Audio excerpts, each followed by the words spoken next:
Welcome to the FIDE Grand Swiss and Women's Grand Swiss 2025. I'm John Sargent and I am joined by Grandmaster Judith Polgar. Judith, how are you doing today? It's a fantastic Sunday and some great chess to be unfolded. Hi John, hi everyone. It is very exciting because there is only 2 rounds to go and we'll got to know the big news, who is going to be the top 2 and qualifying for the candidates. So I'm very excited about that.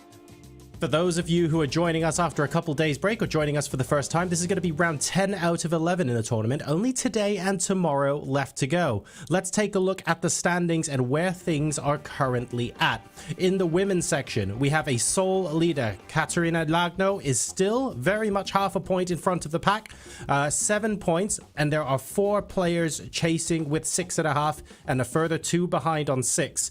And I think finally, Judith, we spent, how long resisting talking about mathematics and calculations for who's going to get the candidates? But I think today we can finally go all in on trying to calculate who is most likely to win what. And I have to say here, it is only the top 7 we can really look at now. It maybe there's a mathematical possibility somewhere, but I'm not even sure there is.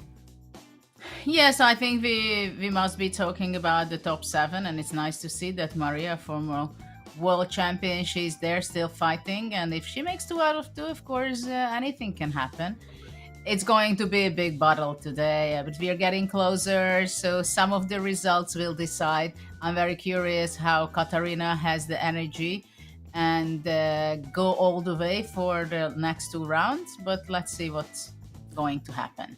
Oh, I wanted to highlight as well, Maria's the only player who hasn't had a draw yet. So 6 wins and 3 losses to get to where she is. She's the only player on that screen that has been completely decisive results. So I'm looking forward to another exciting game from her today. She's playing black on board 3 against Vaishali, though. So not an easy pairing. And take a look at that board 1. You'd win for a lot of fun. Yeah, that is going to be a big battle, I'm pretty sure, because Tan-Lagno, she wants to qualify, and for that, I believe it would be important for her to win, because then she takes over the lead. So she's playing with the white pieces. It's a crucial game. I mean, the last 3 rounds is generally very crucial, every game, and we are getting towards the end. So we'll see how sharp and how the fighting spirit will be on that board. So that's the women's section. We've got the open section as well. Lots of very, very interesting storylines that we've been following all throughout the entire tournament. This is what the standings currently look like. There's a 4-way split on 6.5 points here. So in the women's section, there's someone on 7. There is no one on 7 points in the open. We've got Matthias, Alireza, Anish, and Vincent all on 6.5, and they're playing... I don't know if they're all playing each other today. We'll find out on the next screen. And a decent number of players, another 7 players on 6. Is it just the top 11 then we're looking at here? Well, I think with 6 points, you are able to qualify. If you make 2 out of 2, then you have good chances. At the same time, we don't know what's going to be in the front line with 6.5, because with 8.5, for sure, you're going to be qualifying. Yes. But with 6, you have to make 2 out of 2, I believe. So there is going to be blood all over today, I think, on all boards.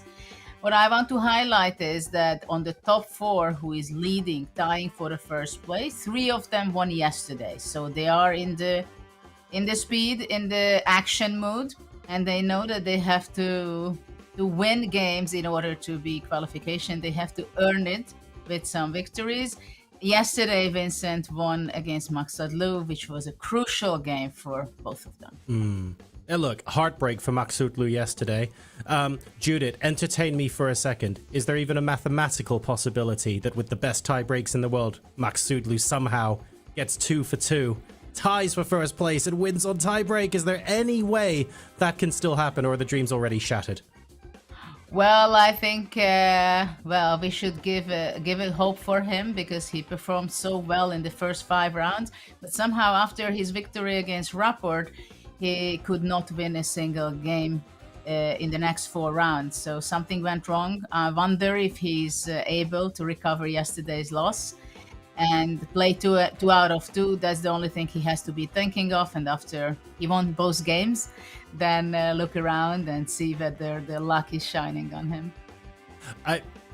In some ways, the pressure's off, right, Judith? You need other results to go your way. You don't have to worry about anything. You just need to focus on today's game. Your entire goal is to get 2 out of 2, and then what happens, happens. Does that mean you can play a little bit more free?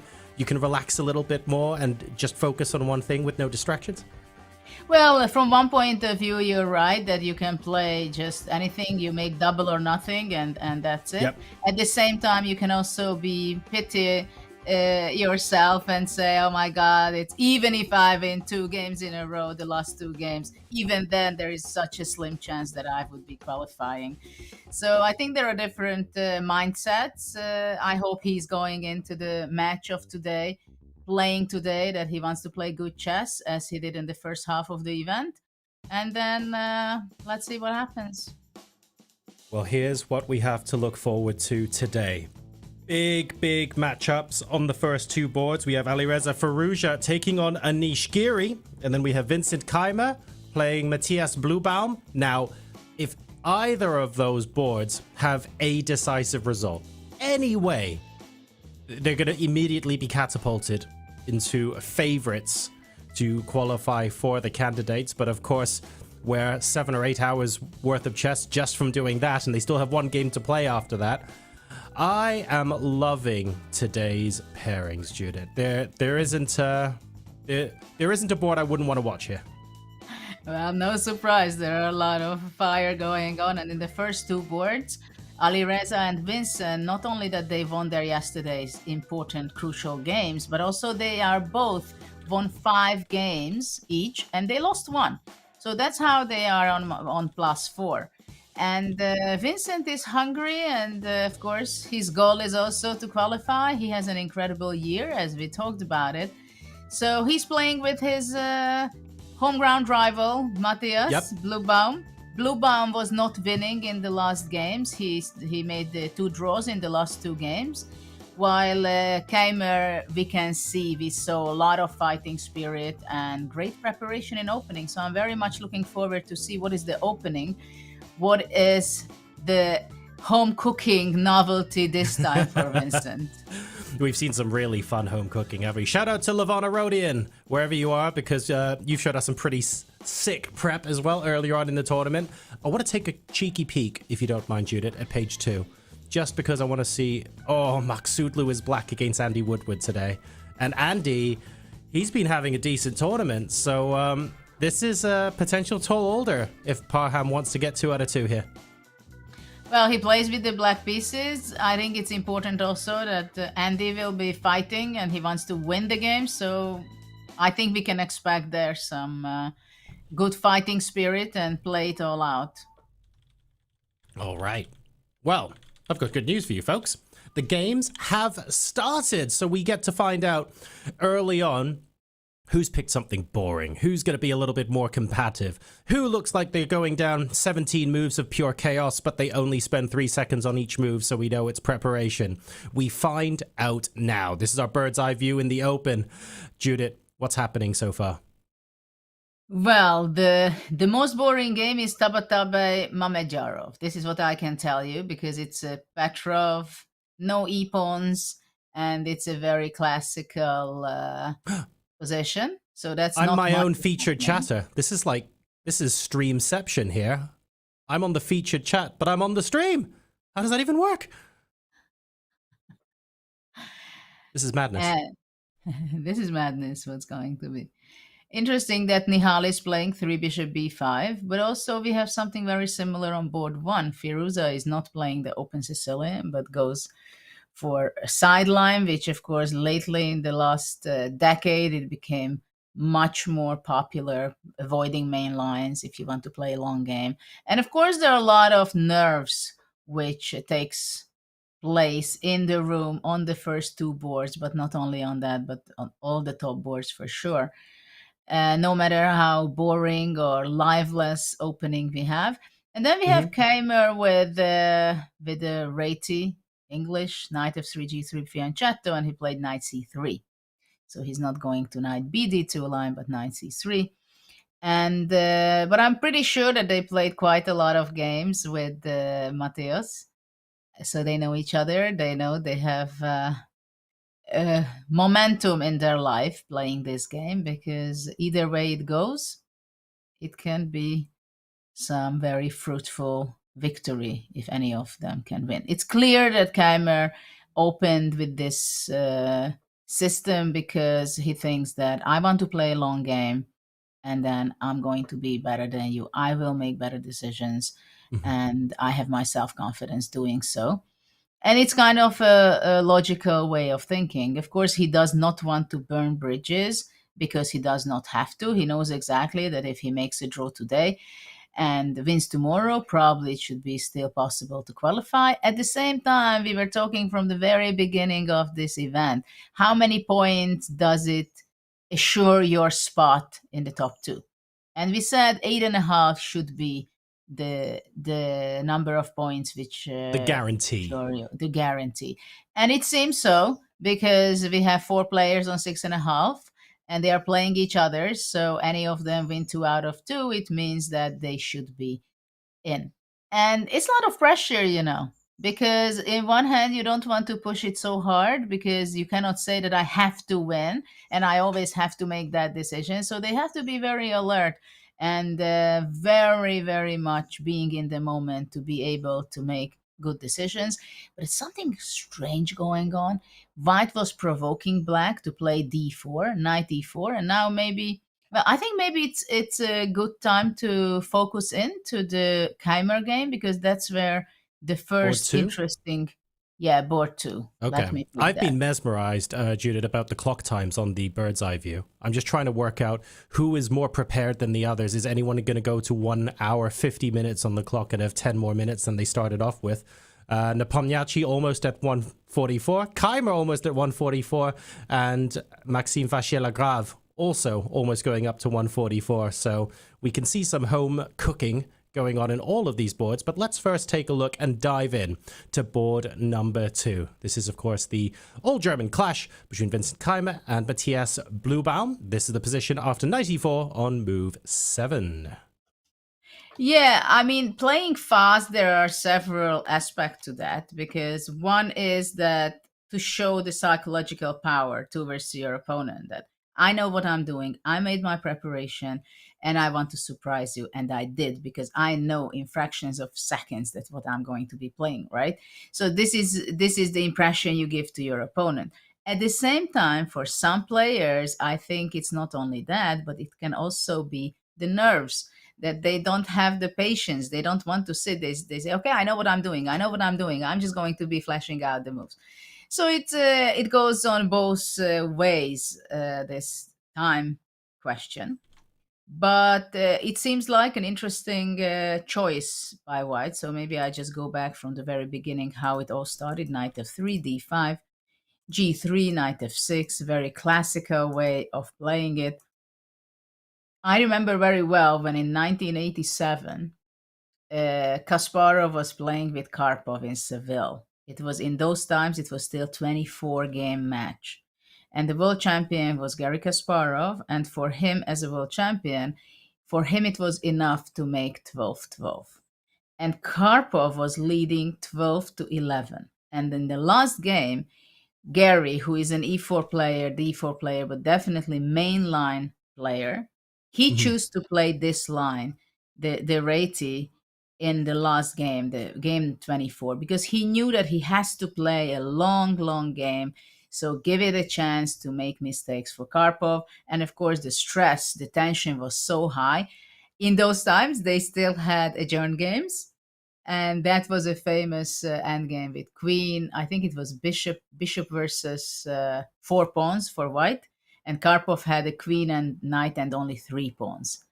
And it was a adjourned game, and Garry won, equalized the match, stayed the world champion. So this is not so serious yet. It's not for the title, but it can be a start of it, because if Keymer wins and he qualifies for the candidates and he wins that, he can play the real world championship title, right?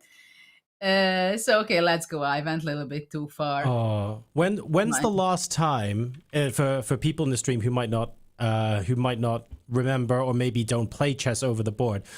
Can you explain what an adjourned game is? And I also want to know, Judith, when's the last time you played one? Well, I was in my teenage years. I think it stopped somewhere mid-90s or something like that.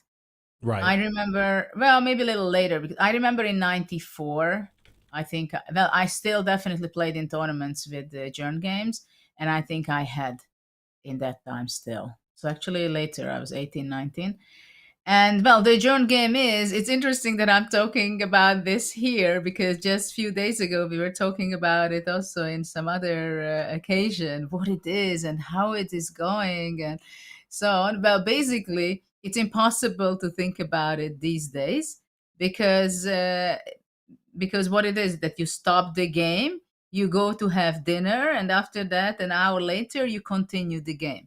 Obviously, it's not possible because you have the engines, and then you see what's going on, what is the evaluation, what are the best moves, right?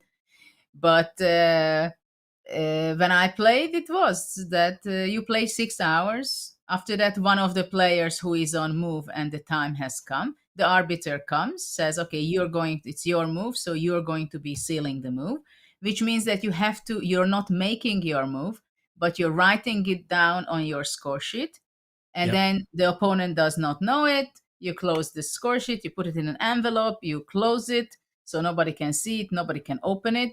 Only when the player's coming back to continue the game, then the arbiter opens the envelope, and of course you're expecting, what was the move that your opponent was writing on the score sheet? But it happened many times in those days that the sealed move was a bad move, not the best move.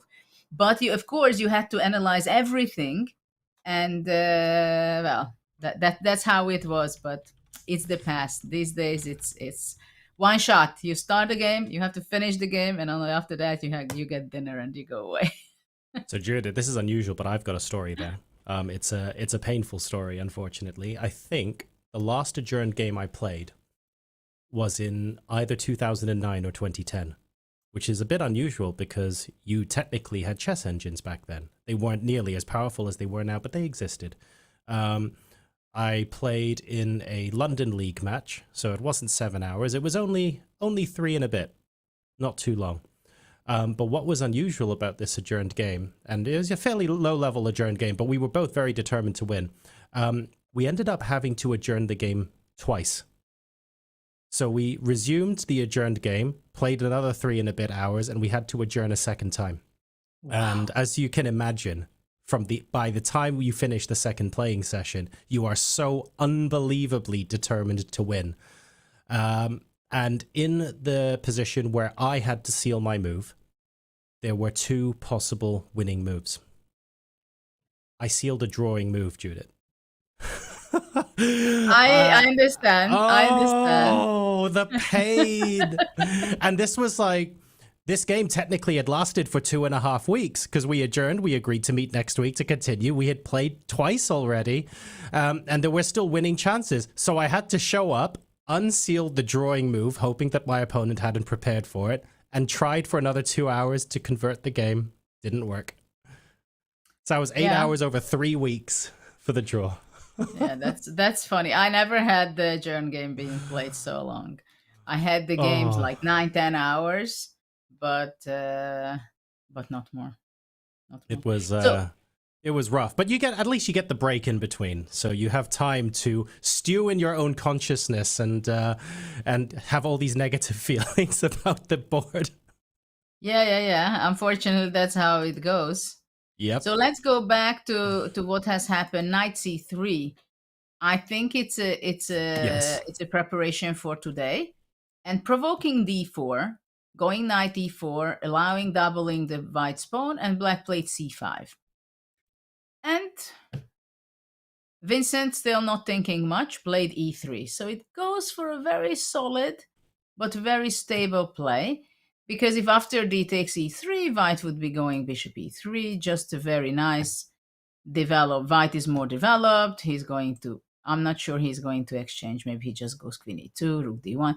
Very solid and long game. So now the question is whether is black going to take on e3 or he can go knight c6, which is more logical at first. Now I believe that queen e2 would be not so good because black can go e5 and strengthen this pawn in the center. So this would be not advisable for white. I would think that after knight c6, maybe e5 is the move. So at least this g2 bishop has power in the later part of the game. It's very solid what Vincent is doing. And then he'll see if he gets a chance, he takes it. If not, he knows then, okay, it's a draw, then he plays a draw and tomorrow he has to win. So this game is going so far this way. I think for the moment we can go to the bird's eye view and check the other games. So let's go to the Firouzja game, I think. Right, well, that's board number 1. Yeah, it's going to be so important today. I'm glad that both players are under 1 hour 40, so we're not necessarily blitzing everything out. Jan, by the way, is up to 1 hour 44. I wonder if we'll get to 1 hour 45 soon. This is a position on board 1. We have Firouzja against Giri, and knight d5 has just been played. Yeah, they started out with actually it was knight c3. I thought it was knight f3 and the bishop b5 line. So I think for Firouzja also he has similar strategy that he wants to play out, not open, long game strategy. So this is still, of course, very theoretical. Giving up the bishop. I never understood why this can be so good for white, to be honest. But and the knight on a3. And going to a3. What is this? Against every principles what we learn when we're kids and amateurs, right? Planning to play c3, d4, strengthening the center. I just cannot believe that this can be good, you know? It's like provoking your opponent. Knight f6, e5, and knight d5. So this is the position which is on the board. It seems like a pretty healthy position for black to me. What is white going to be doing? Is he going to play knight c4? But that is not possible, I think, because of b5. Knight d6 is not really possible because takes and queen b6, immediately getting this pawn out of its way. So after knight d5, knight c4 is not really a move. So is he going to play c3 and d4? That would be kind of a logical continuation. No big deal for white. Okay. No big deal for white. At the same time, black has 2 bishops with not much play yet. Black can try to go b5 at some point and placing the bishop to b7. d6 is not necessarily a move which will be played so fast because maybe black just wants to go bishop e7, castle, and possibly f6. So to break the center from that direction. Well, let's see how it is going to be developing. Early on, you've got white giving up the bishop pair, voluntarily putting a knight on the rim, but in exchange for that, you're already castled, and at least you have that pawn on e5. That's a little bit of a thorn in black's position right now. It's not exactly going to be staying there long term, like you say. Jumping the knight into d6 with check is not exactly a big threat, but there are some things. I'm just a little surprised that white's voluntarily chosen to give up those, I guess, minor things quite early, like the bishop pair, when it's so early on in the game. So I'll be curious to see how this game evolves. Yeah, I'm also curious how it is going to be. Because probably white has to be kind of fast. I'm also thinking, what about c4, pushing away the knight? But, you know, black can go knight e7, knight c6, one way. Maybe my problem would be that I wouldn't feel the danger coming if I play with the black side. But I'm curious how Firouzja will be continuing. Let's go ahead and take a look at what's happening elsewhere. Oh, I would love, on the bird's eye view, to get your opinion, Judith, on what's going on in the top right of our screens, because, you know, there are pieces on sensible looking squares. We have the pawns out for white. You can see a bishop on e7 and a bishop on e2. Oh, wait. That's a king. That's a king.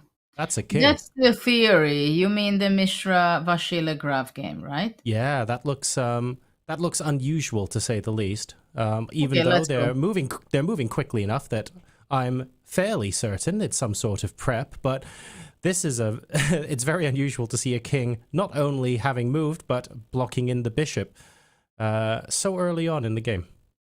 Yeah, let's go from the start to try to understand what it is really going on. It's a Sicilian, open Sicilian, where black plays knight c6.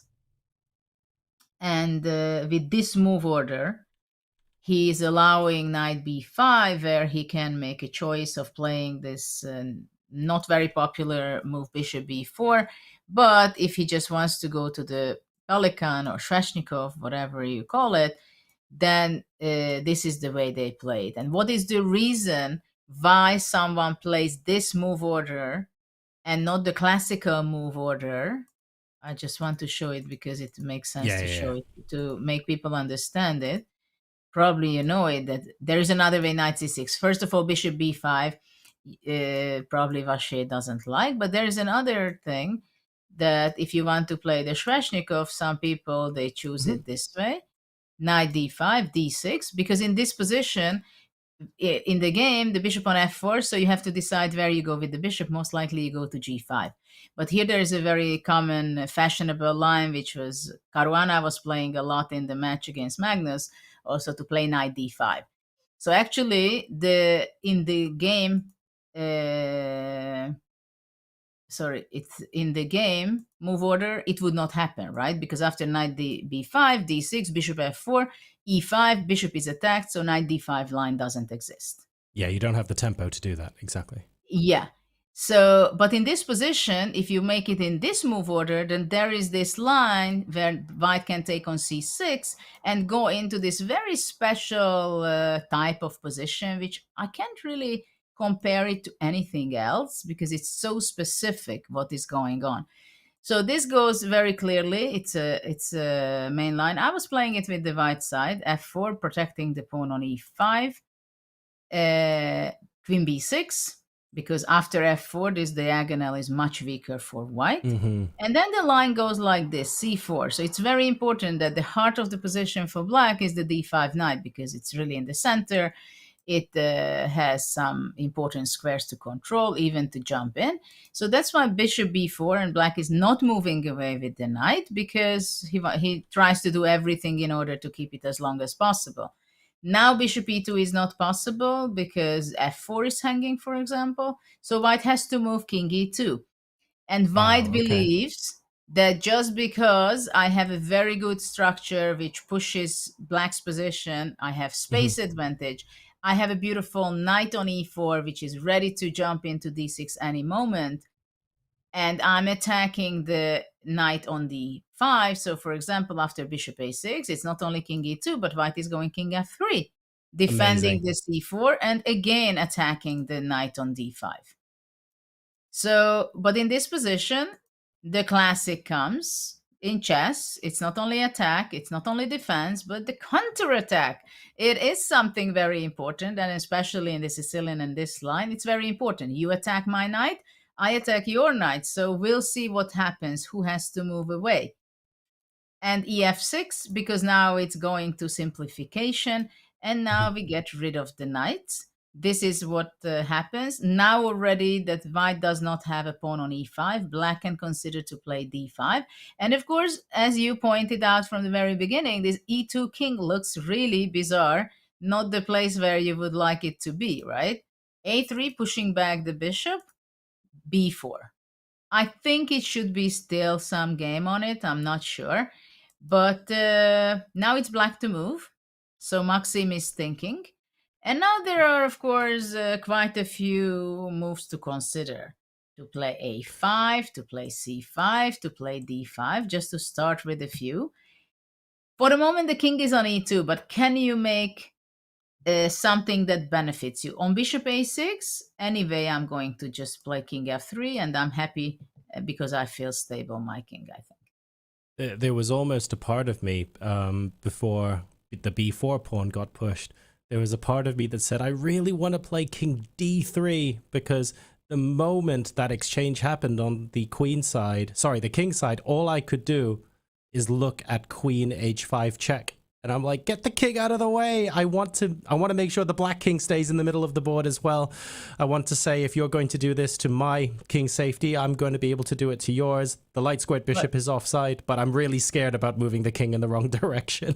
But, after king d3, your king in the center and my king in the center, it's not the same kind of king in the center. No. No. My king is still safer than yours. Though, to be honest, b4, it has a point, but I would be also kind of worried. I would be kind of worried. I mean, for example, c5 looks to me very powerful because, bishop e3 is possible, or b5, but I can go bishop b7, let's say. I mean, somehow I have the feeling that this king is not on the right spot. White can try to go king f2, making the diagonal open for the queen, also trying to go bishop e2, bishop f3. Well, it's a race, it's a race, because it does matter. Can white find safety for the king and gain space advantage? Let's say pushing c5, king f3, develop with the bishop, develop with other bishop, bringing the rooks, and then not to give space for black. And also the question is, of course, this bishop on c8. That is the big question for black. What is he going to be doing with the bishop? And of course, also, what am I going to be doing with the king? This goes for both sides. Yeah. This is, now that the G file is half open, it's not immediately obvious what MVL is going to be doing as well. So certainly some questions to be asked. Castling rights obviously are still there. I guess in positions where if black continues to try and provoke with c5 and b5 gets played, you have to look at a6, right, to try and break apart the pawns. But the question still stands. You're still going, okay, even if I do play this and I'm trying to encourage a bit more disruption, that's fine, but where's my king going? Same question still. Well, yeah, crazy game. This is what I can tell you. Very crazy game. In the long run, I love those C and D pawns for MVL though. In that variation, if you can stabilize there and you find a good safe place to put your king, having connected passes in the middle of the board and a bigger center than your opponent sounds great. But of course, we're not in that position. That was just a sideline. There's a lot still to be played out. Absolutely. It's a lot to be played out. Very interesting because what's going on the board and what's going on in their mind and nerves, it is a lot at stake. They both have 6 points. 2 rounds to go. They both know that most likely they have to score 2 out of 2. And even then, then they would have some good chances. Especially Mishra, who has a better tie break. He played incredible field he played. I mean, the weakest opponent was for him 2670 player. I'm pretty sure. I don't know for sure, but I think Mishra might be the only player with the tiebreak average above 2720. It's a very high tiebreak, and if he manages to tie on the same score, he's definitely got the better tie breaks than anyone else. That much we can say for certain. But unfortunately, he's not leading the tournament at the moment. He's still half a point behind, and there is still a deficit to catch up. So there's a long way to go before we start saying the tie breaks make a decisive difference. But yeah, you have to give it to Abhimanyu Mishra. He's had such a fantastic tournament against average rated opposition that's much higher than I think anybody else has faced. Really incredible stuff. Yeah, absolutely. So why don't we go back to the bird's eye view and pick some other games, because it shows already what opening they are playing. It seems Nihal with Abdusattorov, they go on a very, very solid game. Not as before. I mean, yesterday Nihal had an incredible game against Alireza, and he had his chances. He sacrificed the piece. He had the moment, but he missed it. But he was fighting like a lion yesterday. Oh, clearly. Yes. So why don't we go to Nihal, even though it's little slow, but still he came out with the queen to g4. There's definitely a statement of intent there on the board, isn't there? We can certainly take a look at that. Let's see. That's board number 4, Michal Sarin against Nodirbek Abdusattorov. And we joined the position after queen g4, only on move 10, so we're not going to get too excited just yet, but we can see already here that the intention from white is very much not to sit back, it's to get as active as possible, keep fighting, and keep the initiative. Let's go back from the very beginning, because I think it was some kind of Pausen, if I'm correct, not exactly, but that kind of position. 3 bishop b5. And yeah, we just came to this kind of Pausen, now Pausen kind of structure where the pawn is on e6 and the other one is on a6. What's the point to have the pawn on e6? I love to play this kind of chess because then the bishop is not limited to go to e7, but it can go also to c5, taking a more active square. Anyway, he went bishop e7, knight c6, and queen g4. So what's the idea? If black could be playing here e5, going bishop e6, black is at least equalizing, to say the least, having the bishop pair. But queen g4, right now, it starts all this Nihal kind of play. Okay, I'm asking questions from you, very concrete ones. So in this position, castle would be, I believe, a blunder because he wants to go bishop h6. And if bishop f6, then white goes e5. e5. At the same time, in this position, black can maybe go queen d4, defending the g7 and attacking, by the way, the b2.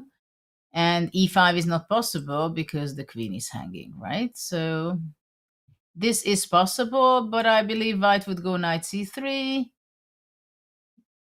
I want to play rook d1, though black could be playing queen f6, pushing the bishop back, and then e5, and it seems like black is doing very fine. So I wonder what is a good move. I don't know, maybe queen g3. Oh, just to get out of the pin. Maybe queen g3 is interesting because white is threatening with e5. So if queen b2, then, well, maybe knight c3 is the best to cut the road for the queen. So that's not possible. And after queen g3, if black goes back queen f6, just like queen f6 anyway, then I think white can go bishop f4, and still it's taboo on b2 the pawn because of bishop e5. And it's still important that black is not able to play e5. So at least it's more pleasant. So this is if castle. If black does not go castle but goes g6, that seems to be pretty unpleasant. For example, bishop h6. One of the possibility, but also another possibility, by the way, to go e5. And okay, now there are these weaknesses, right? So black can castle, but there's a weakness on h6. White can just go knight c3, coming to e4. Beautiful position, because this g6 made a really big weakness for black. So after queen g4, now black is in a dilemma what to do. I mean, I would also consider to sacrifice a pawn, but I think it would be too much. Taking there, bishop f6, queen h6, and then you can go bishop e6, but I think it's not enough compensation. I will be just developing my pieces, and there is not much to do with black. So, big question to be answered by Abdusattorov. And of course, one question for you, Judith. We've covered a lot of lines where after black castles, black's able to try and stave off some of white's attacks, although a little bit uncomfortably, with queen d4. Yes. Can you move order that and play queen d4 first before castling, or is that a possibility? Does that help black get out of some of the more tricky lines? Or do you just play like c3 kind of stuff, and then you get the queen on f6 and you can castle at will? You haven't got bishop h6 and stuff anymore. Maybe? I don't know. I don't like c3, by the way. For some reason, I don't like c3. Yeah, maybe that's not the right where response. Is my knight going to be developed? So I was just thinking, is there a way to prevent bishop h6 to begin with? And you mentioned queen d4 in a couple of lines, and I was just wondering, hey, I wonder if there's a way we can just play that before we castle, just to cut it out and. No, I like your idea. I like your idea making queen d4, but probably I will be playing knight c3. And if you castle now, of course, I can still not play e5 because of the pin. But maybe I should be playing... Well, first of all, bishop g5 I might try. Because I would be happy to exchange the bishops. Mm-hmm. Well, yeah, look at the light squared bishop for black. I mean, there's some very reasonable long-term questions being asked.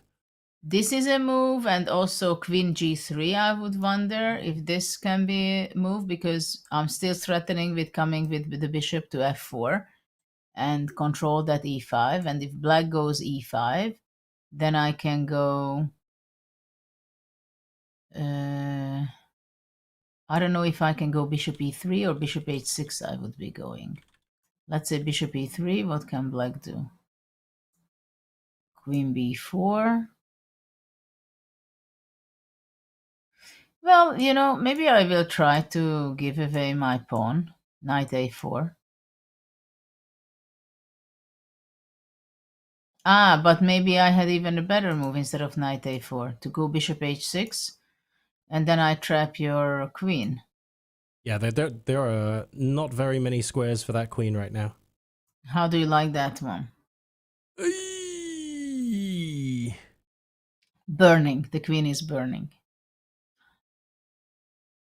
So there are a lot of tactics. Okay. It looks a very innocent, solid game, but after queen g4, it is not anymore.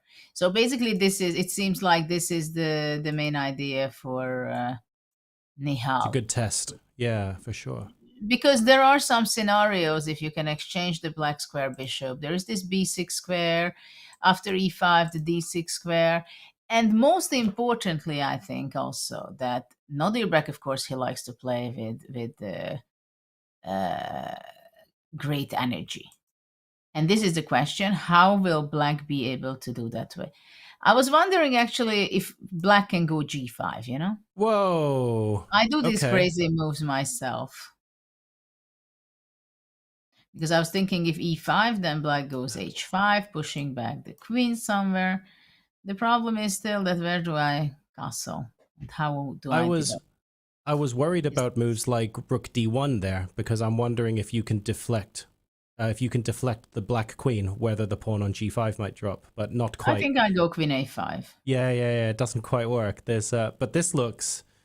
Let's put it this way. If g5 gets played, we know we want a decisive result today. Like, we're going to be following the board all day.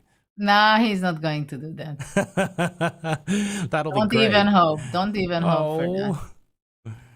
No. But it's queen g4 is a good move. I think what we can say is that it's yes, it's a aggressive move that puts the queen on a much more active square, but maybe this makes the position just a little bit sharper than I gave credit for when we first looked at it. I didn't quite appreciate the subtleties of the bishop coming in, whether black could castle anyway, and the problems that they have to solve. So it does ask Nodirbek some very, very interesting questions. Most of them are at least 2 or 3 ply deep, but yeah, this is fantastic stuff coming out from Nihal. We'll see which branch of this line Abdusattorov chooses to go down. Absolutely. I mean, this is why also I wanted to come to this point, because I saw queen g4 was played, and suddenly it has some it's a wake up that no, it's not the boring game that you make moves. It's actually some action is happening or developing there. So it was not a bad choice at all by Nihal to play it against Nodirbek. Okay, what do you think, going back to the bird's eye view? Let's see what's going on. Absolutely. I actually wanted to ask you about a game that started the same way, but has gone a slightly different direction, which is the game Niemann against Praggnanandhaa. And that's board number 6, the bottom left board on our screens here. I believe it also started as a Sicilian Rossalimo, but they've chosen to take this game in a different direction, different tensions on the board, but still another knight on a3. Yeah, we can go in and dive into that game for a short time, just to talk about it. Hans has 6 points, right? Yep. And Prague has 5.5. And Prague has 5.5. So obviously, Prague is just wants to be fighting, and maybe he will get chances because Hans tried it yesterday so hard against Mishra. It was so long and very interesting game, but he was not able to win. And I'm pretty sure that he got tired pretty much of that game. But today he knows that he has to win. There is no way that he doesn't want to win. So the question is, how much is he going to be burning bridges in order to win? So after the bishop b5, g6 was played. Many of the people play with e6, but g6 is the older line, I believe. It was when I was a kid. I won actually a beautiful game in that, the Brilliancy Prize in the Olympiad, where my opponent went to this line playing e5 and I went c3, sacrificing a pawn with d4. But knight d4 is not making weaknesses and goes for that. Knight takes d4, takes c3, e6. So black is ready to develop his knight to e7. Knight a3 is very typical in these lines, that at some point white wants to go knight c4, e5, and this d6 square is a weakness after e6. And this is a position Prague is just thinking right now how to continue. And knight goes not only to c4, but also it can go to c2, force black so that this d4 pawn cannot stay forever. And if it's going to be capturing on c3, white takes back, and then, okay, this d6 square is still weak as the bishop on g7 is standing. Of course, white is not playing for huge advantage in first when he plays these lines. It's more about not giving so many interesting ideas for black. It's a very solid game, goes slowly. a6 was played, pushing back the bishop, which probably will show up on f1, or also to d3. It's also possible to go to d3. Okay. With I guess the plan if the bishop goes back to f1, is the idea then to play g3 in fianchetto? Not really. I think Okay. they are not going to g3, bishop g2. It's just standing there, and I mean, from f1, it can also give unpleasant ideas. For example, if black plays b5, then knight c2, and later on a4, and the f1 bishop is still powerful, being on its initial square. So bishop f1, and then it just stays there. Okay, fair enough. Hans is thinking what to do. Also, time to time, e5 is something to be considering to cut the bishop, and then the d4 pawn again has to make a decision and probably capture. Well, in the next 5-10 moves, we're going to see more developments in which direction, how solid or tactical it will be. I would like to Knight e7, knight c6 is something that black might be doing. So just to keep control over the d4 square, so that black does not have to give up the center. Yeah, exactly. You don't just want to take that and resolve the tension for free. You want white to give you something in return before that happens. Yes, yes. Okay, what about bird's eye view? I am keen to take a look at board 9, actually, Judith. And the reason I'm keen to take a look at board 9 is board 9 on my screen as opposed to the bird's eye view. I beg your pardon, I was looking at board 7. That makes sense. And it's because Jan is finally under 1 hour 40 on the clock, which means maybe the homework phase is over and the immediate prep has finally come to the end of a line, and both players have sat back and had a think. So I thought maybe Nepomniachtchi-Yakubboev now would be a good time to take a look at the chosen opening and what the themes and ideas would be for players of both colors heading into the middle game. It was in Italian, but again, these moves blitzed out very, very quickly, especially by Jan. And starting on move 11, we started to have a deep think for both black and for white. So both of those moves were more than 10 minutes thinking for both players. Wow. Well, I would go back only until this point, that after c3, black played bishop e6. This is a very typical way of playing in the Rai Lopez, in the Italian. And I think this is generally a big question. For me, it was always a big question. What is really this kind of pawn structure, having the double e pawn after bishop e6? And it has its drawbacks. Of course, the double pawn is not so powerful. At the same time, opening up the f file, it can be disturbing for white. At the same time, in this position, we have a5, a4. Many times the pawn is on a6 and white pawn is on a5, which is better for white because there is a space advantage. So this is it could be also something like that. But okay, f takes e6, knight a3, very typical. White does not want to block the bishop. Anyway, it wants to go to c4, but keeps the option. Also, after black played a5, knight b5 can be, in very rare cases, but just a threat, which will never appear, most likely. h6, it's against all kind of bishop g5 or knight g5. So it can be just a useful move.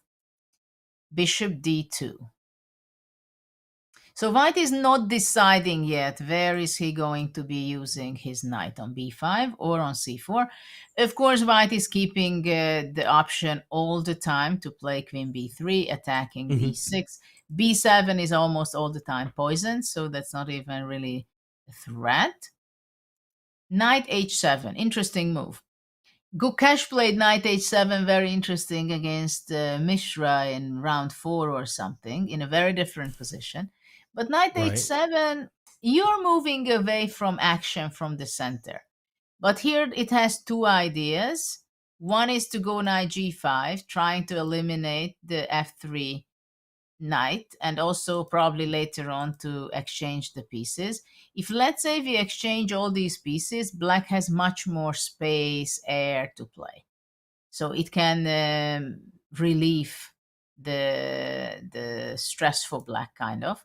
But after knight h7, it's not only that knight g5, but it also opens up for the rook, that at some point rook will be doubling or maybe even sacrificing. And the reason I'm saying this... Oh, wow. I was going to say, you're asking the question, are you sure you want to play the queen to b3? Because then you've got exchange sack ideas, haven't you? Well, you have to make your decision with white. White played queen b3. For the moment, it's attacking the e6 pawn. So black played queen d7, very logical. And white decided to go knight c4. Knight c4 is not only that it's standing well, but it's also a prophylactical move, stopping black from playing d5, because the e5 pawn would be hanging. And now, of course, as far as I understand, Nepomniachtchi is also provoking Nadirbak, because, of course, to take rook f3, positionally it can be an interesting move. Black has some compensation, but you're not sure whether, do I have enough compensation? I go rook f8, I'm attacking the pawn. What is white doing? Okay, that b7 pawn is hanging, but most likely it's not the time to take it yet. So how white is defending? f4, for example, can be an interesting move, but then black takes. The computer doesn't like it at all. Yeah, this is tricky, though. I was so surprised that the evaluation bar stayed more or less static after you played rook takes knight. Like, I realized it was an idea. I didn't think it would potentially be an idea immediately. It must be quite difficult to evaluate when... I guess a positional exchange sacrifice is one of those things that's very, very difficult to calculate if you're better or worse at the end of the line, right? Well, it's not a concrete line for the moment. It's definitely a positional sacrifice, ruining white's pawn structure and creating a weakness on f3. So the question is, can white go king g2? I mean, I would be considering going black to go queen e8, queen h5, queen g6. The b7 is hanging, that I understand. But there is also other options, like black can go, for example, bishop g5. This can be also very powerful. Making space for the queen on f7 and really putting pressure on f3. And you can play the bishop out to g5 or h4 sort of any time you want, really, if you wanted to swing the queen across that way as well. Bishop h4 is interesting. It just maybe it's just visual, but it looks very scary. It looks very scary for white, right? Yeah. I mean, it's such a huge temptation to sacrifice on f3, which obviously by Nepo, he's provoking his opponent. Go, go, go, make sacrifice, play risky. So let's see whether it should be a decisive game, kind of. I love this. Yeah, this is fantastic. And with the knight on the other side of the board, the queen gone to b3, it's certainly tempting to say, have you got enough pieces to bring it back in time? And even if you didn't play the bishop to h4, you play the bishop to g5 and you're saying, do you really want to exchange off the only defender that's pointing towards the king side right now? That is a scary position to be in. But of course, if you're able to navigate it, you're an exchange up, right? So you're right. This is provoking a scenario where, yes, let's have a decisive result in this game. Let's play a real game of fighting chess. I think we are going to see some rook f3 in this game. The temptation is huge to sacrifice. This is what I can tell you. Even Jan's picture on the left-hand side of the screen, that smirk is like, go on, take it. You could almost hear it through the screen. Oh, absolutely love it. Absolutely. Absolutely. So that's the decision that Yakubboev has to think about and is surely on his mind right about now. We'll wait and see whether he chooses to go down a line like this. For now, we're going to take our first break of the day. Pretty much all of the openings are now more or less set in stone. We know which players are properly fighting, like you've seen on this board, and which players playing a little bit quiet for now and waiting to unleash the fireworks later. But before we go ahead and hop into that break, don't forget this isn't the only chess event that's going to be gracing your screens shortly. The fall season of the Collegiate Chess League is open for registration. Do I have to say fall? Can I say autumn? Oh, I'm not allowed to on the show. That's fine. Sign up, represent your school in the Premier League for University Chess, which features elite players like Aryan Tari, Sean-Rodrigue Lemieux, and more. Use !CCL in chat to register, and we will see you guys after the break.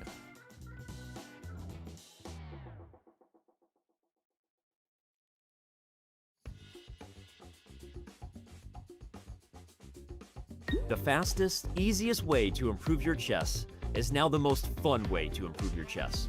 Chess.com's brand new puzzles now have loads of exciting features to make solving a joy. Earn points and race your friends across puzzle tiers from wood to bronze, all the way to legend. Rack up bonuses for streaks, for speed, for accuracy, for daily solving, difficulty, and more. And now, you can get feedback from Coach while solving puzzles. Coach lets you know what each puzzle's goal is and why a move doesn't actually work. And, as always, puzzles will be selected just for your level from our database of hundreds of thousands of high-quality, beautiful, brilliant, and instructive puzzles. So what are you waiting for? Try puzzles today on web, Android, or iOS, and have a blast leveling up your chess.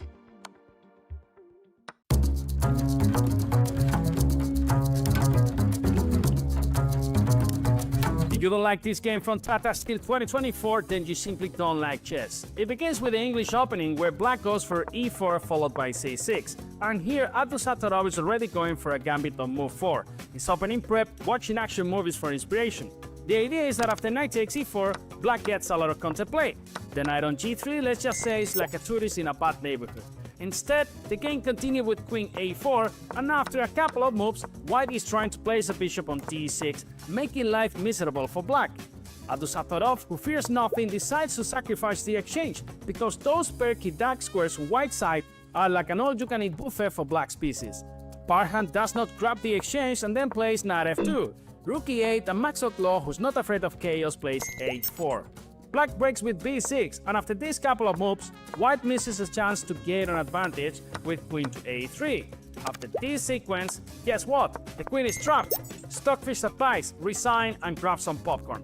In the game, queen c2 was played, and after queen a2, bishop c5, black sacrifices a piece, but white's b2 pawn is suffering a heart attack.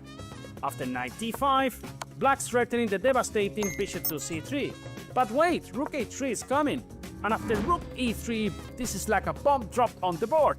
If white captures everything, then the a6 bishop will finish the job. In the game, knight fe4 was played, and white's position collapses faster than a house of cards. h5 was a subtle move using the pin, and after few moves, white decides to resign.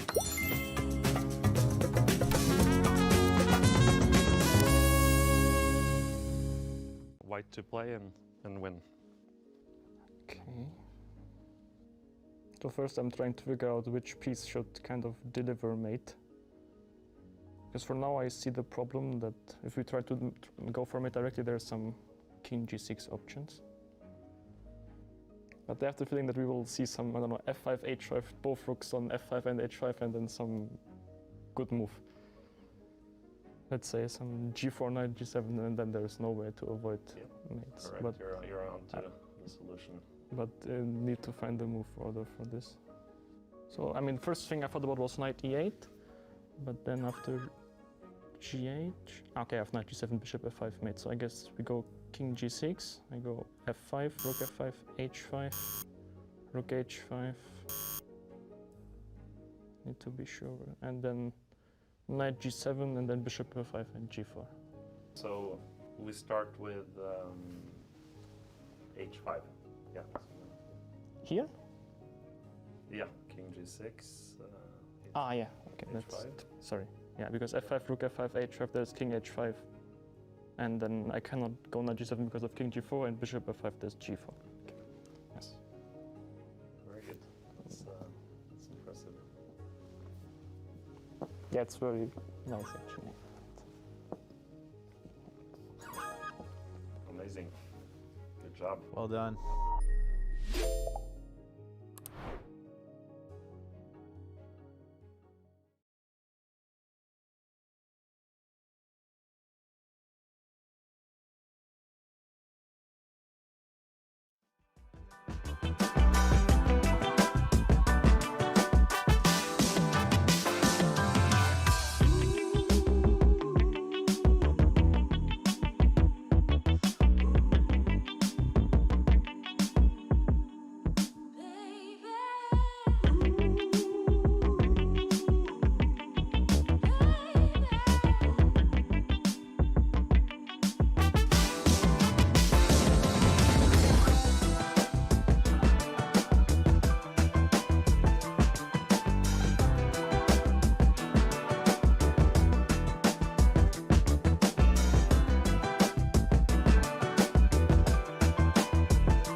Welcome back to the FIDE Grand Swiss and Women's Grand Swiss. We are in round 10 of 11, where we can seriously start talking about who is going to get one of the two candidate spots in both tournaments. There's nearly $1 million of prize money on offer, but a ticket directly into the candidates is stronger than that for so many of these players who want their shot at winning the World Championship. Judith, we've had some exciting games in the Open, and there's a decent number of must-win games, as well as plenty of players playing for pride and rating points at this point. What's your take from the first hour? Well, it's clear that everybody is playing who has just even a bit of a chance to qualify to the top 2 spot. Maybe for some it's only a dream and it stays that way, but definitely they are going to be trying out. They have to win the game on the top boards, no matter what happens in the last round, but they have to make everything they can in order to move forward to the qualification spots. Let's take a look now at the women's section, because we've got in the men's section, I should say in the open section, pardon me. In fact, actually, I want to give a shout out to Divya, who's gaining a ridiculous number of rating points.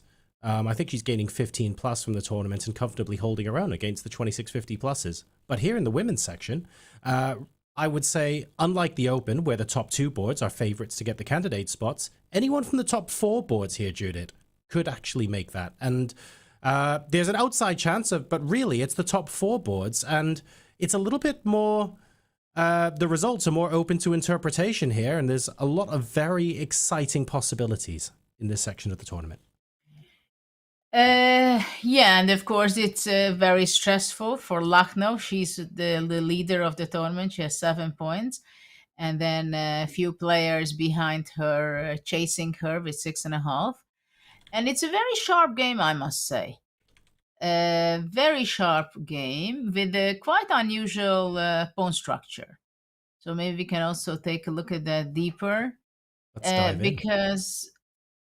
Because somehow, I don't know exactly, it was a very classical opening, but somehow it is strange that somehow at first I was missing the f7 pawn for black. Right? It would have been kind of more logical to have the pawn on f7 and white pawn on c4. But it's different. So it's very sharp, very sharp. White just went knight to g5, attacking on e6. So probably on queen e7 or queen d7, this might be the defense. But this is what Katarina is thinking about. Should she play rook e8? Should she be... I don't like rook e8, by the way, because of bishop h5 kind of things. I think I wouldn't like it so much. Some weaknesses. Also, bishop g4 is possible immediately. I would not mind to give up my bishop, I believe. But there is a lot of weaknesses on black's camp, like weak pawn, weak square. The h7 is defended with by the knight. But rook e8 is a move, but I would rather think first to play queen e7. This looks a very logical move, protecting the pawn on e6. And if there should be... Sorry? No, for sure. I was agreeing with you, 100%. Yeah. And also black can go later with the rook going to e8. I think for black it's also quite useful if she can exchange the black square bishop. But also, I mean, black can think only to move h6 to push the knight back to f3, and after that, even knight h5, grabbing this bishop, or come into the center to e4. So black has a very healthy pawn structure. There's only this e6, which is a weakness. Of course, she's not in a rush to play. They more or less spend the same amount of time, because for her, she has to be making the decision which she believes is the best, and she needs time to discover that how is it going. So I like pretty much black's position. And the featured chat there, the legend, Lagno, back in the candidates. Well, not yet, but potentially, because this really is the biggest single battle in the women's section for those potential spots. If Katarina Lagno is able to win today, she guarantees herself to be the sole lead of the tournament going into the final round. That is pretty strong. Your fate is absolutely in your own hands. If they draw this game today, then Katerina will still be joint first no matter what happens. And there's still a possibility she'll be solo first, but it's dependent on other results. And of course, if Tan Zhongyi wins today, she will guarantee that she will at least be in the joint lead going into the final round as well. So it's very, very high stakes on this board, and all three results mean something very significant for both players. So this is fantastic from a drama point of view. We love to see it, and we get to see some really fun fighting chess on the board as well. Yeah, and it's on board too. On the other three boards from out of the four, there's not so crazy tactical excitement happening. At the same time, on board two, it's a game where white has a more pleasant position. Black has some weaknesses. At the same time, black can move with the pawn to c5. Black controls the e-file, so it's pretty balanced. I would play it with the white side, but it's not too much for white. So it's a very solid game. On Vaishali against Muzychuk, it's an interesting position. No queens on the board anymore. And, well, the g4 pawn is can be good, can be also not so good because it gave away the square next to it on f4. And, for example, black's knight can be maneuvered there to f8, g6, f4. Also a pretty balanced position, so anybody can go wrong, but it seems like on that board also they are playing very solid and waiting the small opportunities, the small inaccuracies, what the opponent is going to be doing. On board four, well, very symmetrical position, position. And, well, I would take white because the white square bishop is more powerful for white than black's. And white has to play very accurately to get something real advantage here. If black plays very well, I don't think white can get the real advantage.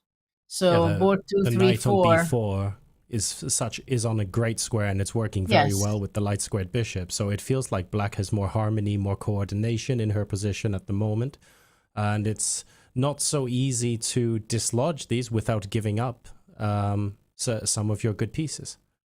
Absolutely. In the meantime, Katarina played queen e7, by the way. Okay, yeah. So we were talking about queen e7 or queen d7. She's picked one of those. It's still going to be a very sharp, very tactical game. And yeah, love to see it. On maybe a quick question on board two, Judith. I'm getting the boring questions out of the way so we can ask the exciting ones later, you see. It's a strategy of mine. The only real difference here in the long term is the pawn structures, right? White's got 2 pawn islands, black's got 3. If you're playing with the white pieces and you're coaching, you're instructing a club level player to say, this is what you need to do to guarantee a position where you're only playing for 2 results and you're super comfortable, what would you be telling your student here? Like which piece swaps are acceptable? Which pawn pushes need to be avoided? How do you keep the pressure on black and just make sure that it's an unlosable game? Well, basically, if black would be capturing this on c4, this would be clearly beneficial for white. Because knight c4, and then black has these 2 isolated pawns on a7, c7. This knight is exceptionally well placed. It can also go to e3 and reach to f5, important spot.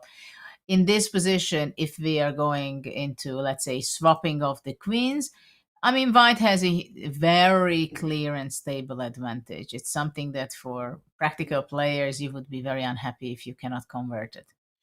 Okay. But without queens, let's say, it's also something black has to be careful with. If white could be bringing the rook to the 5th rank, attacking the pawns on different ways, or just putting pressure, it would be something very annoying for black. So dc4 is something you don't consider. It's important for black to stay very active. So, for example, in this position, c6 looks to me a very sensible move. And if white would take on d5, you don't take back with the knight, even though it's already a much better version because the knight on d5 can go and show up on f4. But, yeah, in this position, maybe for concrete reasons, it's not so bad. But let's say I would be taking back c takes d5, and then of course white tries to go knight f3, blockading on d4. At the same time, black can activate her rook and reach out to the c3 square with the knight or with the rook, looking for counter chances. It's more pleasant for white, but it does not seem to be really dangerous for black. But It at also this point, sounds like a lot of black's counterplay involves just making sure she keeps her pieces on really active squares, and it's one of those things where if you play a passive move or you're not particularly active with your pieces, then white turns the edge into actually potentially game-winning advantage. So you just have to stay active all the time. you have to stay active. For example, for this reason, the last idea I would show that rook a d8 makes also sense, because if white, I mean, this is always a big question in chess, on what terms you're exchanging the piece. So if black took on c4, knight c4, white suddenly gained tempo and optimized her pieces. If now white is capturing on d5, rook d5, now because it comes with the tempo, and for example, if queen f3, black can go maybe queen a3, but maybe queen a3 I don't have because of knight c4. But let's say rook d8, then knight c4, and again it seems like white has a very pleasant position because, well, we can exchange all the rooks, but it's definitely white who is playing for more because of the pawn weaknesses. Makes sense. Thank you, Judith. So at the moment, it looks like Song definitely enjoying the better side of this game, but a long way to go. But it does look like it's all of the unpleasantness at the moment. It's minor, but it is all going one way. Well, rook d8, she keeps Bibisara keeps the energy in the position, and she says activity is more important than anything else. And I can agree with her move. Yeah. Okay. Right. So that was board number 2. Is there any other board you want to dive into before we head back to the open, or how are we feeling here? Because I feel like this was board 1 was where the fireworks were potentially going to be. Well, on board 4, queen exchange has been done. I think board 3 and 4 is pretty balanced for the moment. So we'll see in a later stage in which direction it's moving away, I think. Okay. In that case, let's take this opportunity to hop back to the open section, bird's eye view, and see what is going on with the games over there. We've taken a look at boards 1 and 2 already, but we've had some developments since we last came in. We start to see the first players as well, dipping under an hour on the clock. Yakubboev. Oh, I'm sorry, Judith. The knight on f3 is still on the board. You don't see my face, how disappointed I am. I'm very disappointed that he didn't play rook f3. And I think if it would be round 5, he might have been doing it. But surely in round 10, with all the cards on the table, the tension ratcheting up, now is the time to seize the moment. And Yakubboev is the kind of player who, if I remember, in fact, we might have even been commentating like some of his games from the Olympiad. Thinking back to that, he played pretty fearless and had absolutely no problem taking on all comers, right? So I honestly, in the back of my mind, I was hoping for rook takes f3. Well, we can still have it in the later stage of the game, but for now, True. Yeah, he was postponing it. Probably once he played bishop f6, at some point d5 might be a move, so protected the e5 pawn. But interesting that this is the direction he chose. But we were talking about it, that it's a very stressful moment, and it was queen b3 was a provocation by Nepomniachtchi. Come, take it on f3. That's a good point. Like you don't consider well, he obviously has considered, but because of the psychological component of, yep, I've seen it, that's okay. I'm gonna play queen b3. Do it. I've got my next 7 moves prepared. Don't worry about it. And maybe trying to get a little bit out of prep, especially because he already had half an hour less on his clock than his opponent. Maybe that played a part in the very practical decision making there. So I'm conscious we probably don't want to dive back into that game because we did come from there. Where else would we like to take a look? There are some fun games going on, I think. Oh, we might have one. Yeah, go ahead. So maybe we can take a quick peek at a Wonder Liang on board Ooh. 12, just off of our screens.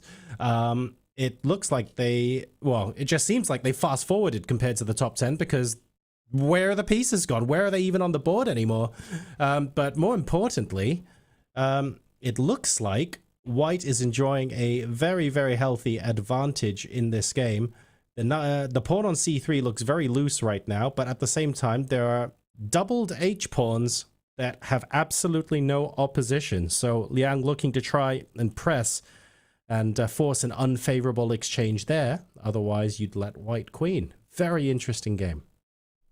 Yeah, it started out with kind of a boring one, right? With the Petrov. And it seemed We're making the Petrov exciting again, Judith. We've said that, what, 3 or 4 times now in the last few days? Oh, it's a Petrov 10 moves later. What's going on here? That's happened quite a few times. Well, it's a very classic line what they are playing. Queen f5, knight b6, protecting the pawn on d5, knight g5, queen h3. I wouldn't be surprised if I had some games on that too. g4, queen d7, takes. But I think it was all played, you know? Bishop f4, takes. Of course, here White has a nice position. g5, pushing away the knight. f6. f6. f4. Nice. Knight a4 question mark. It seems like Black is doing it slow motion. What's it weird seems is like knight a4, at first glance to me, it doesn't feel like it's slow. You're threatening to capture an undefended pawn in a single move. You can't get too much faster than that. So it's, I guess at surface level, it's a little bit surprising. yeah, but maybe for example, rook c8 should be always considered attacking, or I don't know if king h7 is possible, by the way, or king g7, with the idea of takes, and king h6. Is there any universe where you would have wanted to play g4 to play f5 and shore that up? Yeah, I was also wondering if that's possible, to go g4 and f5, right? Yeah, this e5. Visually, it looks okay, but well, the e5 square is not so funny. Maybe I would go knight d3. Well, it's quite challenging. And you've got a choice between rook c8, knight a4, or try and put the knight on c4. But of course, even if you swap off on e5, then White gets another pass pawn. So, well, after rook c8, I thought to go knight c5. not the only entry square. Shouldn't just be looking at e5.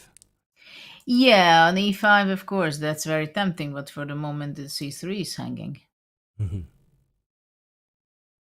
I mean, it's clear that it's White playing for more than a draw. And this is the initiative's all with White. Well, and White has a pawn up also. Well, now we have 2, but probably after knight c3, White will be going h6. Let's try that.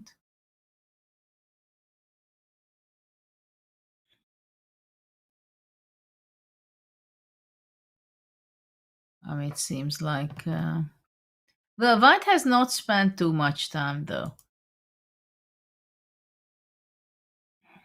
It's also possible to bring the king up, king g2. Well, then you've got... Yeah, if you play h6 here, haven't you got knight e2 check? Yeah, knight e2, king f2. And at this point, you're like, okay, you better make sure you're queening or something like that, because now I've taken the central pawn as well, and Black's just slowly removing some of the other threats. It's okay, let's say I take. and play knight e1, though you have knight e6. Very drawish.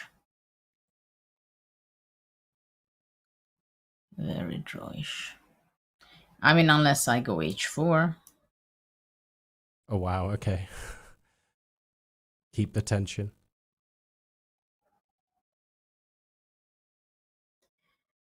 Well, it's pressing black a lot, but it's not so simple.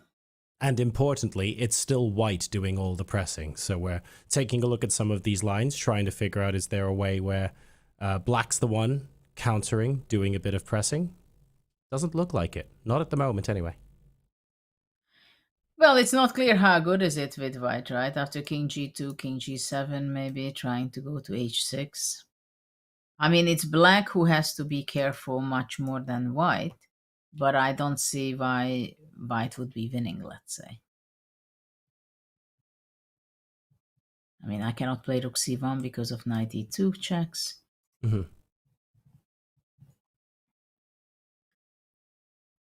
So it's not so easy. Also, black can try to play knight e4 at some point to liquidate the knight on g5. I mean, after all these two pawns on the h, it can be dangerous, but there is a much bigger chance that it's going to be falling off.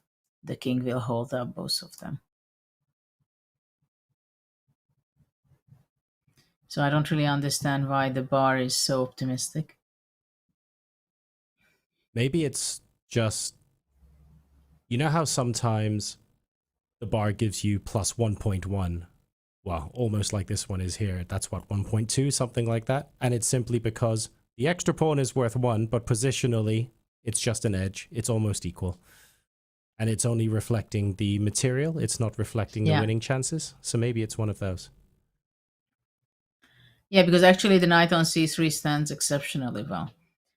Attacking this just in case. Knight e2 is a threat. Also knight e4 can be played. Eliminate the knight on g5. So I don't see why is it so horrible for black. Okay. Looks scary though, and for sure there's ways to go wrong. But yeah, the pieces are placed really well. Extra pawn though for white. Extra doubled pawn, but an extra pawn nonetheless.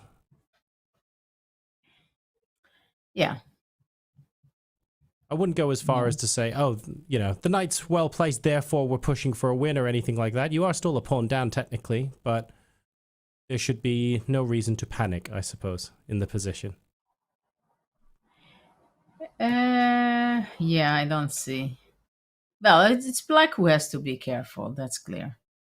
I would go probably king f2, king g2, somehow to bring up the king. That would be a good idea. I've got a fun game for us to go through, Judith, and I think you will approve as well. I'm going to surprise everyone and say, actually, why don't we check in? Why don't we check in with Richie on board 11? Well, he always brings us fun. Exactly. We're seeing a decent number of Sicilians today, and this game is no exception. I think we should start that from the beginning and have a leaf through the opening. What do you think?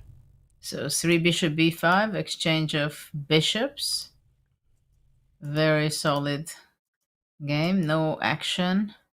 No craziness yet. Yeah, this white can play this way to open up with d4 and then later on also trying to go the Maroczy kind of system with c4. But for now, white is... Well, this can be the danger of going g6, bishop g7, that the d6 pawn is vulnerable. And it's left there without protection. Knight c5. Yeah, I wonder if something... can be done. Knight d2, just protecting the pawn.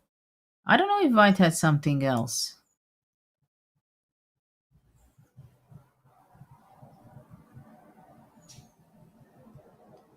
Maybe rook d1? Rook d1 seems to be quite an unpleasant move, threatening with e5. And I guess if you take the pawn... My plan was to play b4. Ah, okay, and that's how you kick. Yep. And if you go knight ce4, Hmm. I think I just go f3. And you cannot go knight g5. Well, it looks horrible for black. I thought at first that I can go queen b5 and the knight is hanging, but you have a move knight d7 and bishop d6. Black cannot castle, so it's still quite annoying for black. That looks really unpleasant. Because in this position, if you go back, of course, I can just take a knight d6, I think. And Yep. game over.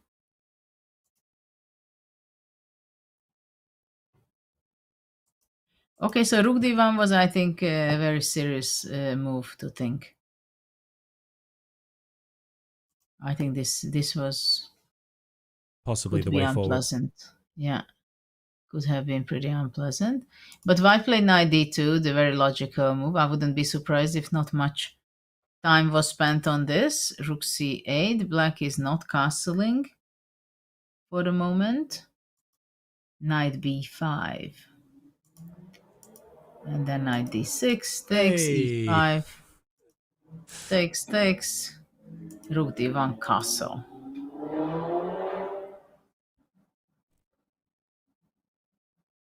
So now what's going on? Just a quick check. If bishop c5, knight d4, black cannot go queen e7 because of rook d7, okay?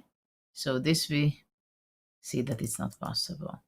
Queen e5 is the move. Because on queen f5, queen f5 was maybe also a move. Because after queen f5, I would go knight d6, then rook f2, rook c2. Okay, black is doing fine.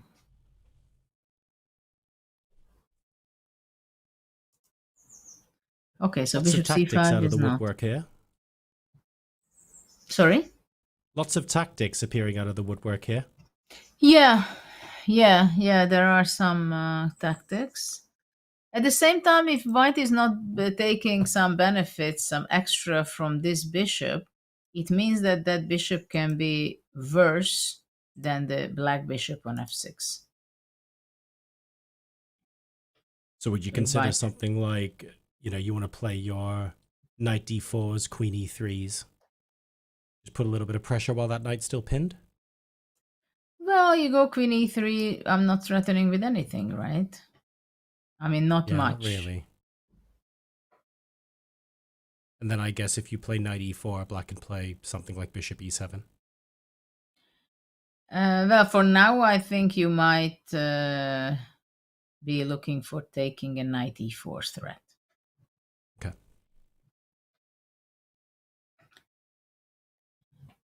Because, for example, rook d8 is not really possible. Because then takes.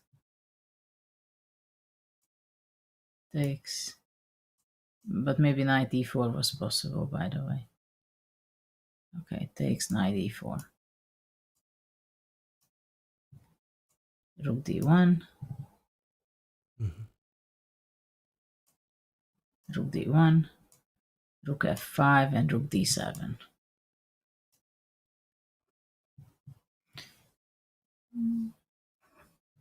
I mean, I don't see still how it's winning for white, but it seems pretty dangerous for black.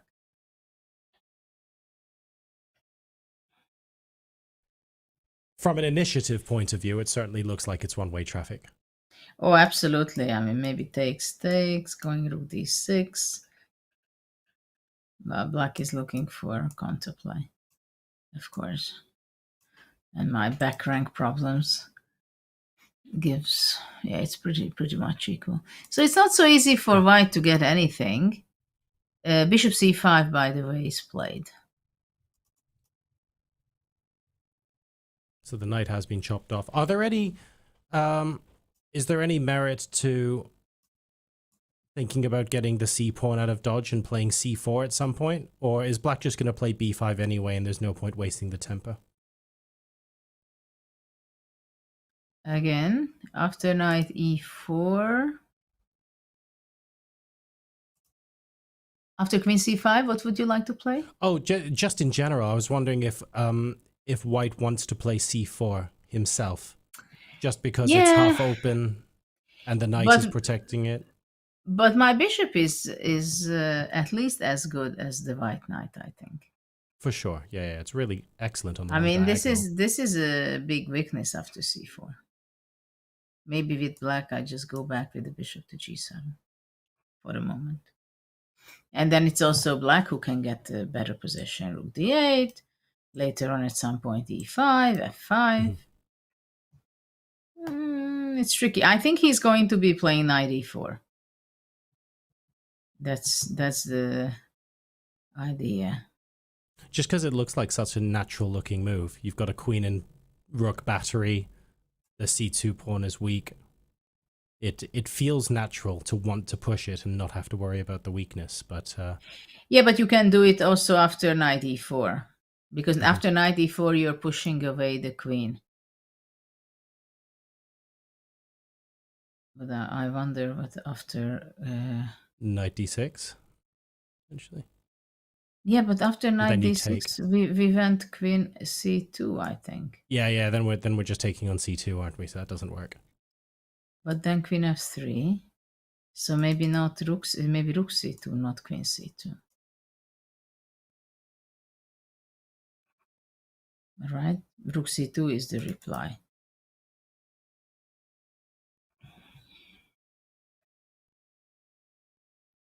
And if c4 here, Yep, black closing can down go, all of for that. example, black can go bishop e5. And that just closes everything down. Well, maybe white just wants to play this way. Also, another option, maybe to play f4. What do you think? Maybe f4. I was wondering in what universe g4 would be fun, but I couldn't make the deflection work properly. That's why I played f4 first, because if g4, then queen f4. So that's why I thought if I go f4 first... and take away the square. Yeah, so black has to be moving away somehow, but maybe he's just going to...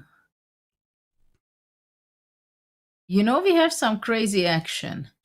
We do, yeah. No, With Anish. I think we should jump there, because this will be... Yeah. Let's go to Anish, board 1. Let's take a look at board number 1. This is critical for the outcome of the tournament, of course, because both players are on 6.5. This is the position after knight c3 on move 12.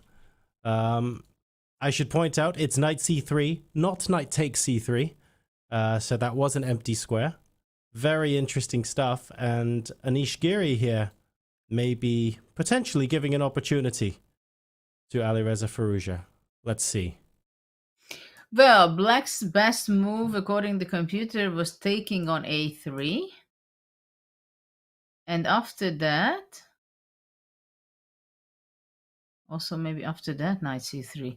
I don't know, but he went knight c3. But it seems like the question mark goes for the fact that it's not the best move, but it's also quite all right. So, okay, let's see what happens on queen b7, right? This is what we have to check. I believe that black just goes rook b8, chasing the queen. If white would be capturing this, then knight e2 check first, and after that we take. Black is winning. So what can white do? To go queen a7. And black can go rook a8.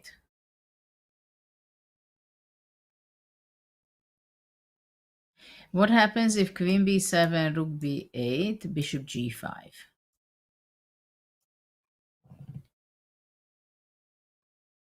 You can go rook b7, bishop d8, knight e2 check first.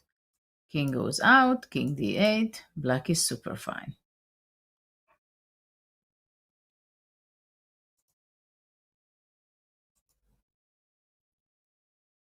Okay, so white has no option to take it there. So maybe he wants to go queen d3.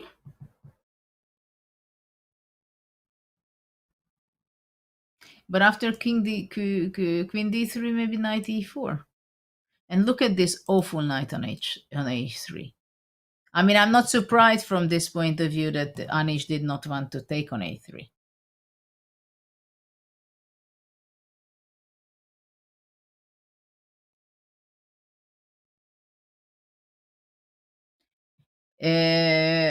In this position, we have not looked that white could be taking also on a6. But after this, I think it's just the same. It's just I don't have a a6 pawn. But the white queen can only go to b7, a7, a6. And when it's a6, a7, I just go to k8. There's not much white can do. And we are only at move 12. And look what we have on the board. I like very much what Anish is doing.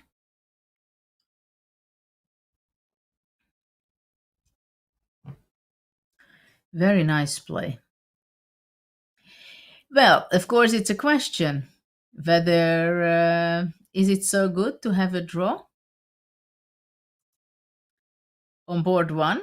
At the same time, I can't blame Anish that, okay, if it's a draw, right? I mean, it's he's playing with one of the world's top player, Firouzja, with the black pieces. But the question is for Alireza also that, well, if I make a draw, I have only 7 points. With so much at stake in round 10, I feel like it's not bad if it's a draw. Board 1, playing with black. Opportunity to win with the white pieces in the final round, maybe. Like, all of those make sense, but you don't want to steer that way too quickly because you want to have the opportunity. I would much rather be leading than potentially half a point behind, but it's hard to be disappointed with a draw, but it's not something that Anish is likely to be aiming for, I suppose. No, but I think it will be more annoying for Firouzja. For sure. Because he's playing with the white pieces. He's a fighter. We are move 12. I mean, can you imagine that you come to play, you want to win, you want to qualify, and then after move 12, even though it was very interesting opening and some interesting play. But also my question is, well, probably white didn't have better move than c4, because I guess this was the position. If we go back a little bit, white played d4, takes, and black played b6. Very nice. Because he did not play b5, but after b6 is bishop c5, and also bishop development. Fine. And so it is very promising. So I guess that's the reason why the queen just sidesteps to e4. Just you don't want to have to deal with any of that stuff. Makes sense. Yeah, but it's kind of slow. It's kind of a slow move. So I don't know if knight c4 could be a possibility to play, to going towards to d6. But queen e4 seemed to be pretty slow to me. Well, I guess if you play something like knight c4, would you not play bishop c5 anyway? And just, you're going to have to move it one way or another? Or is it not good anymore after this? Knight c4, bishop c5 I would do. Yeah. But no, maybe, but it makes sense. Because maybe queen g4. No, probably after knight c4, bishop b7 is played. Because bishop on b7 is important to have it on the long diagonal. And also queen c7 is possible, bishop c5 is possible.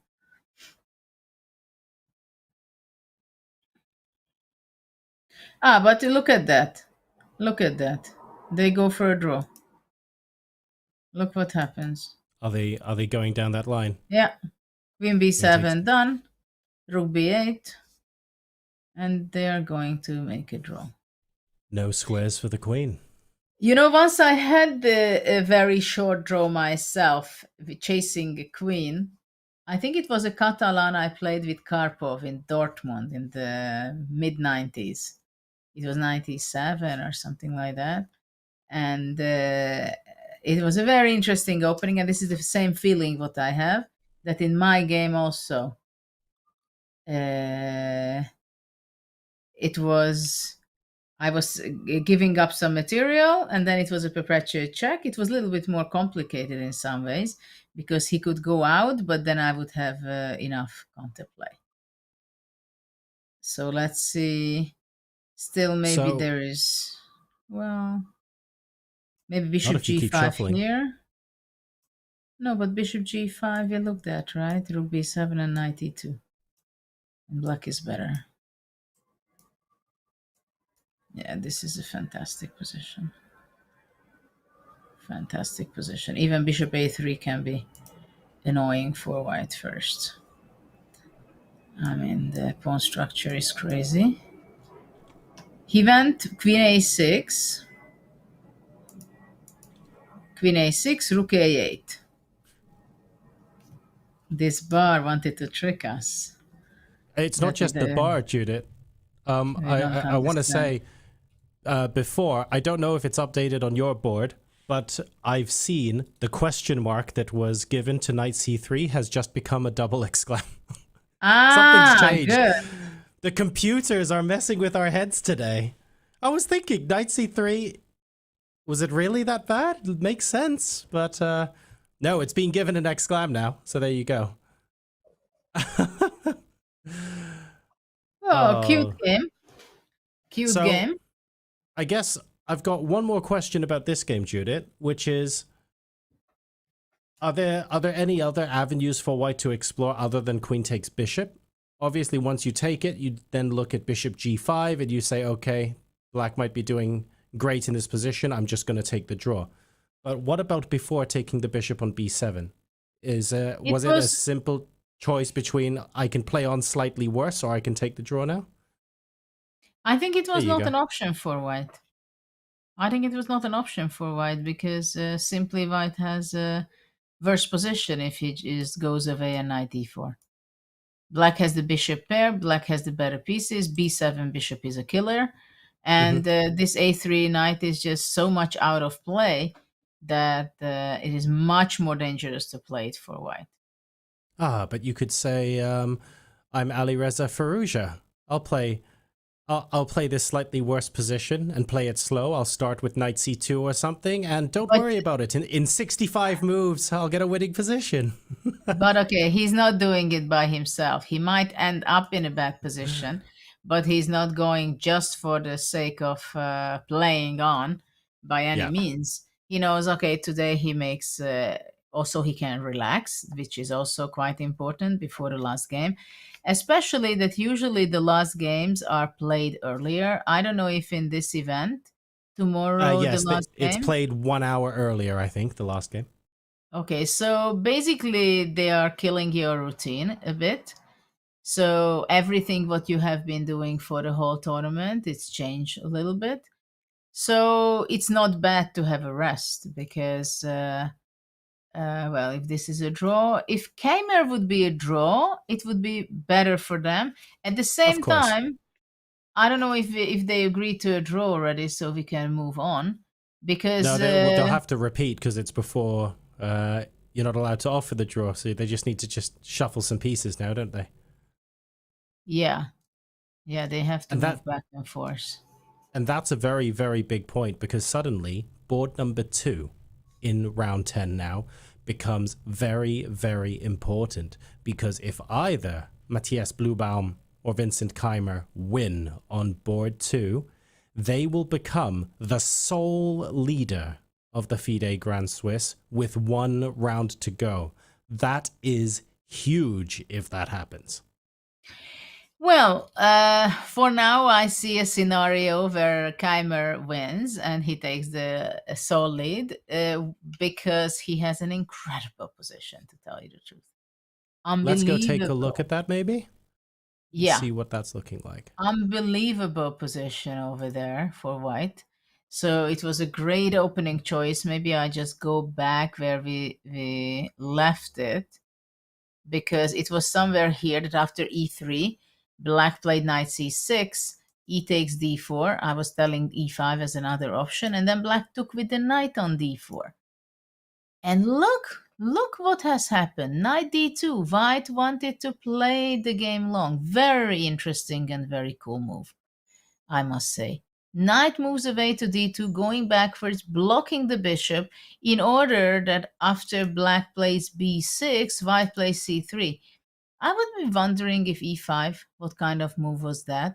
Probably anyway, knight c3, knight c4, knight e3 gives a more pleasant position for white. Very nice move, knight d2. Because after b6, white went e5, bishop a6, counterattack on the side, rook e1, rook c8, and look at that. White just played c3, knight c6, queen a4, bishop b7, and he throws the queen to the other side like Nihal did in the early stage of the game. And he has some similar ideas, I believe, to move away the knight to c4 and one day to make the very unpleasant bishop move to h6. Okay, I've got a question for you about this, Judith. Queen a4 on the previous move, forcing the bishop to move from a6 back to b7. White had the option, instead of playing queen a4 and swinging across to g4, you can just play queen g4 in one move. That's an option for white. So that means that from white's point of view, it is better for black's light squared bishop to be on b7 than on a6. Why is that? Yes, yeah, that's a great question, because the bishop from a6 can occupy the d3 only weak spot in white's camp, and then it would be standing perfectly fine. While when the bishop is back on b7, it is much more convenient for white because black cannot occupy the d3, and it's a pin. The knight is in the pin because the b7 is not protected. So there are much better opportunities for white after playing queen a4. It's a nuance. It's a very nice detail in the position. Well, Vincent is doing this. He's playing extremely well. And Cool it's not to only see that how he's... the It's not only subtleties- that... Yeah, it's not only that he's playing well, but he makes the moves, which is very unpleasant for the opponent. This is also very important, especially in these rounds, in the last few rounds, I believe. And at first glance, you wouldn't look at knight d2 and go, this is going to be really deep and really quite unpleasant for your opponent. You're looking at the more direct moves. The queen, you don't appreciate knight d2 until later on, when other pieces have moved and the plan is slowly being revealed. And at that point, you go, that was possible because I maneuvered my pieces in this way earlier on. It's very difficult to see at the time, but it becomes clearer with more moves. Yeah, I like it very much. Very, very good practical idea. b5. Here we go. b5. So I would be going knight f3. Yeah, And do we queen proceed bishop. with the plan? Play the knight across, get the dark squared bishop out, maybe get a rook out to d1, and very, in terms of where the pieces want to be placed, it's very classical in the development here, right? It's quite intuitive. You did mention that d3 was the weak square. Well, it is still a weak square, and I'm thinking that after bishop h6, black can go queen g6, and black is suddenly fine. But I didn't want to go queen d3 until the moment the knight is still on d2, because I don't want to see the white bishop on e4 and after that to play knight f3. But for now, I don't have this option, because after bishop e4, black can capture on e5. But now that you've played b5, that becomes a bit more committal, doesn't it? Because if white moves the knight now and you try and occupy it with the queen on d3, are we not tempted by playing bishop f1 and saying, how are you defending the pawn? Although the bishop is nice on the... I'm scared for the bishop on b7 now. I'm actually wondering if it's worth giving up the pawn and saying my bishop on b7 is going to be so much stronger in the long term. Well, I'm thinking, is it possible to play here queen d5 with the idea of the bishop b5 to go knight e5? Oh, goodness. But Yeah, in that this gets crazy, position, doesn't it? bishop h6 would be the move which gains material. And on queen g6. Ah, but if you do that, then maybe you can just swap queens and take on b5. This, No, look you at can't. that. The knight's hanging. There is Oh. the knight hanging. We need one more threat. We need one more tempo.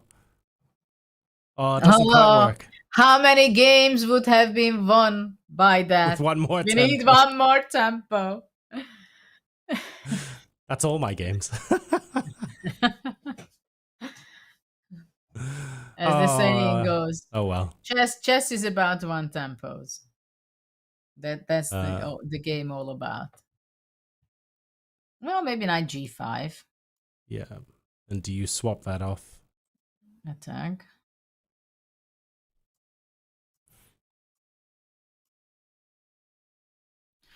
Well, I mean, we'll see how it unfolds, but I like it very much how it goes. b5.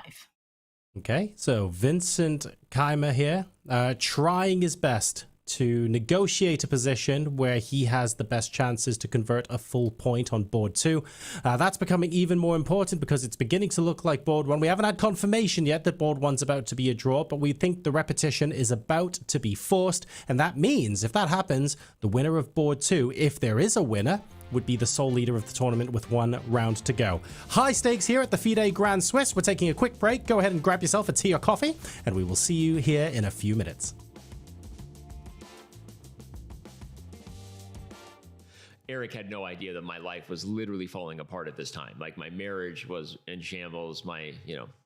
His mom was almost divorcing me. I was still holding on to the edge of thinking that I could become a grandmaster and maybe much more. You were still involved in the cult. You were still. I was still, okay. And it was kind of petering toward it, and that's another reason why my life was falling apart. And now my PR person really is going to get mad at me. I can hear you, Bianca. Everything's going to be okay. I'll stop talking about it. Yeah, it was not going well, and Eric and Jay stepped in, and I think, to my credit, I saw a lot of potential for what chess.com could be, even more than they did. And they would say the same, and they have said the same. So I'm not, grandstanding or flexing in that regard. I think in some ways you could say I was delusional to believe that chess could get where it is today. But I had a different vision, and they were looking to build the MySpace of chess and sort of get out and, chill and see what a social community could do. And I was like, this could be a lot more. And I was crazy, and I was obnoxious and abrasive in my views, and I let it be known to them, and they didn't like me very much at the start.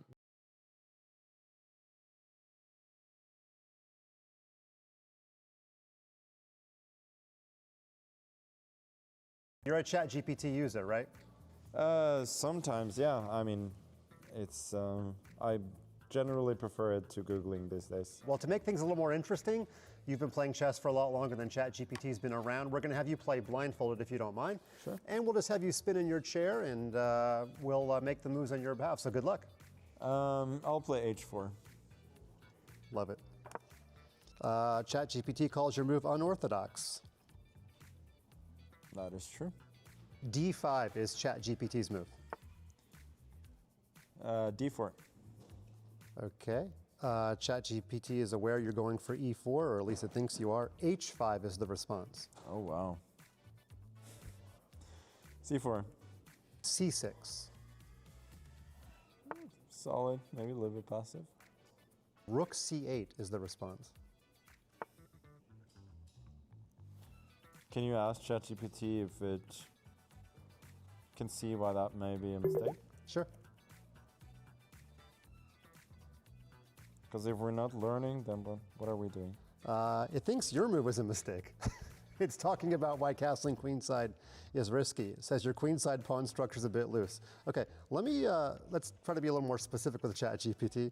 Do you see a danger to your pieces on the D file, if I can use those words. Ah, good catch. Yes, I do see a danger on the D file. But then it goes back to you. With your king on C1, the D file is semi-open, and your rook on D1 can become very active. Then it says, right now, my knight on D7 is pinned. I'm not sure what knight it's thinking about. So you've confused it. It can't learn like us humans can. What a shame. Rook D1. Okay, it did last 20 moves without actually making an illegal move, although it had some illegal thoughts. Rook F4 is not allowed, but it's what it says. So you have the option of putting it out of its misery and capturing the king, or forcing it. Let's go Rook D8. Okay, so we'll put Rook F4 on board, and we'll play Rook takes D8. Oh, now we get to have some fun. I'll respond with Rook takes H4, capturing your H-pawn in return and trying to activate my rook. Well, the rook was just an F4, so it's not completely unreasonable. Okay. I'll try King E6. Love it. That's the kind of move we can get behind. All right, Rook takes C4, taking a bunch of, it's taking space at least, yeah. King F7. Oh, I think I see the illegal checkmate you're gonna go for. We'll see if you're thinking the same thing. All right, E takes D5. That one just came out of nowhere. Okay. Just take a pawn from the graveyard, put it on top of the knight maybe, and I think I see what maybe is happening. Queen H5. Yes, checkmate. The queen jumps over the king. And let's see if ChatGPT allows the checkmate. Okay, you might have to cry foul on this one, Magnus. It's playing Rook takes H5. Might be a good time to disenounce checkmate. What do you think? Yeah, I'm sorry. That was the first illegal move of the game, but it did very well till now.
That's fun. That's fun. Okay.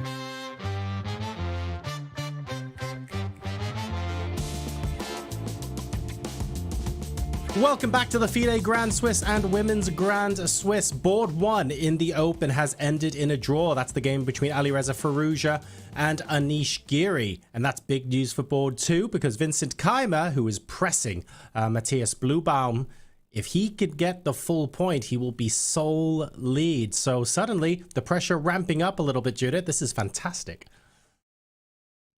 Absolutely amazing and unexpected. Short draw. At the same time, I hope it's not misleading you, our audience, that they just came and made a quick draw without any ideas because the tension is too high.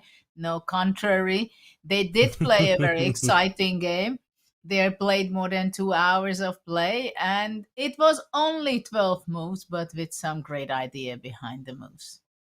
It was really good fun, and there was a lot of thought at the end from Firouzja whether he wanted to go into it or maybe accept a worse position and try and grind it out. And he chose to go for the draw, but he did think about it.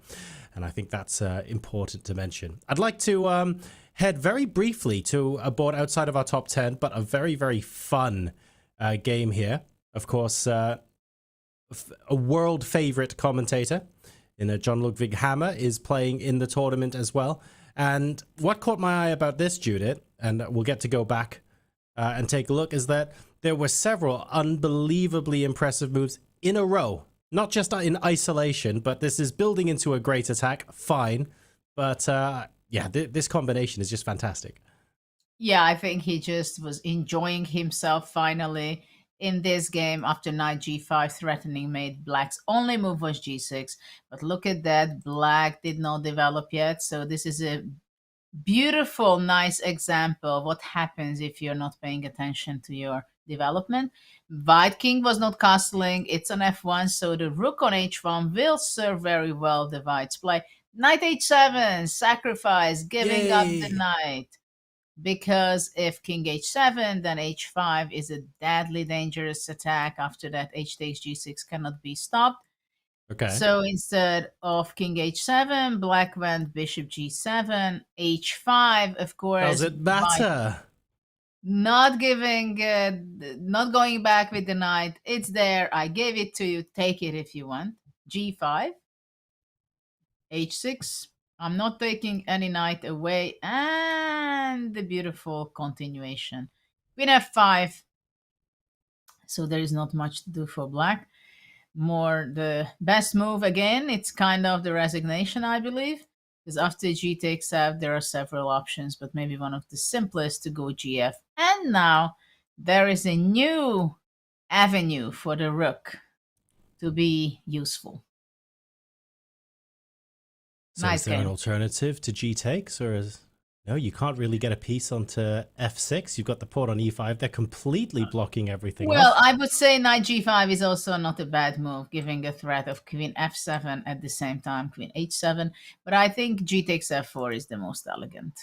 Yeah, you can't even bring the rook across and try and block on the 6 because you just play, that's fine. Thank you for the sacrifice. I'll take your rook as well. So, oh, absolutely crushing.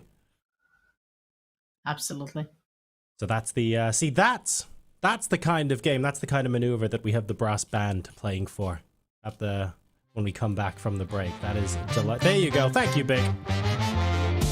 That's for Hammer time. Absolutely love to hear it. Right, let's go ahead and take a look again at our top 10 boards. Absolutely beautiful stuff. Now, we have already mentioned the stakes are high on board number 2 right now, okay? Board 1 has drawn.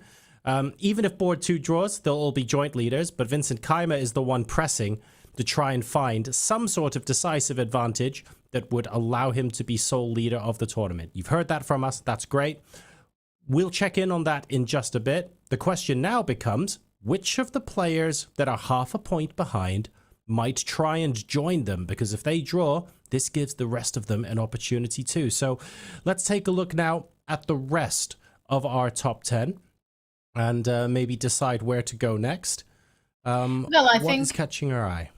let's go then board number 3 and let's figure out really what's going on the boards where the players have 6 point, which is board 3, 4, 5, and Hans Niemann on board 6. So Okay. something went wrong for black, it seems, or at least it's not the perfect moment. Let's go back just a few moves because, well, it's a very classical position. Bishop on c1, this is always a trouble for white. What to do with that, but that's another story. Rook e1. I guess it's worth pointing out only to say that the bishop on c1, it's not unique to this game. It's a classic theme in these kind of openings, is what you're saying. So it's something that a lot of players experience, and they choose to play this anyway. It's not a unique position. And anyway, the bishop was not moving out and going back. The idea what white did, from a1 went the rook to a2 and then rook c2. So bishop on c1, for the moment, it's activating itself, defending the pawn on a3. At the same time, it can happen also in some cases that white wants to go f3, e4, and already after that, it can be a powerful bishop. But f3, e4, it's not easy to get. So here, white played rook e1. Black decided to go knight e4. So this is a question for black many cases, that do you play knight e4, or you prefer to play c5, or you just play c6 with the idea to stop knight b5 options and then make space for your bishop on d6. So white's questionable piece is the c1 bishop, while for black it's the b7. It takes an important role stopping white of playing e4, or the move was played knight e4, it supports that knight e4 is possible. So after knight e4, knight takes e4 from g3, d takes e4, bishop c4. Of course, on c4 it looks the best, the most powerful, that bishop. And now it seems knight f6 was kind of a mistake. I don't know. It's definitely the most logical continuation. It looks to play. Very natural. And with the bishop on the opposite side of the board as well, I should point out that the f7 pawn becomes that much weaker. You're not necessarily looking to play f5 and support the pawn on e4 if you have that very weak diagonal towards the king, so you have to think carefully before going for something like that. But bishop c4 just completely shuts those kind of ideas out, even if they're not applicable to this position. So interesting stuff. I wonder why it's a mistake. I think it can be a mistake because there was a better move. It's not a real mistake. It's just c6. I believe it was better, with the plan of pushing away the c4 bishop from c4 with b5, and after that to go knight b6 or knight f6, but locating the knight to d5. That was an option. But let's see what has happened. Instead of c6, black went knight f6 with an idea to blockade on d5. Makes sense.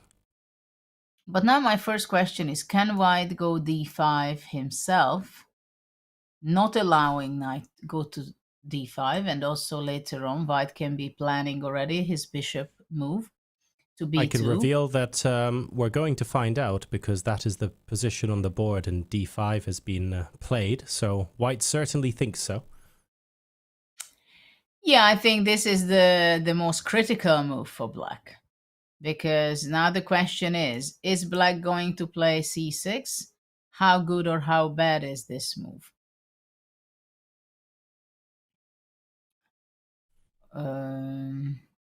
I mean, okay, this is also a question. What is this? Rook d2, you can't push black any takes. further.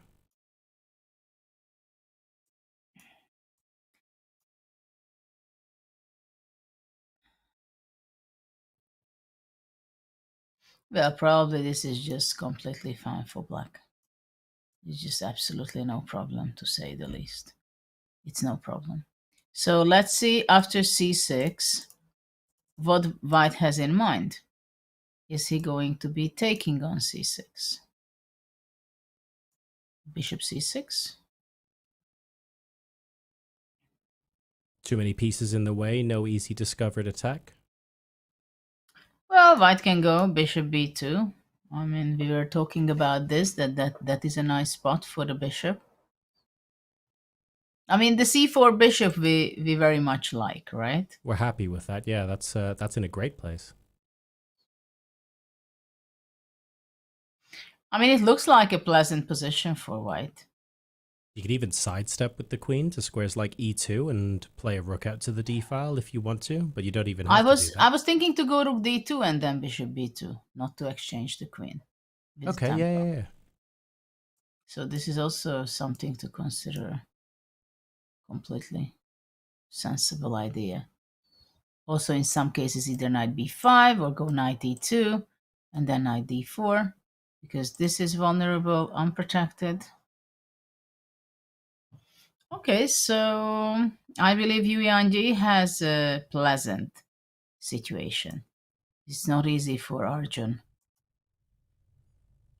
And again, extremely important, of course, given the context of the tournament, because if either of these players get up to 7 points, they're going to be... Okay, it's still going to be a must-win final round, but it's a must-win final round with some very, very big prizes dangling in front of them. So the stakes become very real. It's not prize money, it's everything else as well. So yeah, very important stuff as we get to the sharp end. Love it. So why don't we move on and see the Nihal's game also? What do you think? Yeah, let's go through the rest of the top 10. Nihal Sarin trying to put some pressure on Abdusattorov, and that's board number 4. Oh, wow, that does count as some pressure. We've got the bishop on h6. We wanted to see bishops on h6 earlier on. Judith, maybe not even on this board, but hey, we've got them. We had this on our board because in this position after queen g4 where we left it, black did play queen d4 protecting the pawn on g7, and then they played it out not with knight c3 or c3 or queen g3, but knight d2 was played. Castle, queen g3. This is the square which we said that the queen should be placing. Yep. And the idea is actually that black is not able to play e5 because then knight f3 and the e5 pawn is falling off.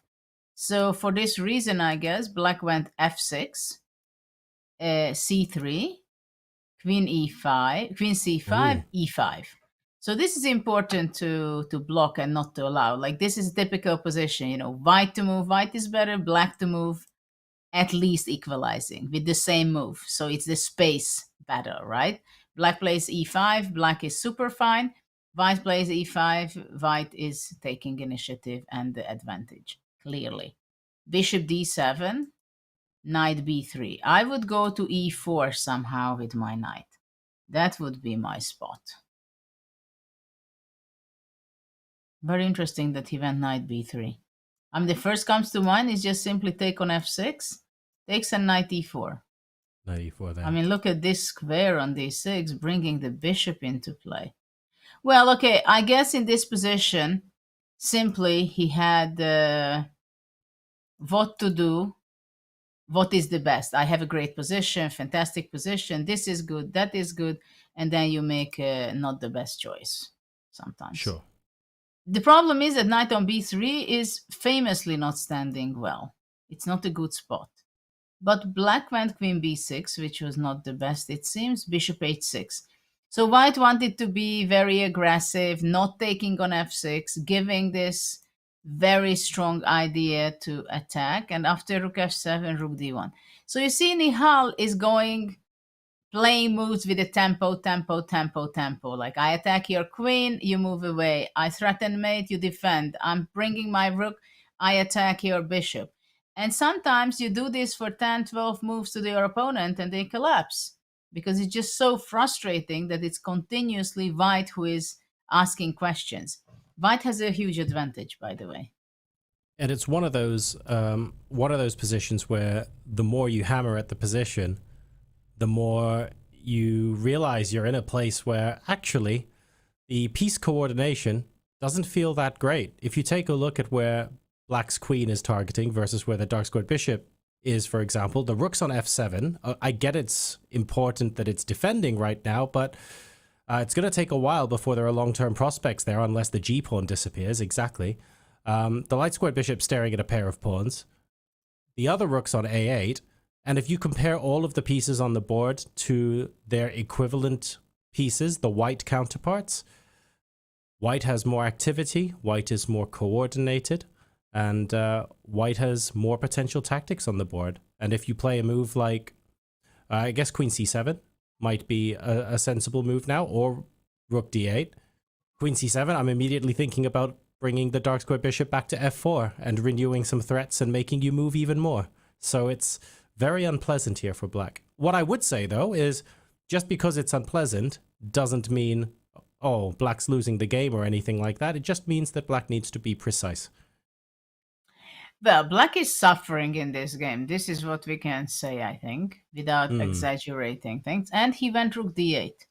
I was putting that move on the board. I think queen c7 was better, but I fully understand why he was not playing that. It's just so frustrating. Why is rook d8 a question mark, though? Because I think it should be some tactical problem for black. it looks perfectly fine. Like, I don't know. First, I mean, I we thought do- that there is something going to be on c7. yes, there's Takes. blue arrow giving that away, but what happens I after mean, takes here? What if I go this? Bishop f4 was also very tempting. So I think queen c7. This is what I was thinking. Or knight c5, sorry. What about knight c5?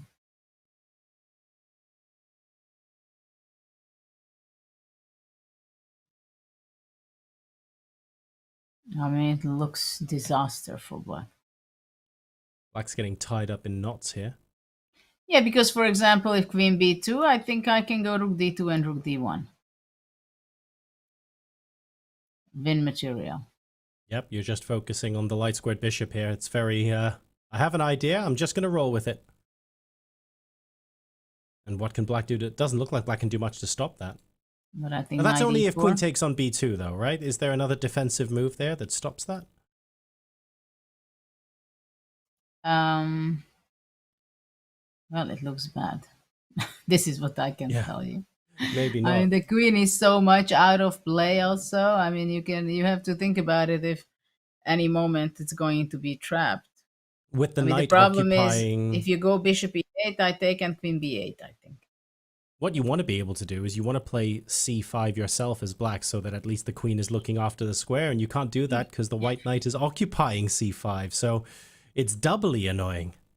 But I was thinking about it that maybe after bishop e3, black has to go c5. Like the only move to give up a pawn. But, I mean, obviously white is just practically winning. I mean, anything. You can go also bishop c5 here and bishop d4 exchanging, simplifying, right? Oh yeah, So, you don't just want to go into the endgame a pawn down with your pieces looking like this. There's not going to be anything to play for. not much. No. So after rook d8, it seems Nihal should be winning the game. He should be winning the game. Wow. That would be quite amazing for Nihal. Let's move Though 18 now as well. his tiebreak shouldn't be too good. Well, I don't think the players who are half a point behind are currently thinking about tie breaks. I think get 2 out of 2 first and worry about it later, right? No, that's clear. I'm just saying that he's not very good. His tie break is not very good because he played only with 2 over 2700 and quite a few around 26 plus minus 15 rating. So I think it's it doesn't Mishra. look so good. He's the one who's been collecting 2700s and his average is insanely high, right? Yeah. That's a huge opportunity for Mishra. Maybe that's a good opportunity to take a look at his board next, because he's actually on the board immediately next to Nihal. Mishra is playing with the white pieces on board 5 against MVL, Mishra-Vachier-Lagrave. And this is the position in their game. We've had a fair few more moves. Rook b2 was played on move 26. Both sides have a dark squared bishop. MVL has an extra pawn. Where's David when you need him? He has an extra pawn. He hasn't gone down a pawn. He's got an extra pawn, David. What do we do now? I don't know. Well, it was very interesting. I was keeping an eye on that game, and I just want to go back a bit. Like somewhere here we stopped. How did it simplified? Of course, white king went to f2 and black castled long. This is very cool. And after that, somehow, interesting e5 move. Bishop f3, e takes f4, takes, and it started to get simplified, though I liked white's position for quite a bit. I mean, with the queens, it looks quite scary. I don't know, instead of a takes b4, I might be going bishop e3, not allowing black to control that line, that diagonal. Also, maybe bishop in d4. If we keep the queens on here, though, Judith, whose king is more breezy? It looks This is not exactly an exercise in the best king safety in the world. This is very, very double-edged from both players. I think that king on f2 is more, it's more better off. I had this idea, you know, here to go c5, bishop c5, go rook c1. Oh my god. d6. I wanted to go bishop d6, but now I see that a b4. And I don't understand why white is not completely winning. Ah, because queen b4, look at that, all the pins. There is a pin here, there is a pin there. Oh I cannot do that. This whole position is a giant pin cushion. This is hilarious. So my plan was actually to go bishop d6. Okay. And I don't know what's going on. I had my plan of playing rook c5. King goes out. And then it's probably drawish. So there are quite some options for...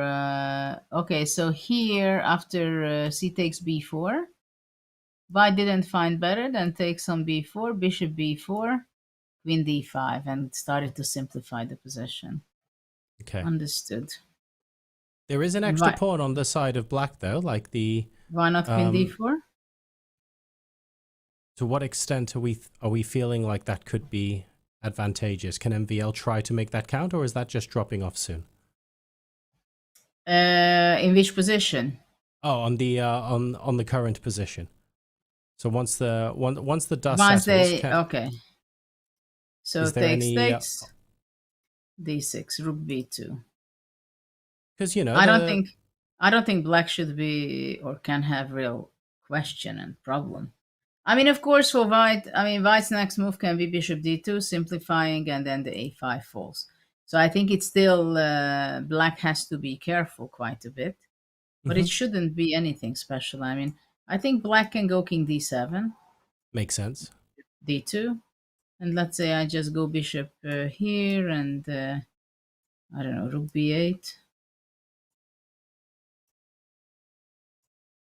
Takes.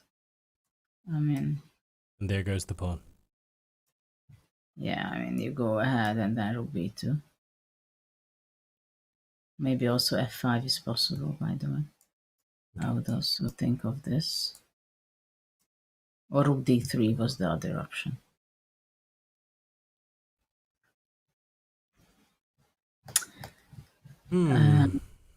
So I think Maxim should be holding it without much trouble. Okay. So yeah, not the kind of thing where there'll be any sort of long-term advantage. It looks like that pawn is just going to be dropping. Okay, rook e8 is also possible. So somewhere to enter to e4, or if the bishop moves, then rook e5.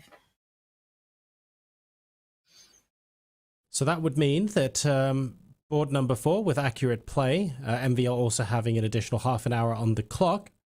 A potentially comfortable draw there. We'll see what he chooses to play. So that means that our top row on the bird's eye view, we've now covered. Bottom left, a matchup that sounds like it should just be very, very exciting indeed. Hans Niemann with the white pieces against Praggnanandhaa.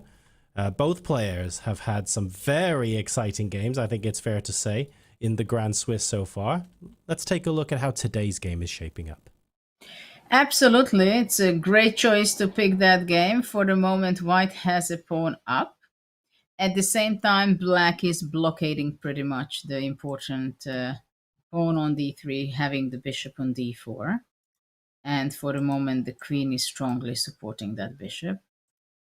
The pawn on b2 is under attack. So, for example, if white would be taking on d4, queen d4, how would white be able to defend his pawn?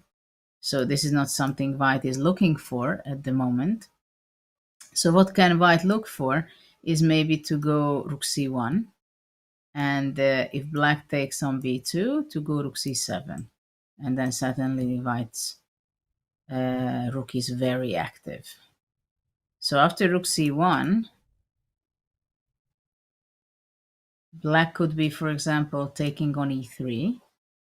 And after rook e3, let's say, rook takes e3. If queen e3, then the b2 pawn is hanging, so that would be a possibility. And I think after f takes e4, the important move of queen g5 is possible, trying to take the pawn on d5, as e4 is not possible to defend because of the queen on d2 is unprotected. Yes, because if you could allow white to play e4 here, everything would be nice and comfortable. But At the same time, now I see that that this can be an issue. The only thing I'm wondering, what happens if queen takes d5? I was wondering if I going can... for it. Why is it lost? Ah, rook e4. I thought I can trap the rook. No, rook e4. Rook e4. And it escapes. Yeah.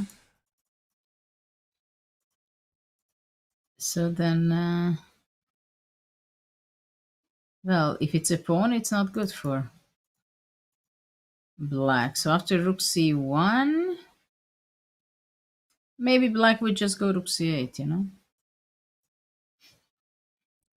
The principled move, as we would call it. Yeah. White has a pawn up, but it's a double pawn. And black has a great active bishop on d4. Very well placed bishop. Very nice compensation for black. Double isolated pawn there, even though it's extra, not enough to give Hans We Niemann. have this on the board, by the way. They did play rook c1, rook c8.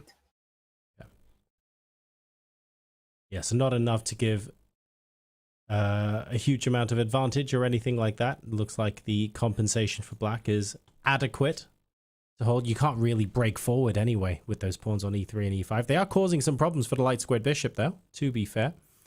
And if you swap off a pair of rooks here, that's just reducing the tension. But can we... Yeah, there's no pawn on the e-file. There's no way to force having those pawns be more defendable. Well, I'm checking what happens if takes and queen b4, trying to force black to capture on e3. Let's say it captures. And then the problem for white is that rook c2. Suddenly an attack here and attack on this. Yeah, black has great compensation. This is what I can say. Great compensation. If you can get the white queen out to b4, like in the lines you were showing, there's the activity there does ask a few more questions, but everything for black is so active. Well, and bishop g5, for example, is not possible because of bishop f2. And so this is a problem for white. Tic-tacs everywhere. Once you've seen the pincushion, Judith, you just see like all the different, all the other tactics potentially in the position become a lot easier once you've seen like the triple pins and things like that. Yeah. I'm still wondering what happens on rook c4. Is it possible to try it out for white?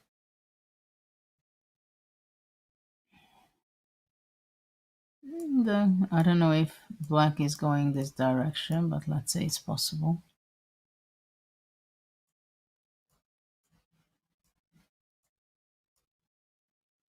Well, at least this is hanging on b7.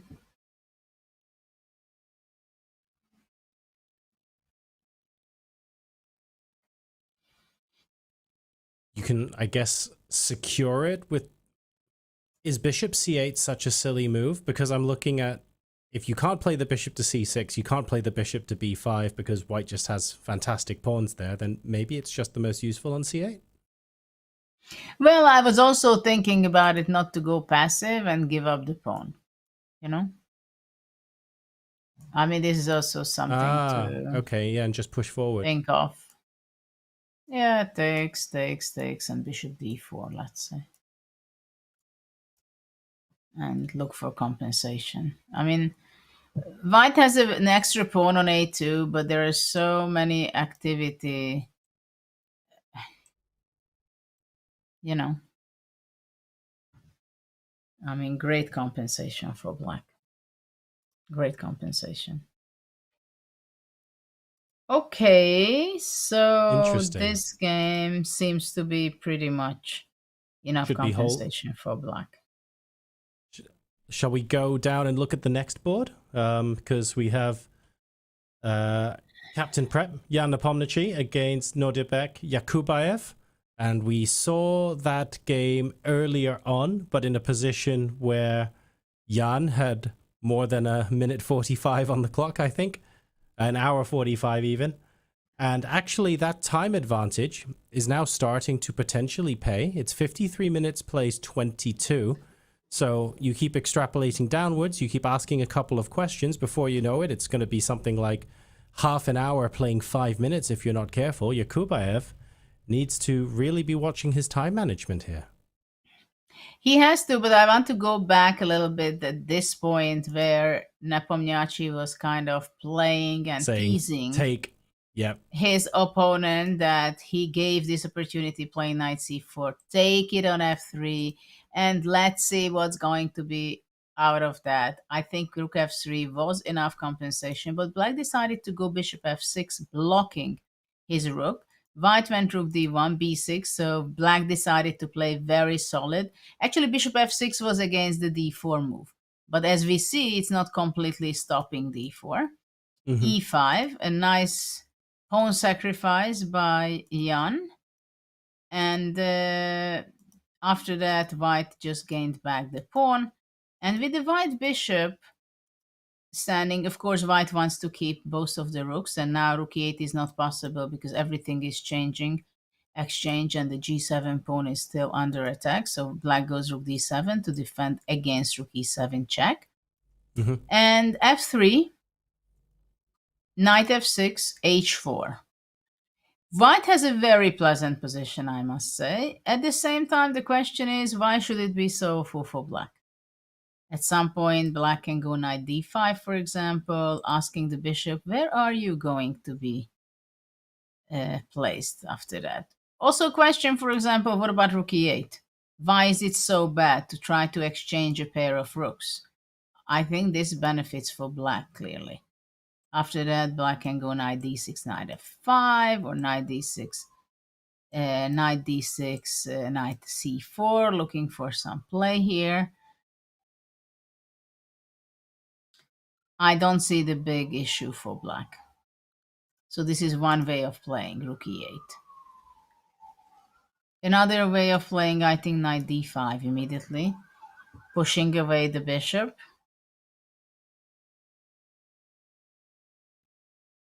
Not so easy for white to look for advantage. I don't think black has to be worried at all, to be honest. Knight d5 on the board. So it seems comfortable that black can defend against white's threats in this position. But if we're playing from the point of view of Yakubboev, and with the clock situation, I'm not saying this is advisory, just to be clear, but if we're saying, okay, I want more out of this, I want to maximize my chances of winning here, are there any other ideas that you would consider trying to set up or try? Which color you want to win this game? For black, if we're playing with the black pieces here.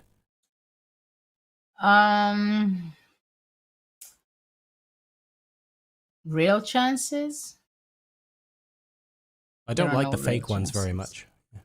Well, but that's the only thing you have. You would need some collaboration with your opponent, you know? It's not, you cannot create winning path by creating it yourself because you're so good. You have to play, and then if white is going to be misplaying or making inaccuracies, then you grab the opportunity. So for example, if black can go c5 and in the right moment go knight b4, possibly placing the knight to d3 when the bishop is not on c3, but let's say on c1, that would be a big progress for black. c5, c4, knight to d3. But the thing is, the knight on d5 stands very well because it pushed away the bishop from the long diagonal, and on d2 is just here. So I like rook d8 very much. But it can easily be the plan that black goes back knight f6, asking the bishop, where are you moving? And then the black knight comes back. Or maybe he's planning to go knight e7, with an idea in some cases to go knight g6 or to go knight c6 maybe better, and then plays the d5 knight with regrouping to make it to d4. That is also possible. I think I would play it with the black pieces more, but it shouldn't be a problem for either color. Makes sense. It's like you might still be able to give yourself an opportunity, but that opportunity is at least partially reliant on your opponent making some inaccuracies. Yeah. Okay, cool. So that's Jan Nepomniachtchi playing against Nepomniachtchi-Yakubboev. They've had a pretty good tournament so far, the both of them. So as it currently stands, it looks like that might be heading towards an equal result. But with the clock situation, you can never say never, because Jan managed to get a half an hour advantage out of the opening, which is not going to be insignificant if we get to something like move 30 and Yakubboev has under 5 minutes on the clock, for example. Board 8 then, we have Tabatatai, pardon my French there, and Mamedyarov on board number 8. Let's go ahead and take a look at Tabatabai's game. He's playing with the white pieces. They have basically equal time on the clock as well. They both just sat just over half an hour. Both on 5.5 points as well. Oh, check that out. Mishra-Vachier-Lagrave has ended in a draw. Yes. The second game Mishra to finish. has 6.5 points. Oh yeah, he's not going to have much chance, I think. No, it was very much a must-win, but Mishra's opportunity is must-win, and then he's got an excellent tiebreak because his average opponent rating is sky high. And of course, playing against MVL, that's not going to change. MVL is over 2,700, but unfortunately, a draw here means he's at least going to be half a point behind going into the final round. Yeah, and in this position, let's see what it is, because I'm a little bit confused with the knight on b6. What is my knight on b6 doing there, you know? This is my question. Because knight d5 is not possible, because that would be a blunder, right? Because takes, bishop h2. So this is white not going to be blundering.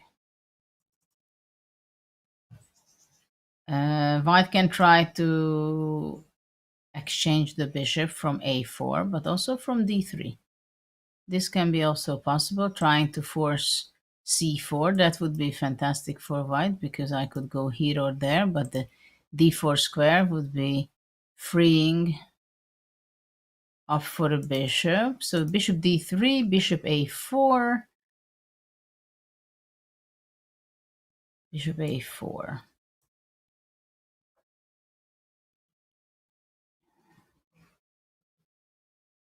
What's happening on bishop a4? I don't know why the Bard engine likes it so much for black.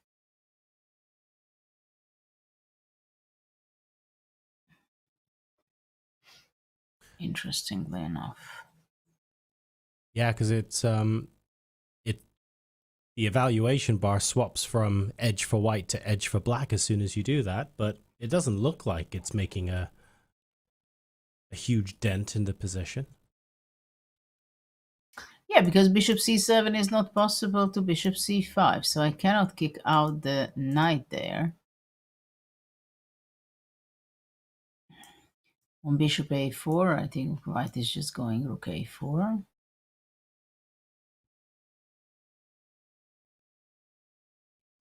Yeah, this knight on b6 is a little bit out of the play. That's the only problem I have. Very annoying, though. Black doesn't have the greatest time in the world attempting to kick the knight out, and at the same time, it's looking after some squares that are not completely irrelevant yet, so doing a good job of being annoying, at least.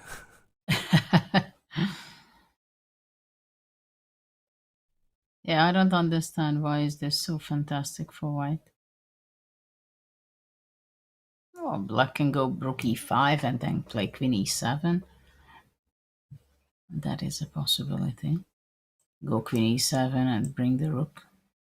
Because the other question to ask is if the white knight on b6 is a little bit offside and it's not doing too much, like you say, Judith, what's the...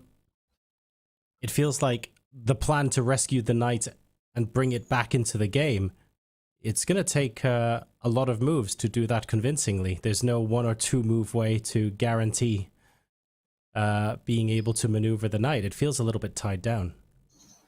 It's tied down, but for example, I mean, what's the problem if I go bishop f4? You take. You cannot touch my knight. I mean, is it really a big thing? I mean, why would the white be worse at all here? I mean, I understand that my knight is out of actions in the wherever, so it's a little bit away, but I don't see any problem. Maybe rook queen d6 and you try to go rook e8. Rook e8, yeah. Yeah, black is doing fine.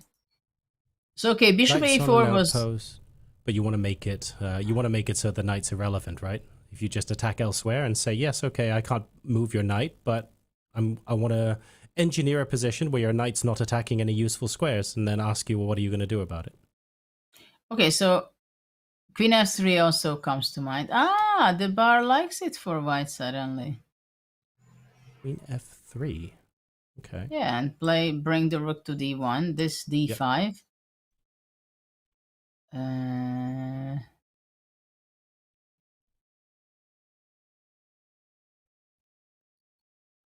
Rook d1 is a threat.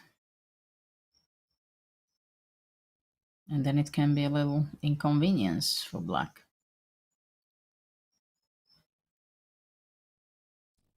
These complicated, non-boring middle games from the Petrovs, huh?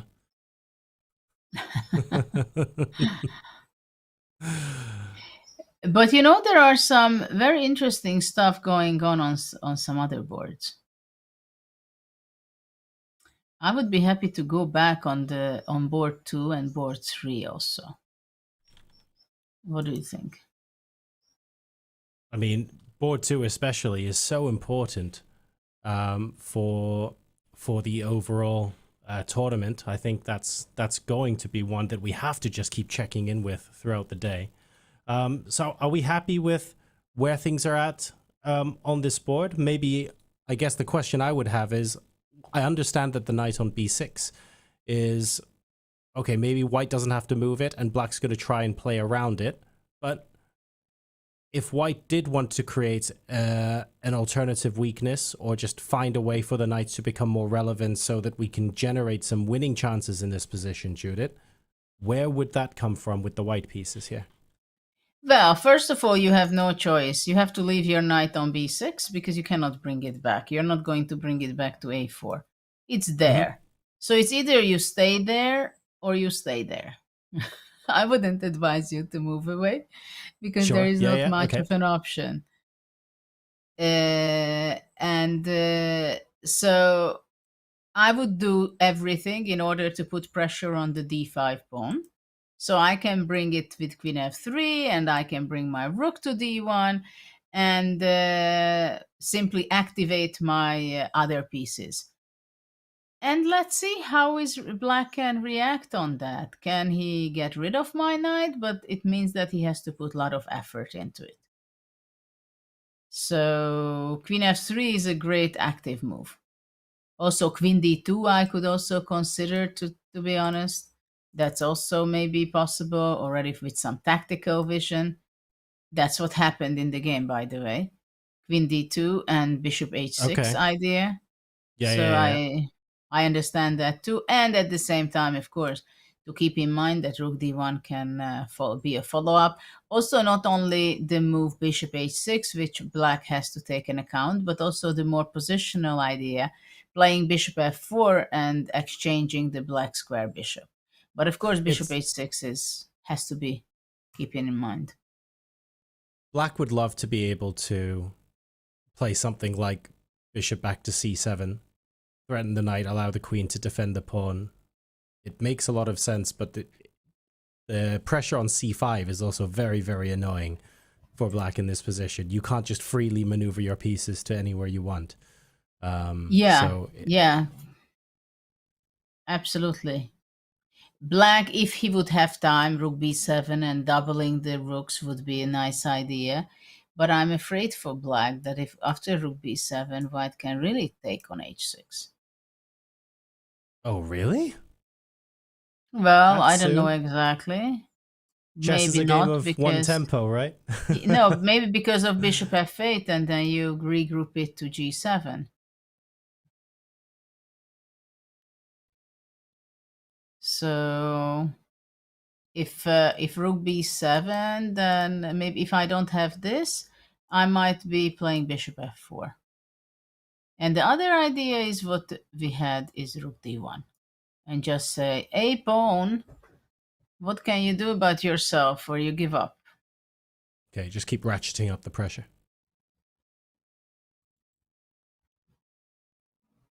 Oh, some critical choices to be made here in this game. Yeah, I don't know what black should be doing. Maybe bishop c6 just to defend the pawn on d5. It's, you have to pay attention a lot. White is spending a lot of time, so he's behind 10 minutes. But it's not him who is in danger. It's just both players has to be very much alert what's going on. It also looks like that if for any reason black can get d4 in, the bishops have a great scope, there's a little bit more space, and you can enjoy a good game. There's just not enough time to do it. Yeah. What do you think to jump to Vincent game? Yes, Because let's check back that's in. a very critical game going on. We have a queen exchange since we've been there last, because it was something like this: queen a4 and queen g4. Black played b5, which was not liked by the engine very much. a4, a6. Vincent included these moves before he went knight f3. King h8. Black played very calm. Queen h5, queen e8. Queen e8. The idea is of queen e8 to go f5 and eliminate the attacker. But it seems that maybe white had something here. Well, yeah, what's the follow-up that punishes that? Because that makes a lot of... Bishop g5 was not the best. The question is, what about knight g5? Maybe knight g5 was the best. Knight g5 instead. Yeah, because bishop takes, bishop takes. Do you entertain h6 at all? I'm sorry? Do you entertain h6 at all instead of taking, or do you just automatically swap it off? H6 must be worse. Ah, you have good nerves, John. Oh, no, I see. When I'm viewing the game, I can make these recommendations. If I'm playing the game, I would never play that. h6, my God. Wow. Just looking at it, it's so scary. To be fair, the more I look at it, the more I just want to play bishop takes. No, I understand, but I still want to figure out why h6 is not good. Maybe, I would go knight h3. And to go knight f4, it's a good spot. And just calmly step out of the way. Thanks for the weakness. See you later. So bishop g5 is a logical reaction. For sure, 100%. Takes. And white has a beautiful position. So maybe this was a better idea, but white played bishop g5 immediately. And then f6. Takes, takes, takes, takes. Bishop h6. And black went knight d8, defending the pawn on e6 because it was threatening, and also, by the way, opening up the b7 bishop. So black can relieve a bit, but it was more scary before if white is not playing bishop g5. Without the forward knight, without the queens on the board, this is definitely still scary, but it's scary because it might become a grind. It's not scary because a mating attack might appear out of nowhere. Oh, no. Yeah, absolutely right. So now the question is, what should white do? Should I go knight h4, let's say? It's possible. I was also wondering to go knight d2. At some point, I will want to play rook a5, I think, to attack the pawn on b5 from the side. But, you know, after I go away with my knight, it's possible that takes, knight f7, or e5. I was also wondering, what about e5 and go knight e6? Or, let's say, go knight f7. And then what happens? If bishop f4, you know, I would even consider moves like this. And f5. And I guess in principle, maybe a rook on a7 would stand white in good stead. No, White, yeah, I mean, White well. has a nice position anyway. I mean, still White has a beautiful position. But it's not winning. It's not winning. It's knight d8 and White has to work hard to win his 6th game in the tournament. Absolutely huge if he can do that. But of course, it's by no means guaranteed because Bluebaum here is trying to stop that from happening. And with queens off of the board and still what looks like a strong position, but no longer looks like a mating attack, it does Rook make a5. it a little more tricky. Rook a5 on the board then. That's the live position. Yeah. Rook a5. Let's see, what's Still the pressing. idea? If, let's say, bishop c6.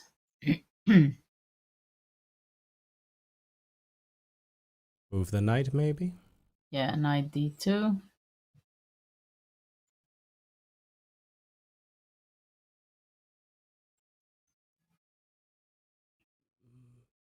Yeah, pawn is kind of falling off.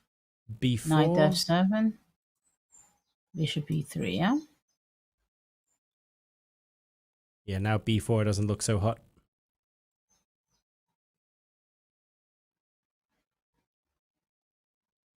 And if takes, rook b8. Then rook a7, I believe. Knight e4. Maybe knight e4. Looks very Simply. troublesome indeed. That bishop, Also, rook that dark square a7, bishop, it was not bad.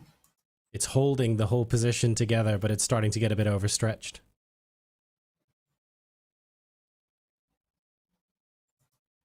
It's not fun to play it with black, by the way.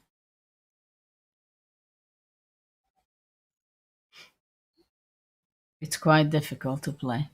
You're going to be struggling with this for a little while. Okay. But we have, you know, a very tough game. Very tough. Board 3. Yu Yang against Arjun Erigaisi. Yeah. Yeah, something incredible, interesting going on in that board. Well, because we left it. Oh. We left it somewhere here after rook, after d5.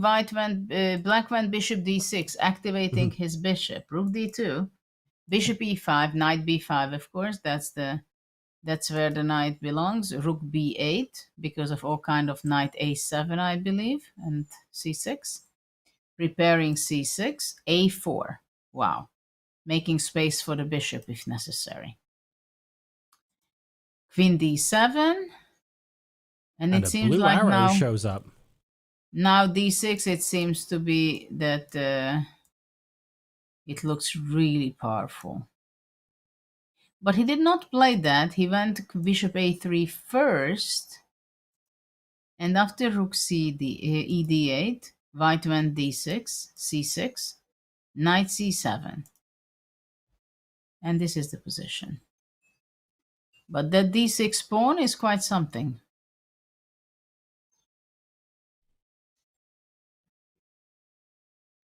Very uncomfortable position for Arjun. Yeah, how do you dislodge that? Well, knight e8 you can think of, just getting rid of this c7 knight. Yeah, that would be the most direct one, right? Yeah. But even still, like in exchange of knights, the pawn is still standing.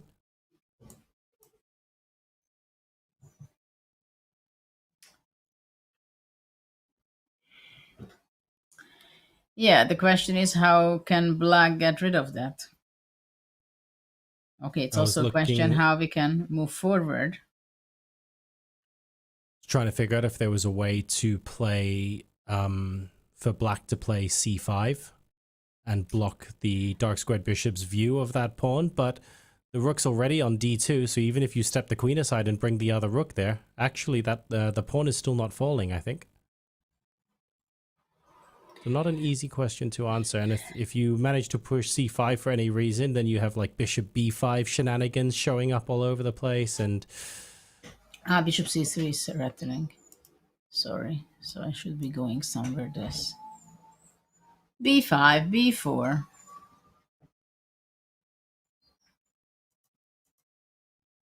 So this is the position right now.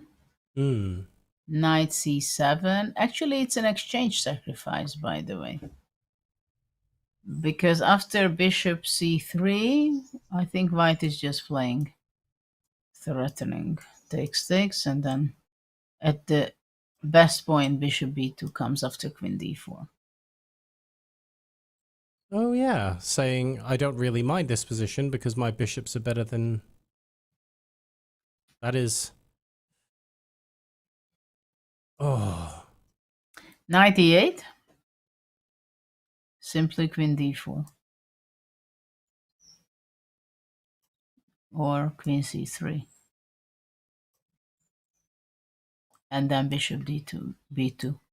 And the c4 bishop is very powerful. And along diagonal go is killing, simply. That's insane. So even though the pawn on d6 is... Look at that. Can be dropped, it doesn't matter anymore. It's become irrelevant. Yeah, you get this position. Oh my goodness. Yeah. Demolition derby. Yeah.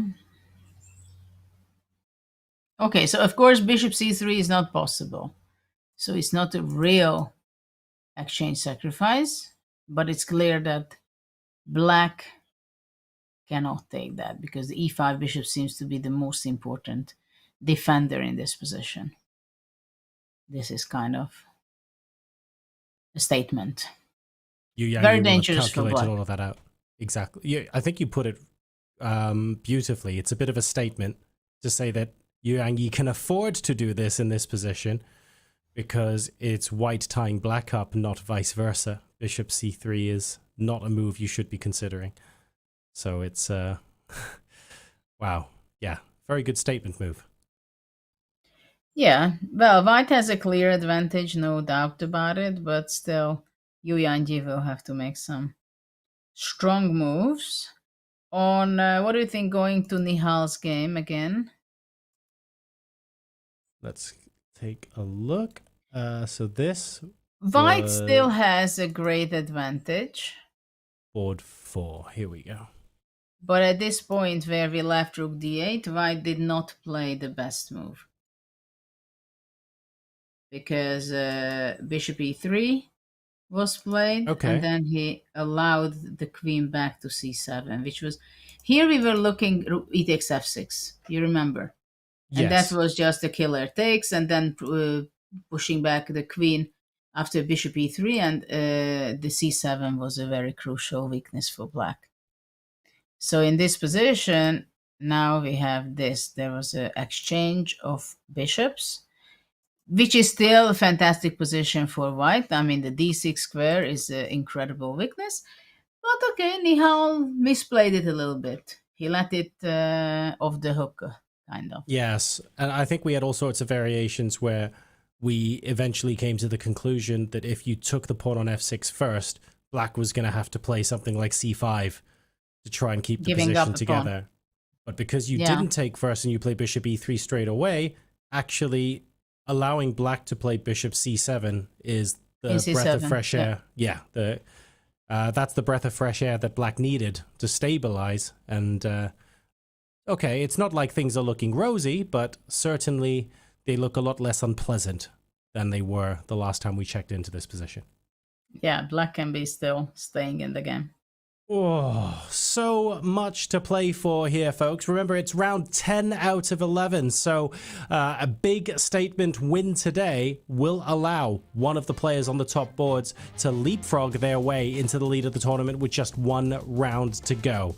We are deep into the middle game now. We're looking for the tactics that emerge as players with better positions start to maneuver their pieces into what could potentially be killing blows. We will find out after the break how many of them can cross the line. See you soon. Okay, white to play and win. Okay, I think we don't have much choice for the first move. We should play b7, king b8, but then I think I should take some time to think how we can manage to kind of break this structure. I mean, bishop a7, king c7, of course, is forcing, and after bishop f4, rook c7, we will have some... well, I think my idea is to go b7, king b8, bishop f4, rook c7, king g6, and get the king to d8 before the pawns move. I just need to make sure I put the bishop on the right square so that the pawns are not too fast. So bishop f4, rook c7, king g6, h5. I cannot go king h7 immediately because of a g5.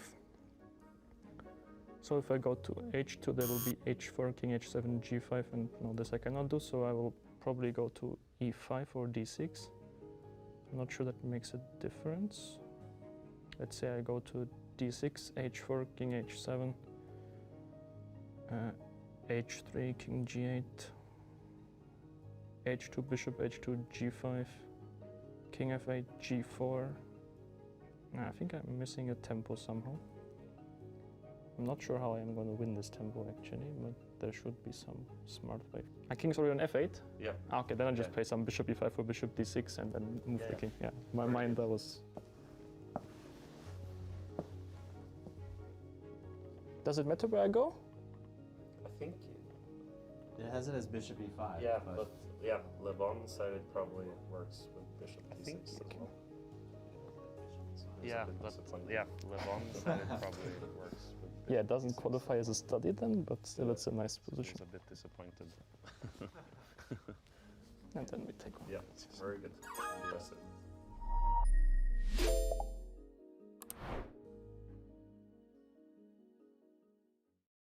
Hi, I'm Badana and I'm here with Judith Polka, and I picked a game that I really liked of hers to show today. Judith, is very cool to be here with you, and I'm very excited to show you one of my favorite games of yours. I'm very curious which one you picked. So let's start, and then I tell you which one is it. I'm white, right? Yeah. I made e4 all my life, so it's easy. Then I make this. So what did I play here? Because I played bishop b5 and d4. You played bishop b5. Okay. Castle. Bishop g7, c3. This is how it went? Yeah. Yeah. Can you tell me why do you like this game of mine? Why did you pick this one? Because I like the open setups. This game actually we played in the first half of the tournament. I have won already quite a few games. And I was playing with white against Chilingirova. She's from Bulgaria. And the Women's Chess Olympiad, this was the first Chess Olympiad I played. I was just 12 years old. And it was very special for several reasons for me. Because at the time, in '88, the Olympiads had 4 boards in the open section and only 3 boards at the time in the women's section. And I played together with my sisters, Sofia, she was 14, Susan was 19, and there was another team member, Ildiko Madl, who was also 19. And I was just 12 years old. And I was playing in board 2, so they were kind of happy because I won one game after another. And in those times, it was not team match which counted, but it was board match. So it did matter whether we won our match out of the 3 games 3-0 or 2-1. And my sisters were very happy that I was playing in the middle. And we were always starting with a win by me, or they could count on me winning one game after another. So that was something very nice for them, but it was also very nice for me.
Welcome back to the FIDE Grand Swiss. Nearly $1 million in prize money and lots of spots at the candidates. 4 in total, 2 in the open and 2 in the women's on the line.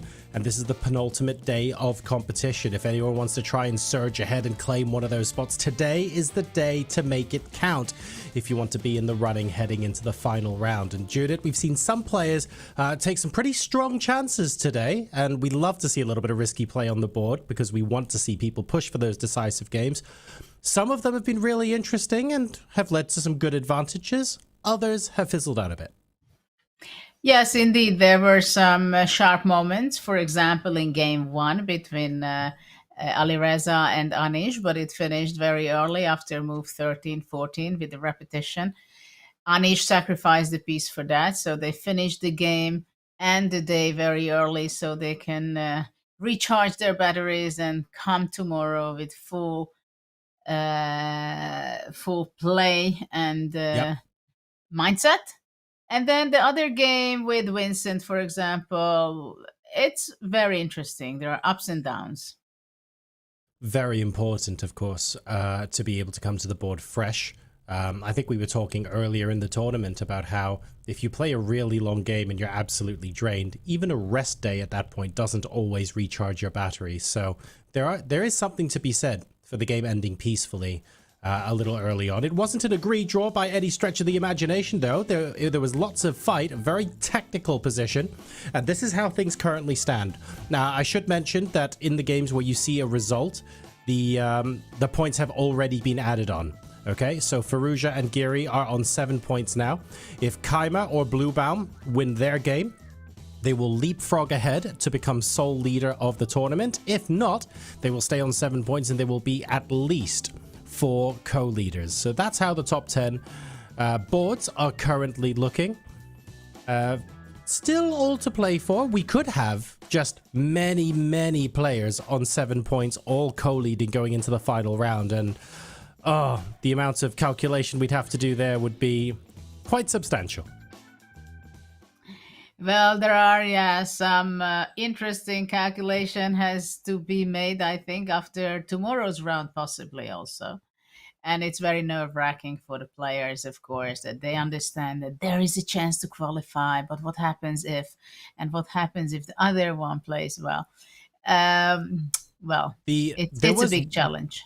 There was one circumstance, Judith, where we didn't have to worry about those calculations, and that's if Mishra won today, because his tiebreak, his average opponent rating is 27-33. So if there were a whole bunch of co-leaders and Mishra was among them, we can say with certainty that Mishra is leading the pack. But that's the other game in the top 10 boards that has finished, and that finished in a draw. So back to the drawing board for us, plenty more calculations to do. Well, we have a very interesting game going on board 3 between Yuanyi and Arjun, because there is a very annoying d6 postpone for white, and black is trying to get rid of it by any means, but black has a difficult position right now, and I don't know whether Arjun will be able to save the game, but he's in a difficult situation. And then in Nihal's game, we talked about it just before, how much energy they need. Well, Nihal had an incredible tough game yesterday against Alireza.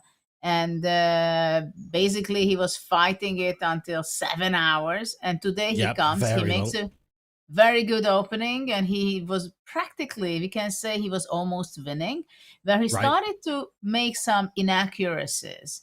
And now in his position, it's board 4 against Abdusattorov. We can see that it's very, very difficult to play with black. Very difficult. And it's still beautiful to be on the white side. At the same time, you have to win it again. Because this knight is supposed to be on e5 to start with. Then I would want to have my rook on the d file, on the open file. Mm-hmm. And, black played b6. He wants to play c5 to improve his position. So making space for the bishop on b7. And looking for a little counter chance. This is what he can hope for. But of course, it's white. If Nihal is not winning this game. He's not going to have a good night's sleep. That's for sure, because he couldn't have better opportunity today than what he had. 100%. This is the game, remember, when we were saying that white let black off a little bit by allowing queen to c7 and effectively resetting the position. So you're exactly right, Judith. You're now in a position where, okay, you're still doing better, but if you want to claim any sort of position as winning, you're effectively going to have to do the work again from scratch. And there's chances here, but it's frustrating.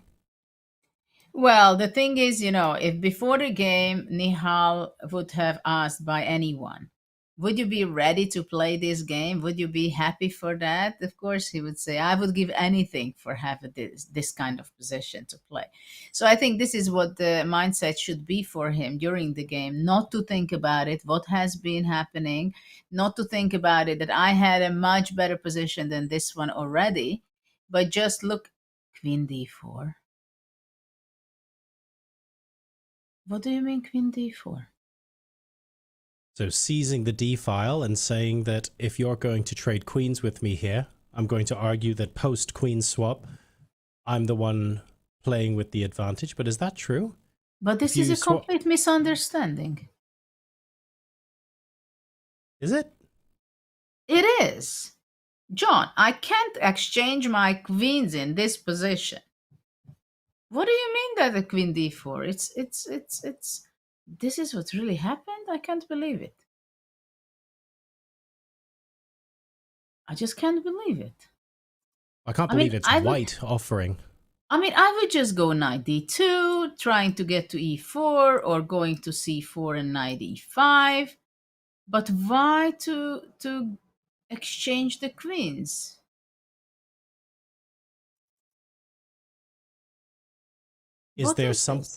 Is there something concrete after knight takes?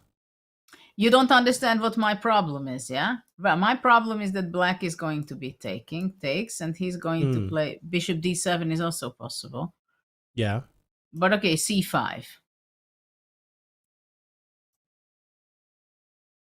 Knight c6.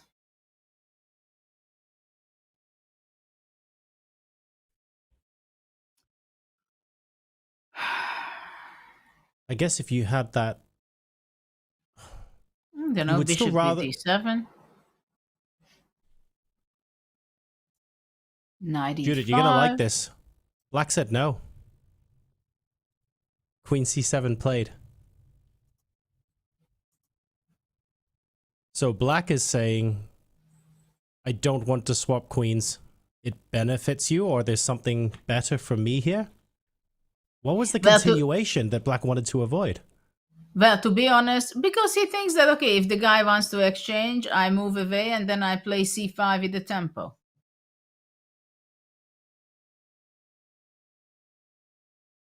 Because white's queen's place is not on d4. I suppose. Then I guess you play rook d1 pretty much instantly, right?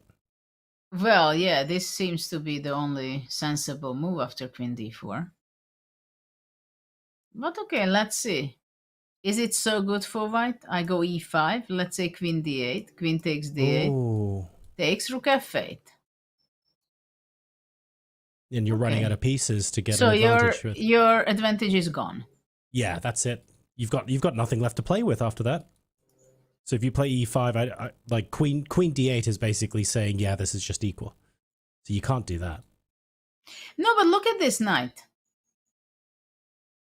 It's not supposed to be there.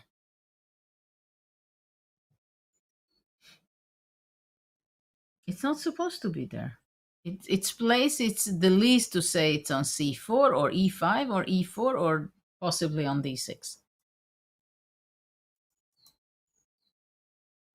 And if I go, let's say, knight d2, then black is playing c5 with the tempo.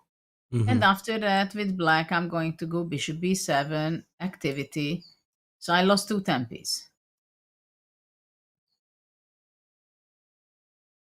Well, white is still better. It's not that white is not better, but you have to make a lot of inaccuracies. And I think some of them were kind of done. already. Of course, f3 white can play on rook g6 or queen c6. I'm going to be entering to e5. I was just very surprised. And you can see that Nihal is thinking a lot, so he got confused.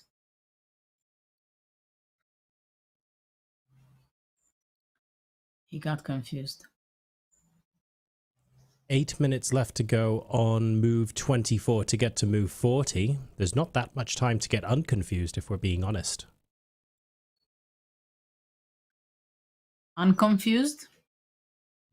Unconfused, yeah. There's not much time to reverse it, to rectify. Yeah, the no, situation. it's a new word for me, and yeah, you can't. It might not be a word. I might be making that up. Okay, knight e5. I don't know if I made. Look at that. It's crazy. Crazy what's going on here in this game. I would like to direct your attention to a rather delightful end of a game, if I may, Judith. Mm-hmm. It's a game that we took a little bit of a brief look at before, but we haven't recently. It's off the top 10 boards, and that's because it's board 12. And we actually have a result in this game. Okay, let me pick. Let's see why you're telling me to visit that game. Let's go there. Okay, now I understand what you have in mind. So we can, okay. So we can share it with our viewers. It was a rook end game, completely winning rook end game. We've been here before in this game. It was a Petrov, and black is trying to save the game, and white won in style, you can say. Check, king g5. White is ready to go king h6 and give checkmate. Black was still fighting, but interesting fighting spirit. And in this position, unexpectedly, rook g8 mates, h8 queen mates, but white, Avender, has a sense of humor. And he made h8 bishop. It's not often that you can say that you played h8 bishop checkmate.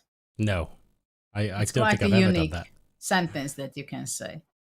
Very nicely done. But what's interesting is sort of how we got here as well, because I feel like at one point we were, I forget it, it was somewhere around move 20 or maybe just after move 20 where we had the doubled pass pawns on the H file, and we were saying actually with accurate play it's looking like black has some good chances to draw this. So it's interesting that it became that ending to the game. I wonder what went wrong. Well, we discussed it that at some point, well, black was doing all kind of moves, that knight e4 will be played. Well, it seems like black thought I have time for everything.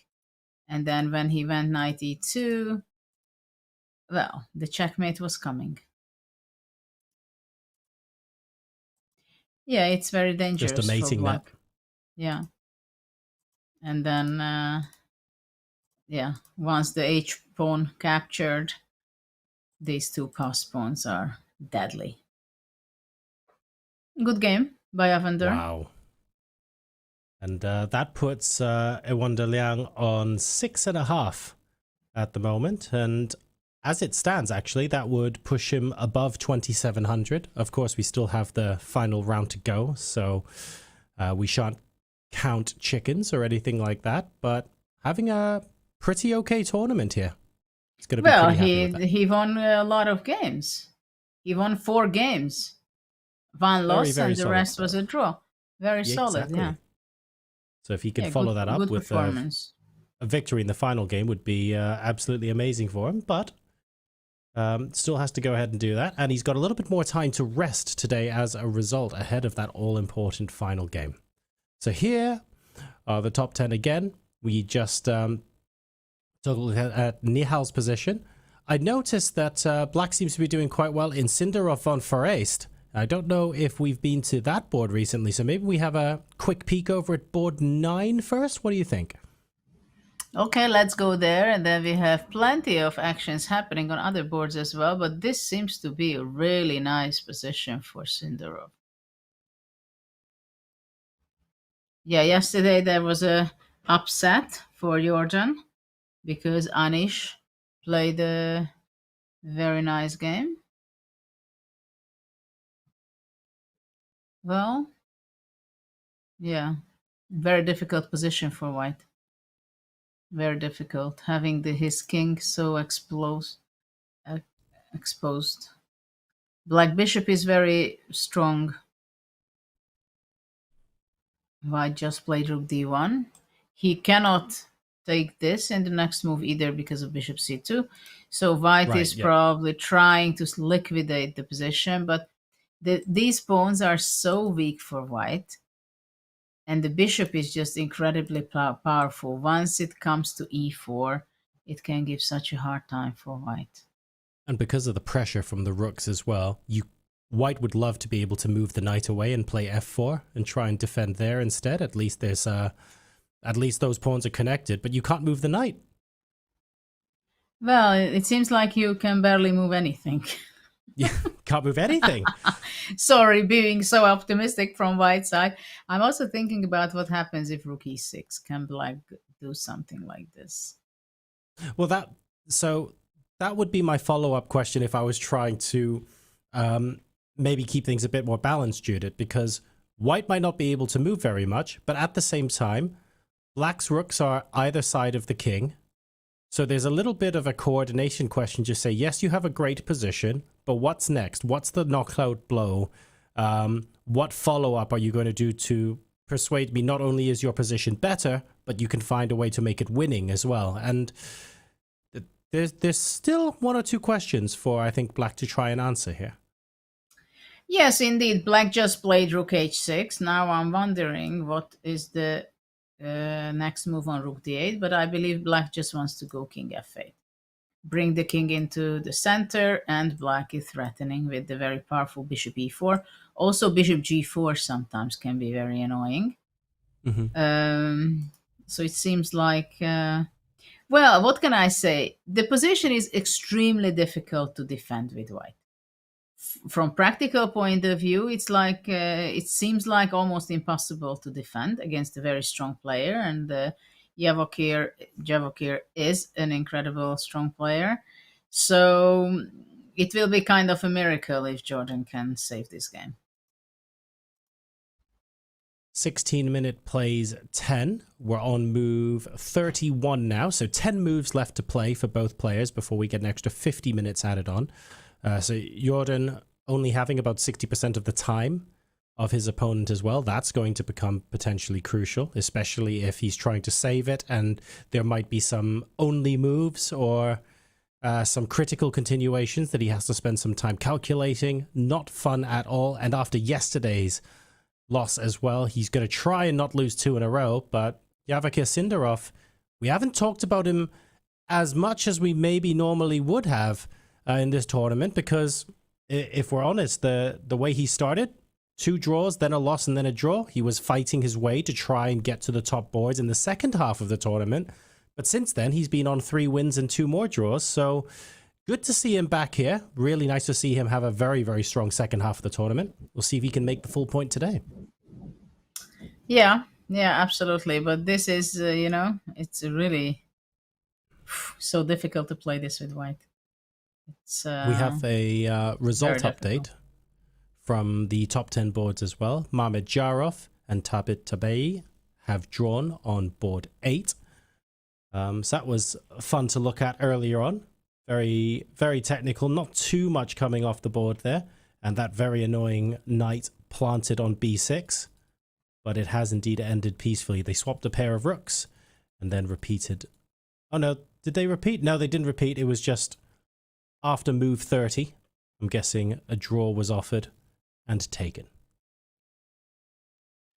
Well, maybe we go just for a second. Before we go to Keymer, there's some nice tactic what was set up in Nodirbek's position. Okay, let's go to board number 4 before we head back to board 2. Let's take a look here. I'm not sure what is really going on. But you can see that in the last few moves, what has happened? Exactly what you said, Judith. D4. You see, queen c7, White went rook d1, e5. So Yep. black is taking, well, I'm not saying black is taking over, but suddenly his pieces starts playing. Bishop f5. Already in some cases, bishop c2 is an option, but at least it's an active piece now.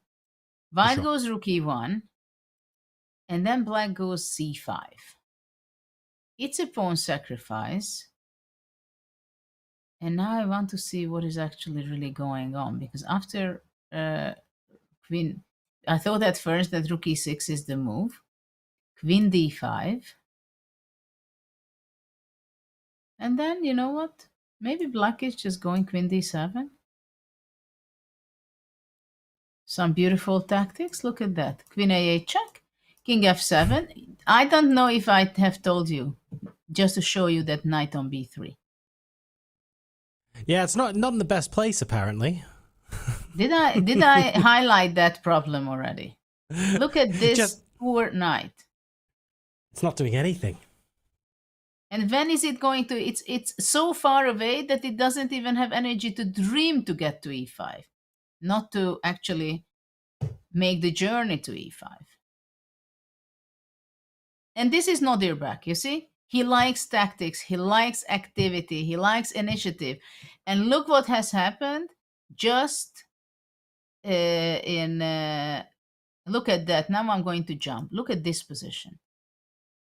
Look at this position. Just 5 moves ago.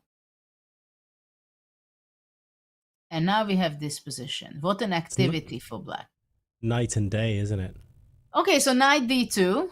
I believe it's definitely the best move, but we could have brought that knight 5 moves ago, before black is doing all these active moves. And sometimes that's the best way to really illustrate the point, isn't it? If you take a look at the position, okay, forget the last move.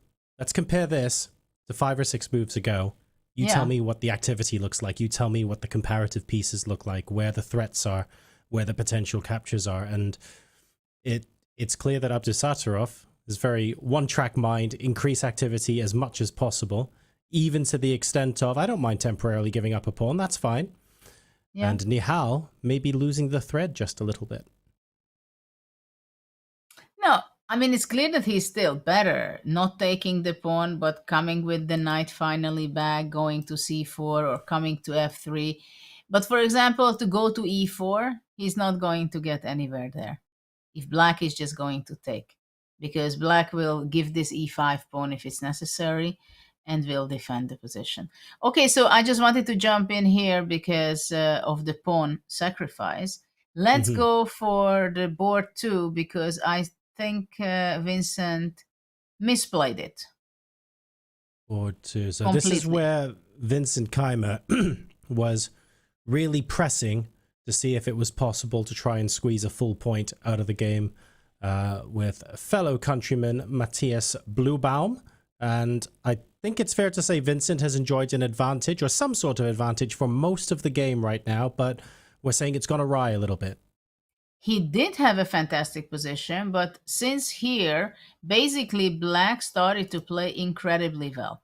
f6, takes, bishop h6, knight d8 I think is a very smart move, opening up the bishop and rerouting his knight to f7. Rook a5, b4, very nice move, c4, knight f7, pushing away the bishop from h6. And now black decided to go rook a8 to exchange the active rook on a5. White took rook a8, and now went to knight d2. It's the second time that he's going. In the opening phase of the game, he went knight d2 once, which created him the opportunity to have a better position. Now again, I think it's a good move because it might be going to spot on b3 and attack the pawn on c5. But, well, now it's black to move. Black is hesitating how to continue. It feels like black has more of an initiative now because you're looking at moves like rook a2, maybe knight e5. Yeah, I think both are pretty good. Maybe I would try to defend with my rook, and then you go knight e5, exactly. And look at that spot for the knight on d3. How do you stop that? Yeah. Do you counter with knight b3 and say we both... oh, God, but even if that works, it's like... if you compare having to calculate those double-edged tactics with the positional advantage you enjoyed 10 moves ago, it's night and day. Absolutely. And look at this journey with the knight from c6. It went to d8, to f7. It comes to e5. And you don't see where it stops. It can go easily to d3. Rook a2 is on the board. So let's see what white is up to. Maybe actually the best move is to play b3. But okay, after b3, knight e5. This c5 pawn is not going to be attacked for the time being, unless white is attacking it after all. Knight e4, knight d3, rook d1.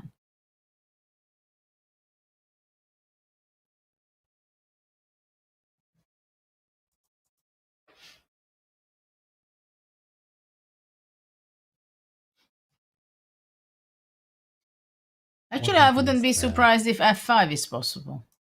Take away the square from the knight. But also, you know what possible? Maybe rook b2. But after rook b2, rook a1. No, that is not a good move for black. Right, because yeah, the knight on d2 is the only piece that's defending b3, so if you're ready to capture on a moment's notice, maybe if white plays knight e4, then it makes sense to play rook b2, and again you get into a calculation race for who's taking what pawns and what pawns can be pushed. But again, not a situation that Vincent Keymer would have wanted to be in half an hour ago. It's just the nature of the position is completely different now. Yeah. I'm curious. Actually, he went knight e4. Okay. He went knight e4, giving up the pawn, not wasting time. I like it because it's active. I'm wondering if after rook b2, white goes rook a1 first. What do you think of that?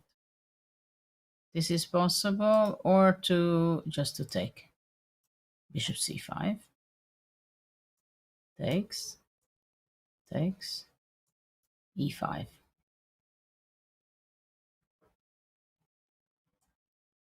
Rook a1.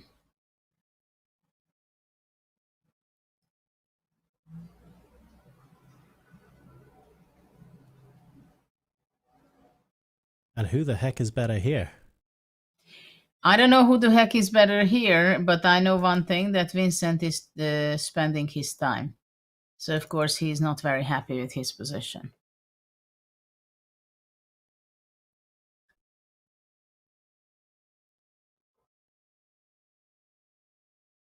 Rook b2 is on the board. Expected. And again, if you compare this to the position after move 20, and you're just going, hang on a second, how did this happen? Rook a1's been played. So keeping in with the theme of staying as active as possible, c5 pawn is not long for this world. You can't, of course, play anything.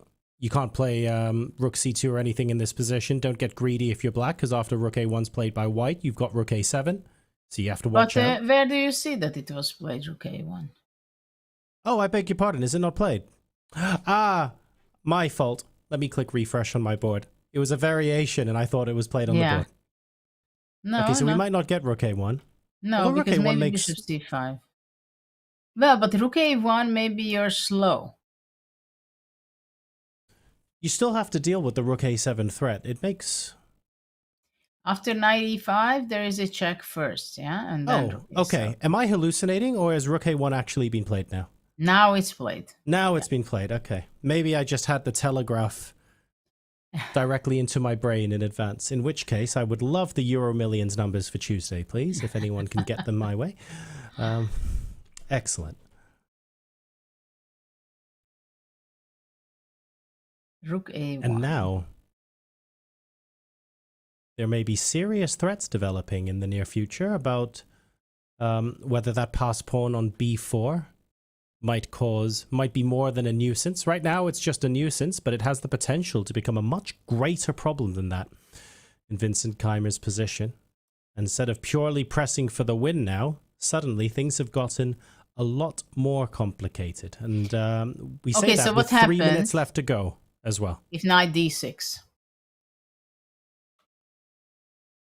Knight d6 is an option. Knight d6. And if knight c5, knight c4, bishop a6, h6, let's say king g8. Okay, so I'm out of danger.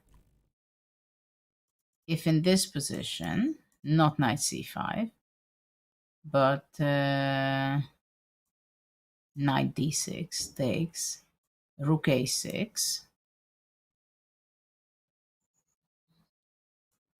bishop f8.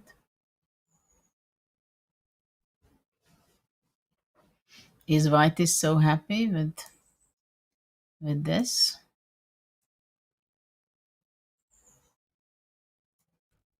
I feel like while that b pawn is there, it's hard to be happy. Yeah. Well, in the other hand, you can take it now. And then you can be happy to save the game. Put your bishop on e3 and that's it. So let's see if he goes knight d6. Because knight d6 is possible. But black has so much more time than white. Yes, 10 minutes plays 3.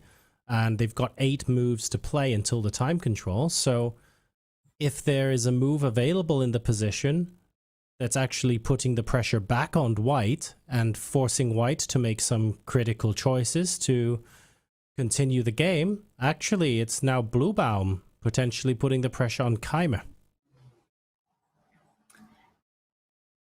Maybe we could go back to the bird's eye view because there are happenings on the other boards as well. Let's take another look. So 3 games have resulted in draws, although they've been relatively fighting, including the top board, which is very important, between Firouzja and Giri, which means there is no decisive winner on board 1. And at the moment, we're still trying to find out if there's going to be one on board 2. Elsewhere, we recently took a look at Yu Yang Yi playing Arjun Erigaisi, who is doing a good job of holding on in that game. And then Nihal Sarin also applying pressure on Abdusattorov. Where else would we like to peek? Sindarov as well, enjoying an advantage, but not a winning one. Should we... Well, what do you think, Judy? basically, yeah, what I wanted to say is that basically board 2, it seems like it will be equal, so it will be a draw. Board 3, Arjun. White is a bit better because having a central knight on d4, nothing can kick that out. So white is better because the black bishop on b7 doesn't stand so well. On board 4, well, clearly Nihal is still pressing, but he somehow got lost in the last 10 moves, the thread, so he was maneuvering here and there. It was not too clear. And then we reach Hans' game. Yes, and we so haven't I just been want there. I want to point out, we absolutely should go to that game. There are some people watching who might have said, well, hang on a second, didn't we just see Yakubboev clock tick down below 10 seconds? Should we not go there instead? No, because that was move 40. So the players are going to get an extra 50 minutes on the clock now in Jan Nepomniachtchi playing Nodirbek-Yakubboev. However, on this board, we're only on move 30. And Prague is down to under 1 minute. This is huge pressure being applied now by Hans. Well, and the thing is that white seems to be having a very active play. At the same time, it's it's white to move, but black is threatening with the scary move of playing rook c1 and then bishop f1. So the back rank is very weak for white. At the same time, the computer says a3, which is quite a nice move, threatening to take the bishop on d3. And after, if black goes rook c1, white king can just simply go out. And after rook c1, the 7th rank is weakened quite a bit. And if black goes bishop f1, white just simply goes out to f3. No hard feelings. I'm just there on f3. Everything is fine. Everything is under control. The black queen is so far away that there's nothing going on. While the black king on g7 on the 7th rank, it can be very much in danger. And look at this amazing bishop for white. And the very active pieces, also the queen can go to the 7th rank if it's necessary. It has an incredible setup for white. So white is still thinking. Black went down already to 33 seconds, and we are only at, hold on, a3 was played and bishop e2. So we are move 31, and black has only 33 seconds. While Hans is having plenty of time, he knows it, that he has a good position. Why is this move a question mark? Probably there was a much better move instead. But maybe I would just go king g2, just to play a quiet move. But black maybe wants to go queen c5.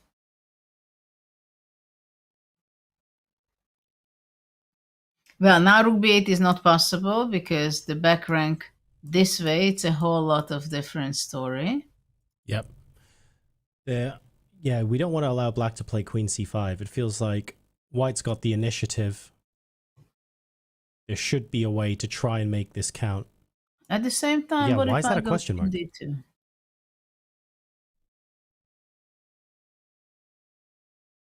Queen d2 or king g2, there is another move.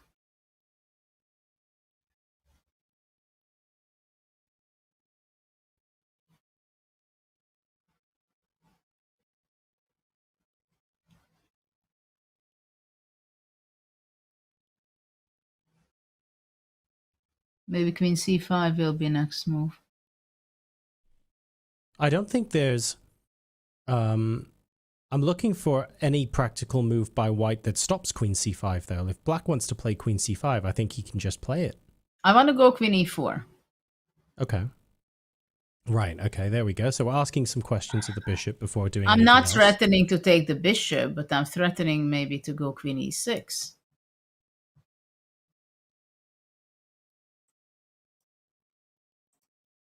Mm. And I have a rook there also.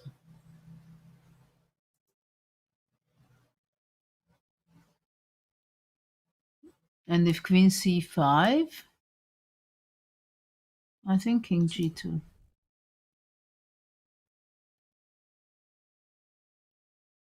But you know what's So what also is... possible on queen c5? h4. Oh, why is that? Because after check, I just go to the safety with king h2. And now the bishop is hanging, and I still have my queen e6 idea, and I have another idea of playing rook b8 and rook g8. Okay. And literally just creating the safe space, and that gives you the time to get active with the other pieces. And after queen f1, white can just play queen e3. And look at this bishop. I mean, the d5 bishop is incredible. Yeah, in all lines we've looked at, the bishop on d5 has been the shining star of the position, hasn't it? Really.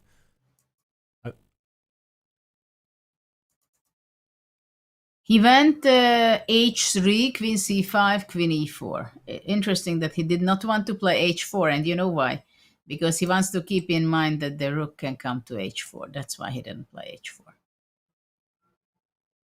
Got it. So you've got checks on the 7th where a major piece sweeps across if the to king h4. goes out to h6. Exactly. Queen c1, king h2, black has 35 seconds, awful position. Wow. Hans can win this game. In the next minute or two. And it means that he's going to tie for first.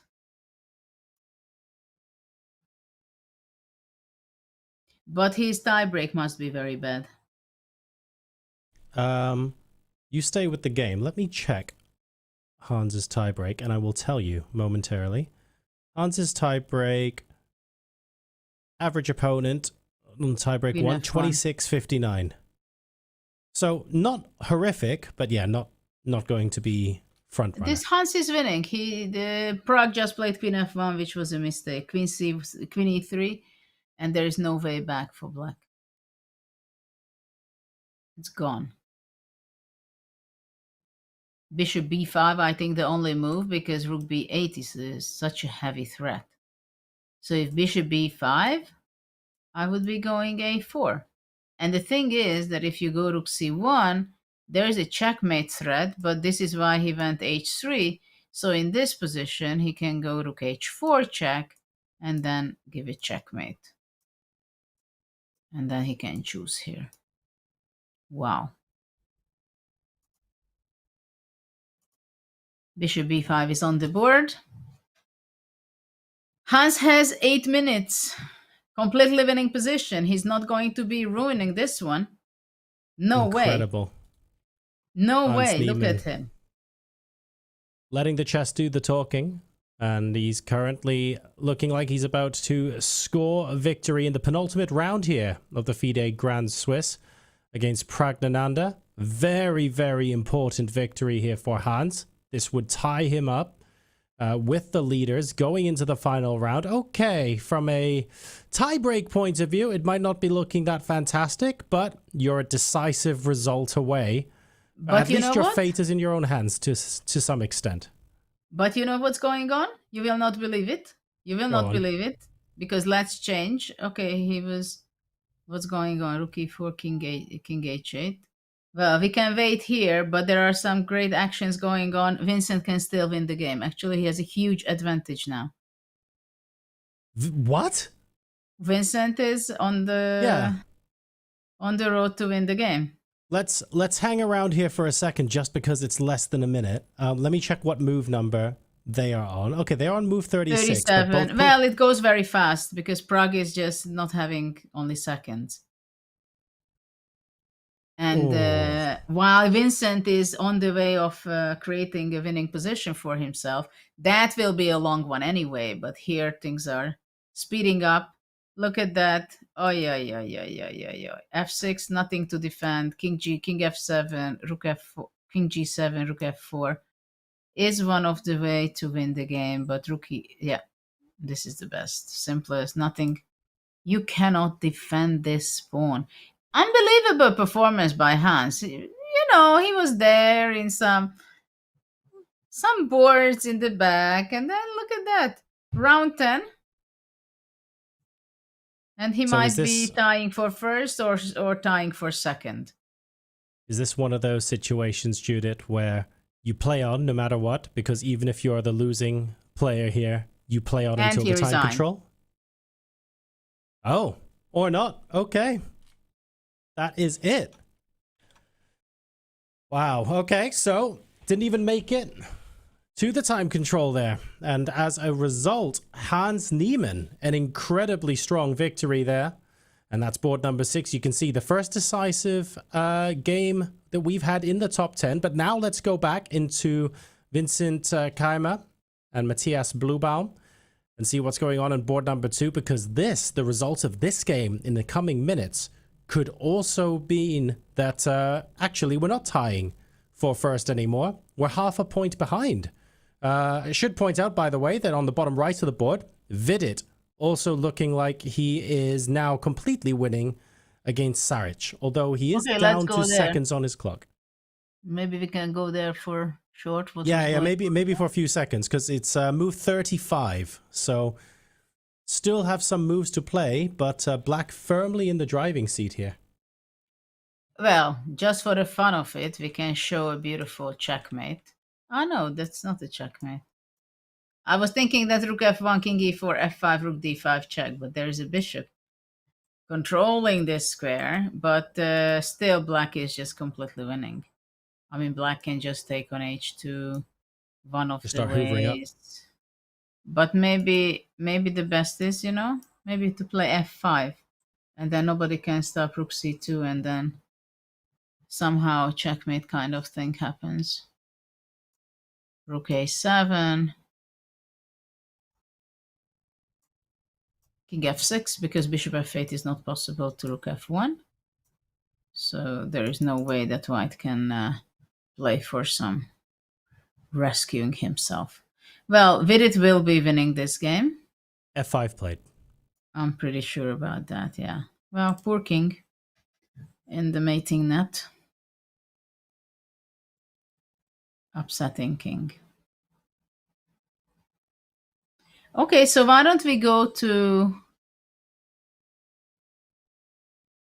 Vincent game, because they're yeah, we'll keep an eye out on the clocks. I'll be watching the clocks on the other board as well, Judith. So if anything becomes particularly pressing, I will let you know. But this, all eyes now on this game. Hans Niemann has won, which of course catapults him into 7 points. And if this game ends in a draw, then Hans will have a share of first going into the final round. But Vincent Keymer has found a way once again to achieve an advantageous position against Bluebaum.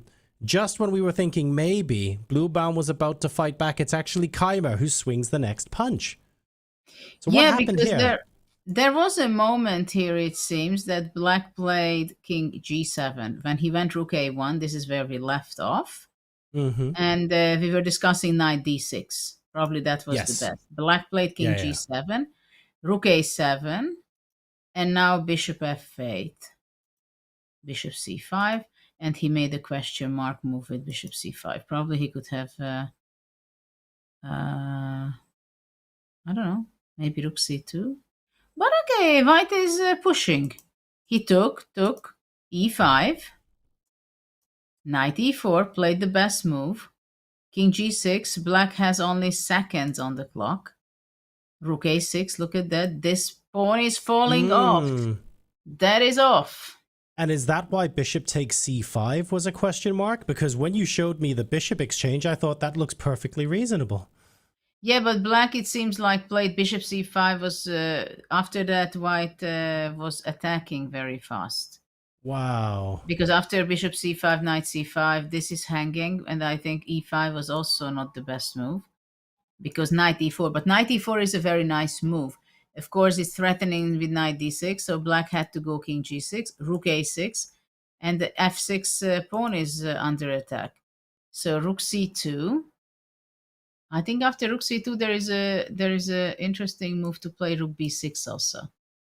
Maybe not the best, but it's funny because if Rook C4, then White would be taking Rook F6 and Rook F7.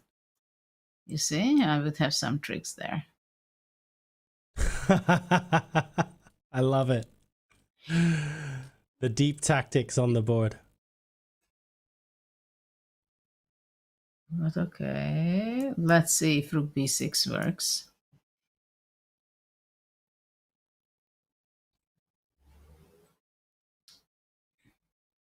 Or also another option is to, what about taking with the knight on F6? And if Rook C4,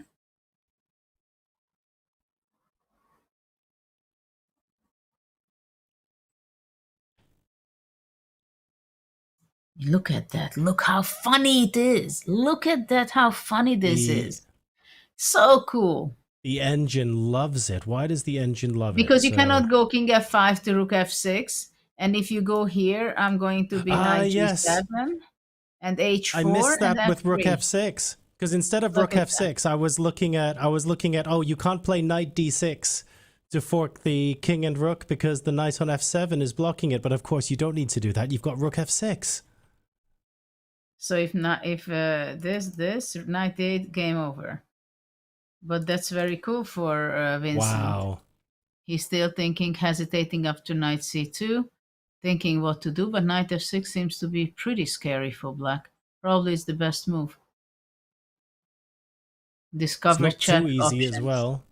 It's worth mentioning that Keymer's also under 1 minute, and we still have 4 moves to play total. So I think the side that's attacking, who's able to make the more obvious moves, definitely has the advantage, additional advantage, when both players are in time trouble. And right now, that player who is pressing is Vincent Keymer. Yeah, it's interesting.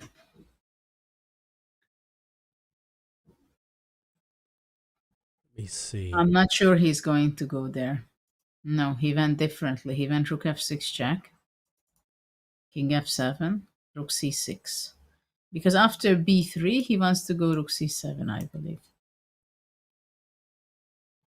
And on the other boards, I can tell you that Van Foray-Sindarov has met the time control, and Saraj Vidit has also met the time control. So even though Vidit is in a position where it looks like he's got excellent winning chances, if not just winning, they have managed to make it to move 40. So I think, yeah, staying here and just checking out how these guys are able to finish. They're on move 39 now, so it's not too far.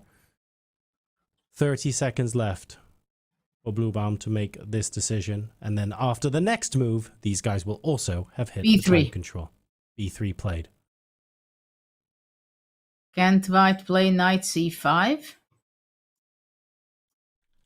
Probably not. Because after check, you go king f6.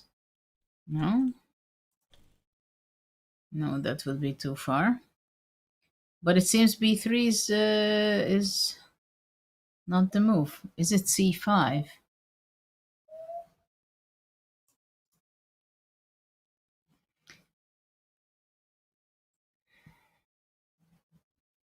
Why not c5? b2 rook b6.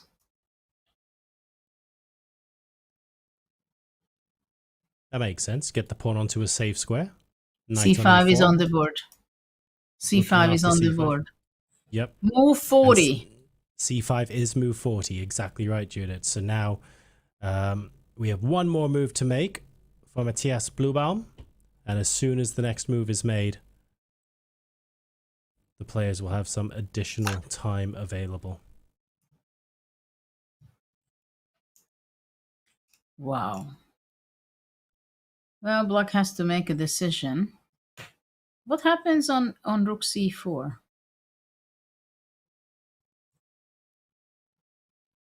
Okay, b2 is on the board, rook b6. Move 41.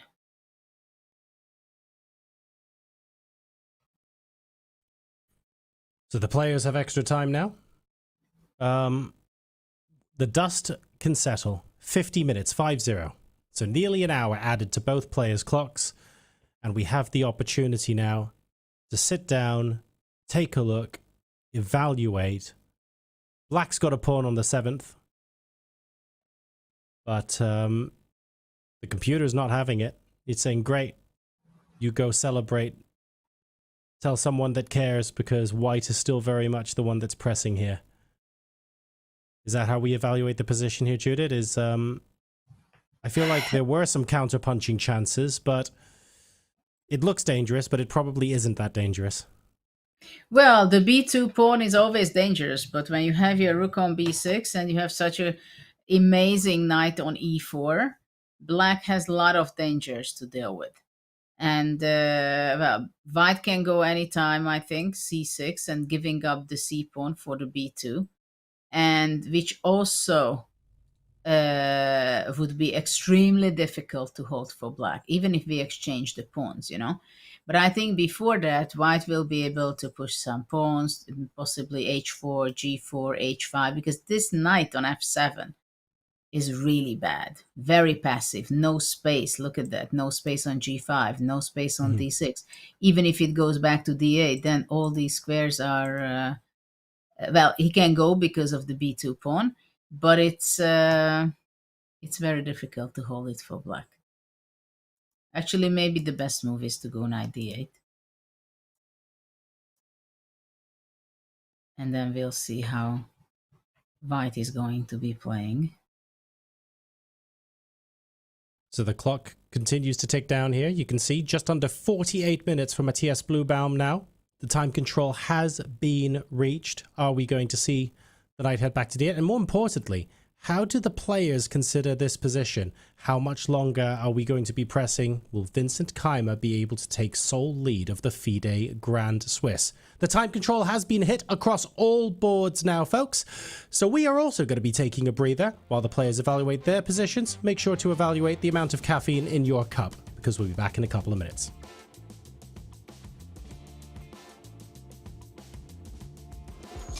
Okay, we're here with Grandmaster Sarin-Abdusattorov, and she played against Grandmaster Fabiano Caruana at the Granky tournament, and you had this position, I believe it was black to play. Yeah, it was black move, and we was in the strong take note. Firstly, he told me that he planning to play rook d1, and I also, because we have position like something like here, and I don't want to play queen d8 because of rook d1, then I noticed that I can play knight f6. And here, okay, it's equal position. If he will play queen b8, we can take and take on h6. It's a draw. But he tried to do something more, and he played h5. And after knight e7, it's a bad position for black because I want to play queen g8. He played queen b8, and I played queen d5.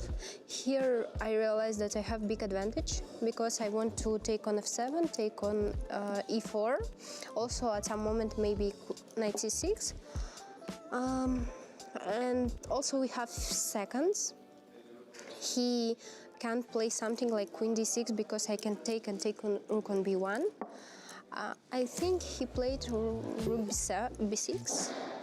After queen e4, it's maybe just a little bit better position, but of course I take here.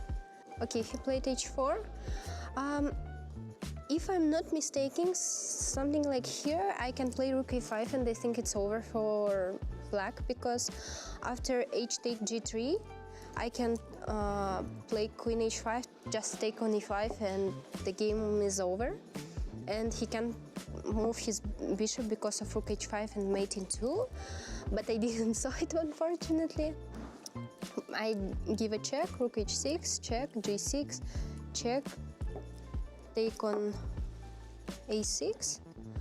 I think my king was on h2, actually, because I think he take and I play king g2. Yeah, and he take here, and okay, you know what is funny? I can't explain knight a5 move. Firstly, I thought, of course, I can take on g6, but I calculate something like f1, take, check, king g2, and in my mind, his queen also is on e2. I don't know how. I even can play king f2, king c2, and it's draw. But in my mind, king was on e2, and I thought like king g1, queen e3, king g2, queen h3, and I'm losing. And I was shocked, and then maybe I panic and play knight a5, f5. But you know what's the most interesting fact? That we are finished the game immediately after knight a5 because of f1 and queen b5. But after the game, I told him that I can play just rook f6. He said, yeah, it's probably good to move, but black don't have any normal move because they can't move queen from 8 rank because of queen g1 mate. And okay, it's around +2. It's not easy to win, but it's winning position.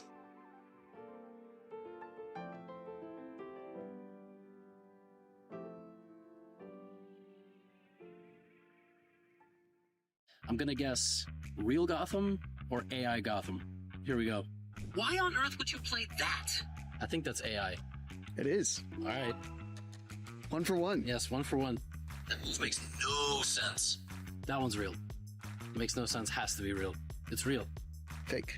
What? It's AI. Makes no sense? Was, yeah. No chance. Are you serious? Yeah. Makes no sense. What? Oh my gosh. And he sacrifices the rook! That one was fake. That had to be AI. Yes. Okay. Yeah, the rook one didn't. It wasn't guttural enough. What the heck is this move? I feel like it was too high pitched. Was that AI? It was AI. Oh my! It was like I don't think I hit like a. Okay, there's one more. Let me tell you something right now. Building a chess website is not easy.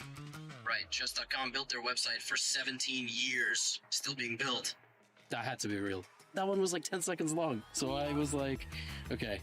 Oh, so there was 4 AI and 1 real one. And I went 3 out of 4 on the AI ones? Okay.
Welcome back to the FIDE Grand Swiss and Women's Grand Swiss 2025. The time control has been reached in the penultimate round of the competition that will dictate not only the winners of up to 855,000, I think it is, dollars, but also, crucially, 2 spots in the candidates in both the open and women's. And Judith, I feel like the fog is lifting a little bit. We now get to see this is what we're playing for in the final round. It's very exciting as the tournament builds to its crescendo.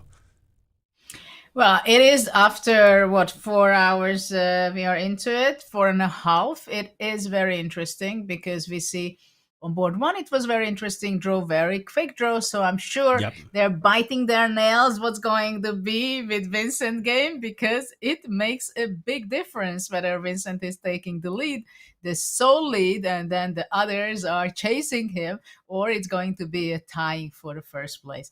So there's a lot at stake. It looks like an innocent endgame, but actually there are much more at stake than it seems. Exactly right. Let's take a look now at the results in the open and where things currently stand. Remember, if there has been a result on the board, that score has already been added. So Alireza Firouzja drawing with Anish-Giri means they both have 7, and there is still a point to be allocated on boards 2, 3, and 4. If Vincent Keymer wins, he will go into the sole lead with 7.5. If they draw, there'll be at least 4 people on 7 points. A lot to play for here. Hans Niemann also joining the current leaders on 7 points as well. And very much up in the air, Judith. Lots of fighting chess today. We had quite a lot of games fighting chess, even though out of the opening it didn't seem so that it's going to be so sharp, but it became sharp. Also with Nihal, he could have won his game already, but he's still fighting it out at the moment, because after he created for himself a clear winning position, he started to play inaccurate moves, and he made quite a few of them, but he's still pressing, he's still much better, but we'll see if he's going to be creating a winning position again, or Nodirbak is going to save that game. I've just had a stat passed to me by the production team, which is beautiful stuff. Of all the players currently on 7 points, here are the current tiebreaks. Alireza Firouzja, 2685. Anish-Giri, 2660. Hans Niemann, 2659. 1 average rating point behind. So if it's all on 7 points right now, which it's not guaranteed to be, it's Alireza and Anish going through. Well, we have to see. We have to see definitely what will be the outcome of the game between Vincent and Matthias. And only after that, everybody will be calculating all these tie-break points. And just to throw some more into the mix, if Vincent and Matthias draw, then it's Bluebaum that has the highest tie-break. Followed by Alireza. So it really is very much throw them all up into the air going into the final round. I love it. And we don't know what the result of that game is going to be yet. So very exciting stuff. And here is the results in the women's section. So Tan-Lagno will retain sole leadership of the competition if she wins against Tan Zhongyi. If she draws, then she will be tied again with Vaishali, who won on board 3 against Maria-Muzychuk. And if she loses, then I think it's Vaishali and Tan Zhongyi who will become joint leaders in the tournament. So lots of different results possible. Well, it is, and it's very exciting what's going on. Vaishali, wow. That was quite something that she won this very crucial game, because she was playing well in the beginning, and after that things were not working out her way completely. But she's back, she's there, and it means that she's going to be tying for the first place, most likely together with Tan-Lagno, because the game.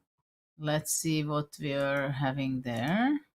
And a reminder as well that Tan Zhongyi has already qualified for the candidates. So if Tan finishes in the top 2, if the candidate spot then goes to the next place, there's still a lot to be fighting for here for sure. But Board 1 still ongoing, and frankly, it all just hinges on what's going on in this position on the board between these two incredible players. Let's take a look. We've got Tan Zhongyi with the white pieces, Katerina-Lagno with the black pieces. 18 minutes plays 11. I'm looking at the time and the number of moves first. We're on move 44. Well, at first, when I picked this game and I looked at it, I say, well, black is going to play queen c7 or queen d5 check. And then I had to realize that actually king d6 was the last move. So it's white turn in this position. That looks pretty scary for black, but it seems like black is still okay. Because of this beautiful bishop on d4 defending this g7 pawn, that's essential. But there are several options for white. I believe this is what we have to check. Queen d7 check. King has to be moving forward to c5. Mm-hmm. And if white is capturing on a7, it does not... well, I don't know how big problem it is, but I think black can go king b4 and going around. So white should be playing probably queen a8 to keep... Oh, no. No, but if white cannot go there because of queen... well, there is also perpetuate check, queen e2, queen there. But what can white do then in this position? What wasn't expecting that to be quite so dramatic. Is the idea after queen takes a2, the skewer is just enough, but you have checks in the meantime to... Yeah, but the problem is I don't understand what white can do if she's not doing that. If not queen a8, a3 probably. So actually white has to force the draw. Takes, bishop b5. And then it's a dead draw because it's a different color bishop. Endgame, black goes here, goes back all the way. Not like a knight, but all the way goes back. So actually queen h7, queen a7, it's not possible to take just straight away like that. If queen e7, king goes to b6, and it seems like defended. Yeah, black will be, well, it's hanging the bishop and also queen e2 with perpetuate check. Queen e2, queen h5 is a threat. So it seems to me that that black is on the safe side. That dark squared bishop for black, it's like you know, Spider-Man when he's in front of the train holding everything together. Got the pawns on both flanks. Just holding on for dear life.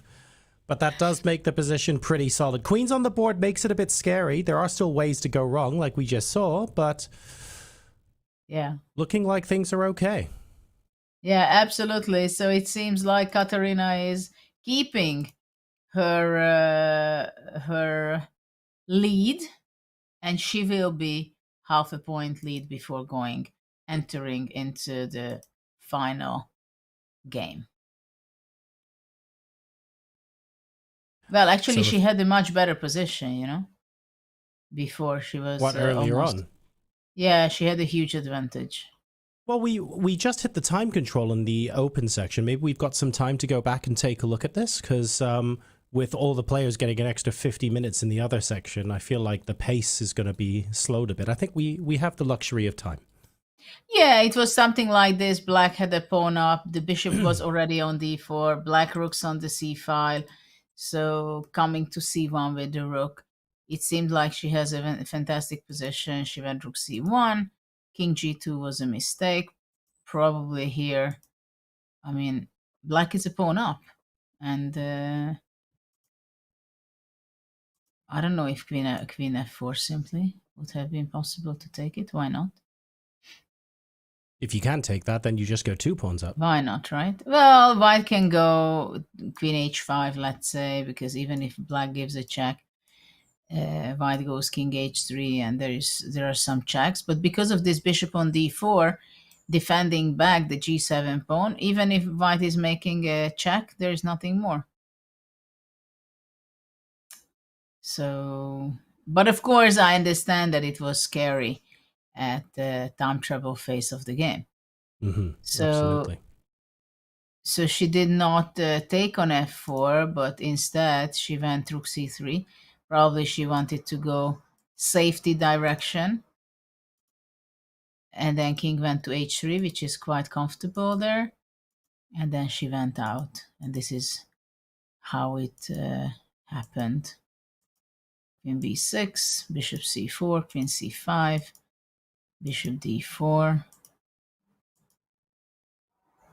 Yeah, white was trying, but queen c4 seems to be an excellent move. Going It felt like there were, I don't want to say more chances, but there were more complications to set up when the rooks were on the board, and after they came off, it became a little bit easier. Ah, but now she went for losing. No, that's got to be our analysis, right? That's not the live position, is it? Ah, yeah. Well, imagine if that played out. I tricked myself. Judith, if that played out, I'm buying a EuroMillions ticket now while I'm still on the stream. It's got to be a sign. Yeah. Can you imagine? No. No, now she will be still thinking quite a bit, and she will be realizing that there is no much to do. Well, maybe bishop b5 now. It's possible. But anyway, I think queen c2.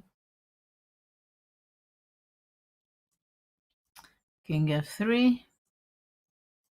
Queen c3. King g4.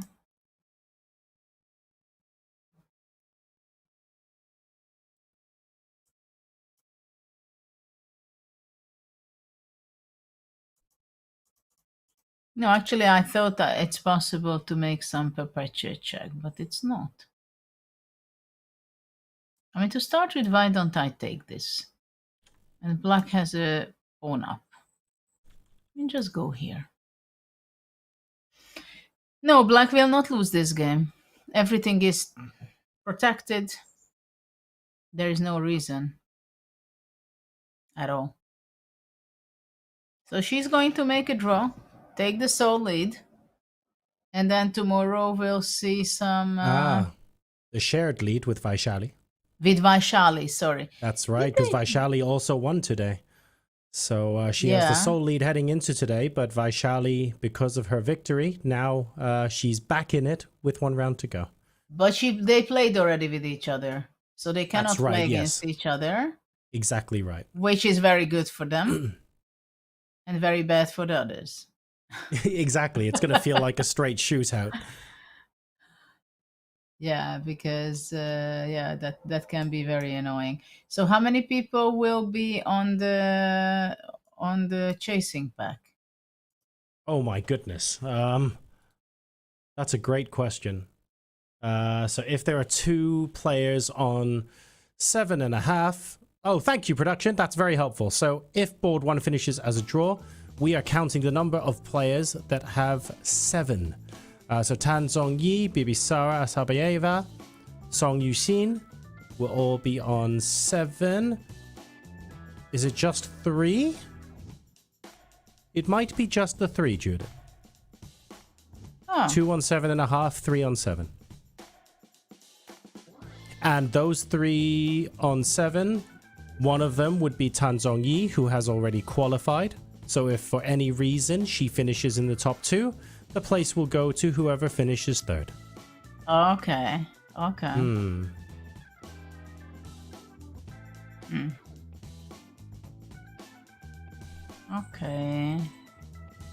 Yeah, for Muzychuk it was a horror to lose today. But yeah, actually... unfortunately that's crashing out of contention here. But you know, if you were already starting behind the leaders and you wanted to find a way to make it back in, it is a little bit of a do or die approach, so you cannot blame her for throwing everything she could possibly throw at the board. And unfortunately it didn't work out. But you know, Vaishali was not playing so well today. Oh? I'm looking now the game, and it was a full mess. I mean, look at this. It was... after the opening, it was a pretty stable position. Black seems to be not able to lose this game. Actually, black was better. And what Black was was the... clearly better. Can we see what the time situation was at this point? Was this under any sort of pressure, or? I don't know. This is, what is it? It's move 25. So, oh, Well, wow. maybe not time pressure, but a lot of pressure. If Tournament this pressure. is to be believed, yeah, the move 16, A4, Vaishali spent 34 minutes on that one move. So if anything, it was pressure going White's way. It looks like Maria is the player who might have enjoyed some clock advantage in the middle game. But look what has happened. Black was just few pawns up. What has happened? So what happened here? I don't know. White is losing all her pawns, 2 pawns down. Now White is back 1 move. Okay, bishop e4, not the end of the world yet. Trying to take King another f2, pawn. king e5, b3, rook d8, oh! And simply rook e1. Still okay, still not, should not lose. Rook e6 is a threat. And she didn't win the piece. Look at that, she didn't win the piece.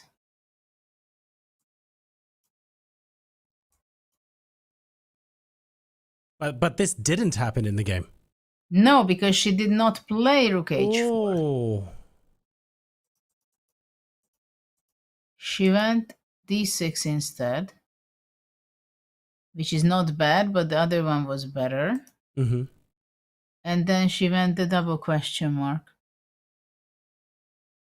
Maybe needed to go to f4 instead, and now we find rook h4. Oh, that's a howler. Move 37. Surely they had very little time. Yes, Rook because d5. the time only gets added at 40 minutes, so it's quite possible they were only playing with a minute each or on increment or something here. Look at that. This is so ugly. Rook d3 mate is threatening.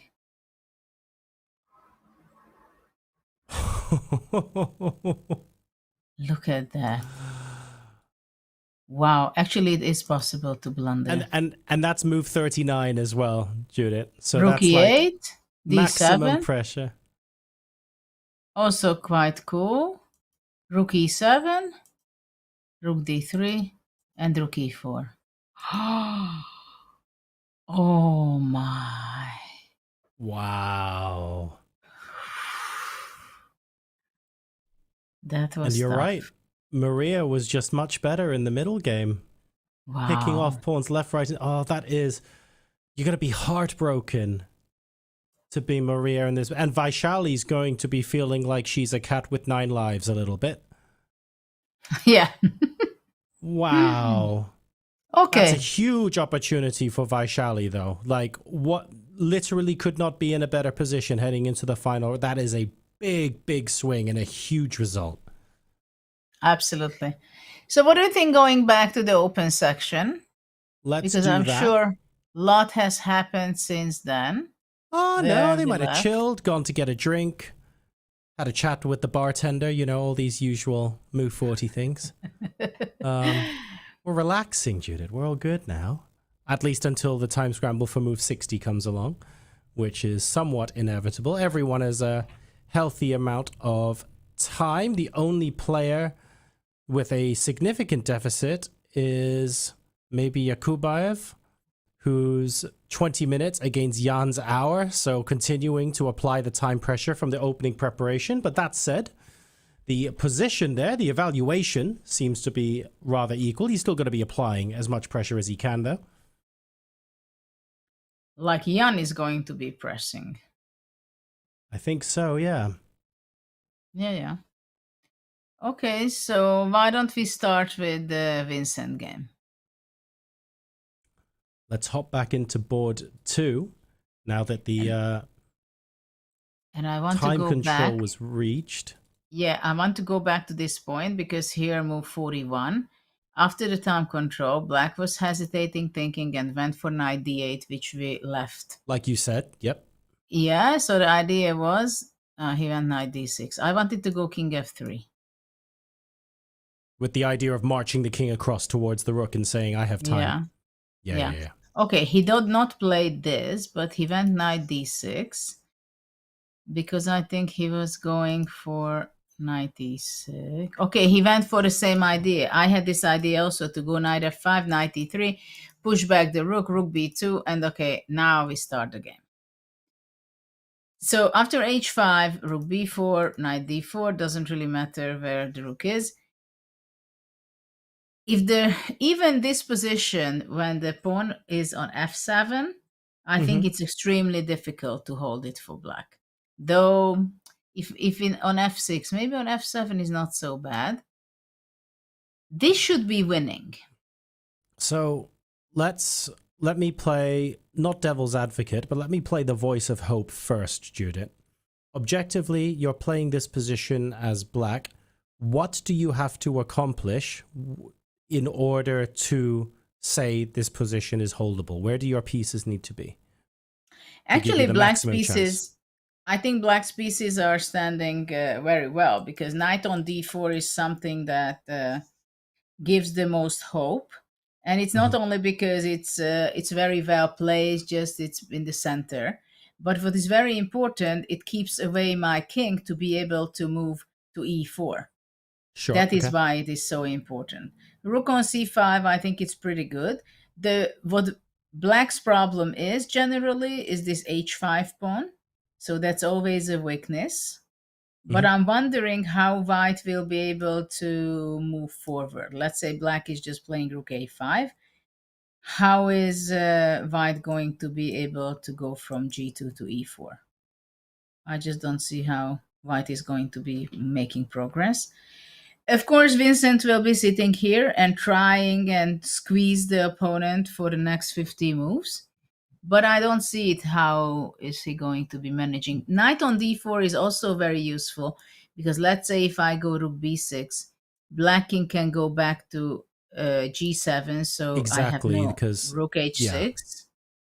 Cuts the king off because the knight's looking after f5 and you've pushed h4. So it's a opportunity to push the king back. Are there ideas or dreams of g4 maybe? I don't know. For me, it seems like it's too early. I would definitely play around for more. Okay. So now I'm thinking about going rook d3, for example, threatening knight c4 and grabbing on e5. Black goes rook c5. And then now it's a question.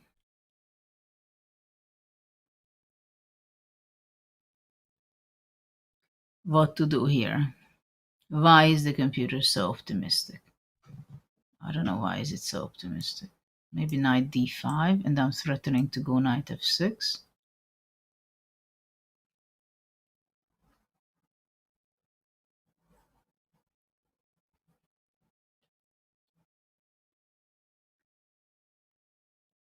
Is there because this pawn on h5 is very vulnerable. Yeah, so you'd have to play what? Black would have to play their knight back to f5 somehow, and then try and play knight f7 maybe to keep a hold of that? But hold on. In this case, for example, maybe there is an easy win going here and king f3, you see? And then after that I can reach to e4, and that will be a win, because both of the pawns are extremely weak. So if, let's say, black goes king f7, I can go here, king e6, and I can go f4.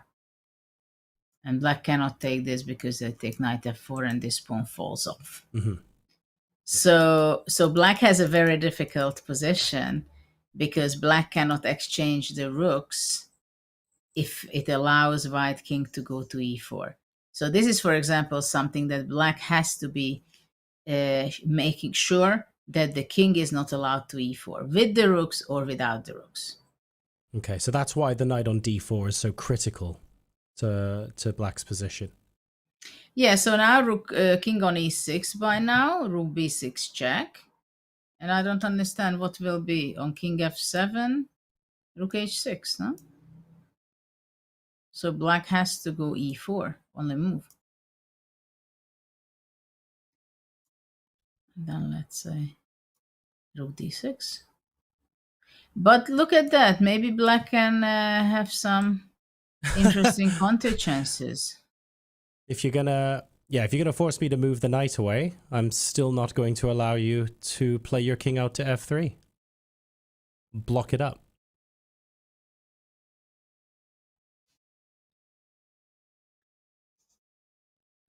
So how to continue? How to continue?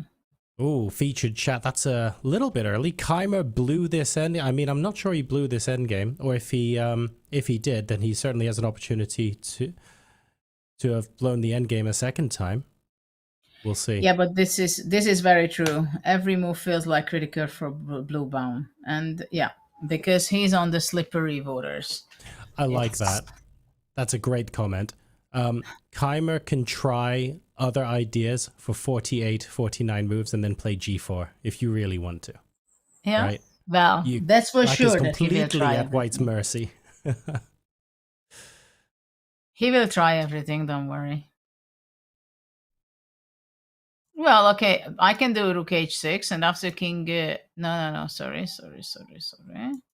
e4.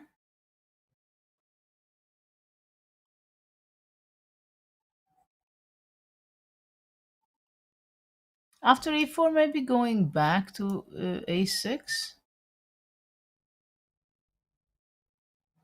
And I want to go to k4. Okay. To go here, rook And then e5. apply pressure on e4. Right now, is there a way for White to apply even more pressure to e4 in this position? Can you knight c4? Knight c4, rook e6.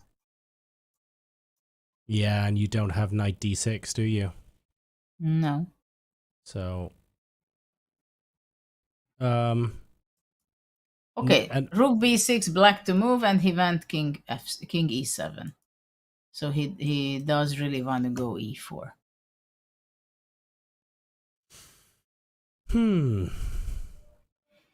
Well, for sure g4 will happen at some point.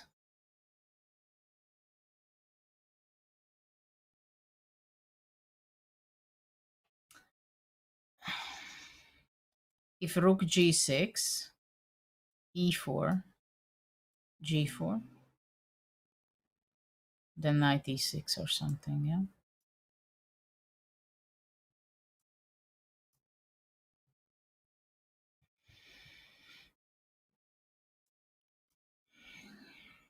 No, it will be awful for black to play this.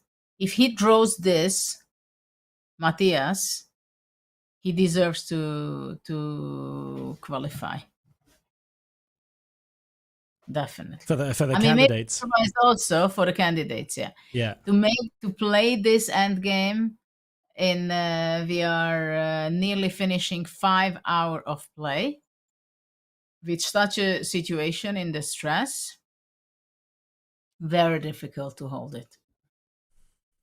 I mean, it's a practical game. It's very difficult. He's got a little bit of time to think about it. Half an hour plays 40 minutes. Keymer continuing to try and press. On the board next to them.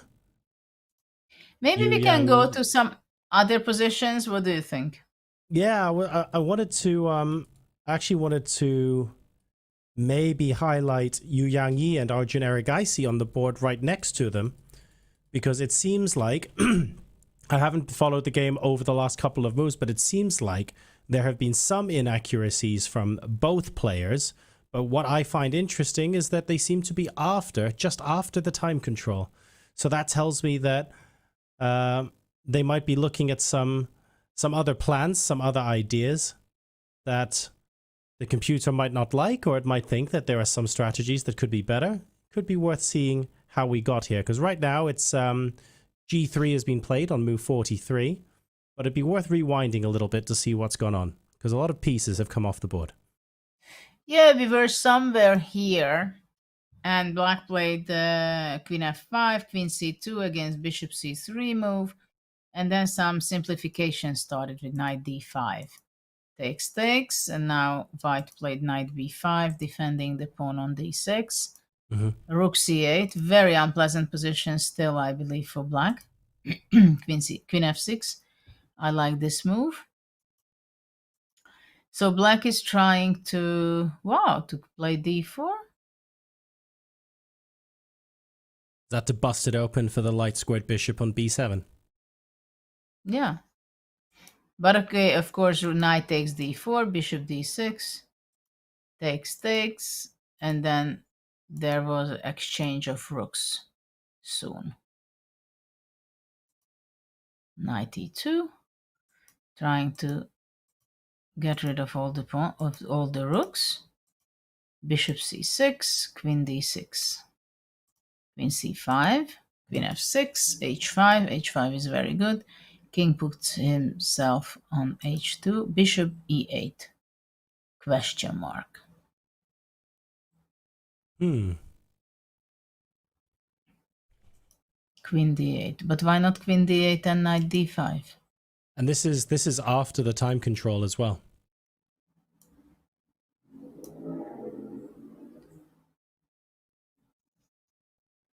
But isn't this winning some material?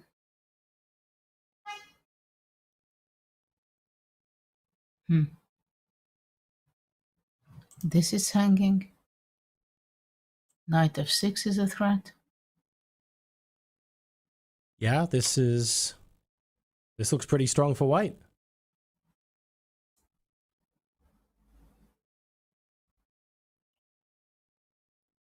But how? Because maybe simply knight f6 and g3. But okay, who would think of this? Who would think of playing this way?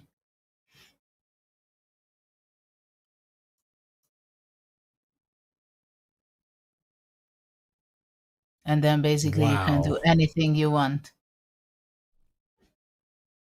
And you have black in a bind.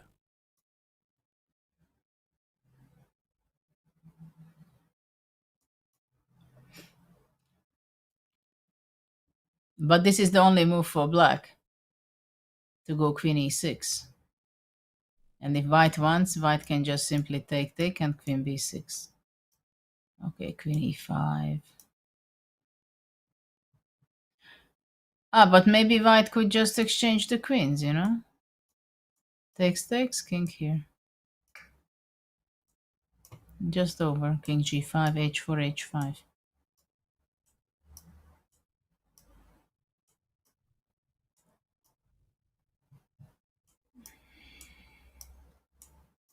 And then takes this, and the connected pass pawns wins. And that's it. That would be game over. Yu Yang has quietly had a very good tournament. Yeah, I think he lost that one game to, it was, I think, Mishra who beat him in the first half of the tournament. I think that might be the only game he's lost. He's otherwise had a very, very good time. Yeah, round 3, Yu Yang lost against Mishra. That's it. But I don't think he's... Yeah, I think he's had a couple of victories and a couple of draws, but he's just been fine except for that one loss, hasn't he? He's had a good game. Good tournament, even. Yeah. And here h4 was the bad move, and after queen c7, still white is much better. But he went queen d4, and then bishop c6. g3... And is h4 the bad move purely because of the opportunity cost of queen e8? Is that the only reason? Well, that queen d8 was not possible after that. After h4. Yeah, exactly. So we're saying it's a bad move because white should have just played queen d8 instead. Yeah, that was a crucial square for the game. Okay. So right now, this is the position. Only a few moves after time control. After the missed opportunity, white is spending his time. Bishop b7. Well, it doesn't seem to be dangerous for black now. Wow. Yeah, because knight d5 is defended, and otherwise there is no weakness. Unless white, white would be trying to go, let's say, king g2, and then somehow play g4, sacrifice opponent h5.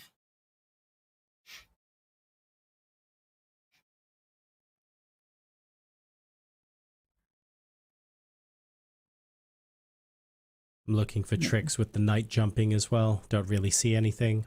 Well, after Light squid g4 bishop takes over. h5.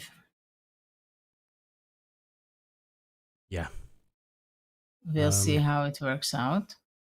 And then we have the Nihal game. Okay. Let's go to Nihal's game. Nihal, board 4. Here we go. Okay, so this is the position.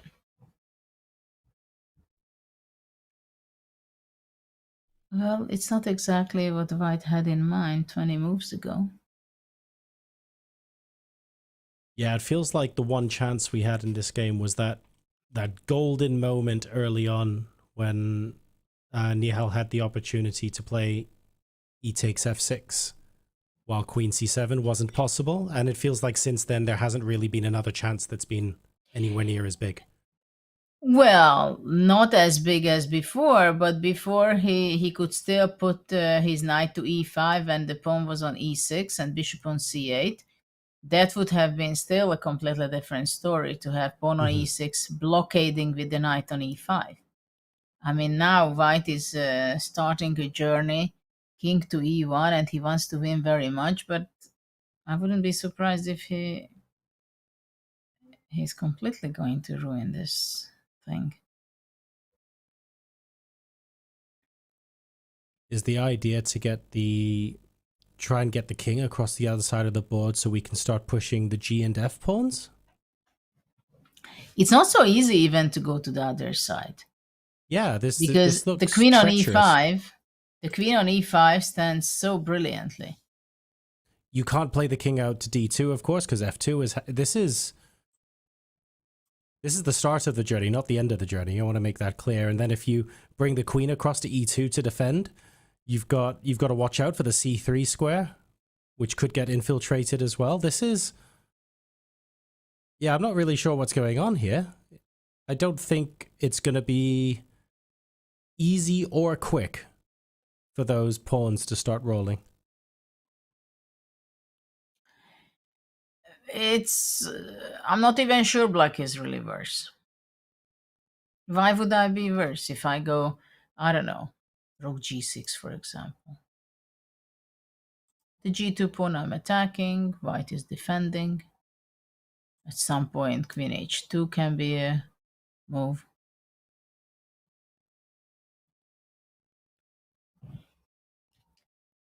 It's white is struggling. White is struggling, and then we have Nepo's game. Let's go to Nepo's game for short. Now that on board 7 is the one where Nepo has enjoyed putting Yakubboev under a lot of time pressure, pretty much the entire game, I would say. Out of the opening, he had more than a half an hour advantage on the clock. He still has over a half an hour advantage now.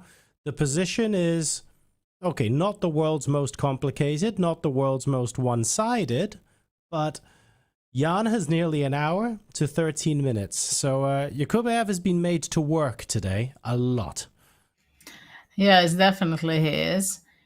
It's not so easy for black, but what kind of dangers black have? If, let's say, black would go knight f4. Well, not knight f4 because it's white to move, but let's say I just want to show a line, let's say rook a7. If white would go knight f4 and black would go knight to e6, white would be playing bishop c3. Let's say black goes here. Then I think this kind of position would be a great deal for white. To be able to bring to the bishop to the center, and then king e4, king f5, king g6 is possible also time to time when the rook is not on c5. f5 would be pushing away the knight, and the g7 pawn would be under attack. So this is something black has to be careful not to get into. But for the moment, black has activity with rook on d5, knight on d3, so black is keeping things under control.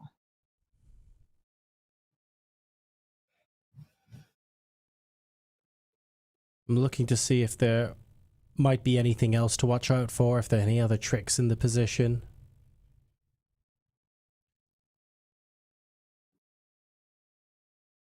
But otherwise, things just look relatively relaxed.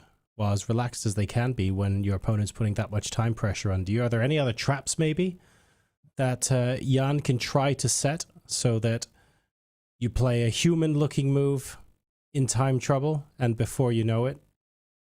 Well, I think white's plan is very clear. He wants to go king e3, he wants to go king e4, maybe to go bishop d4, in some way or another to push away the knight from d3.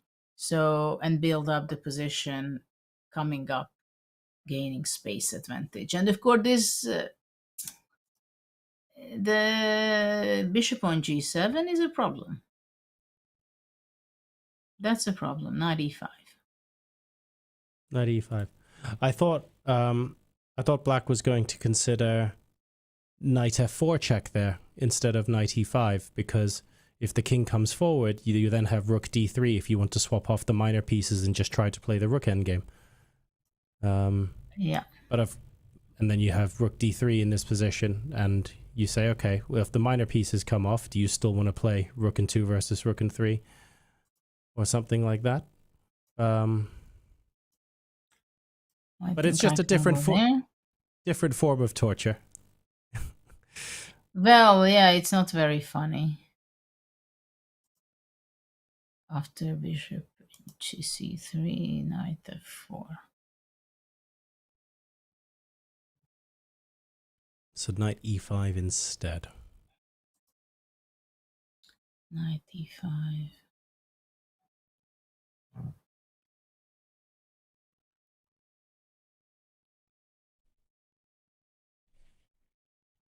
Okay, bishop b4, king goes out, king e3.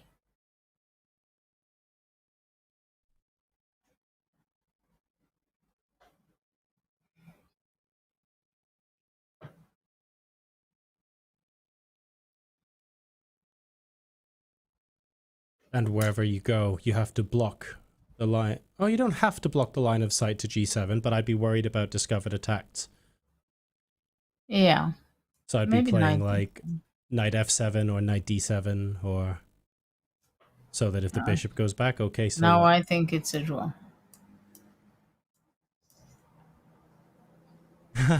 Nice. Okay, so black played knight e5.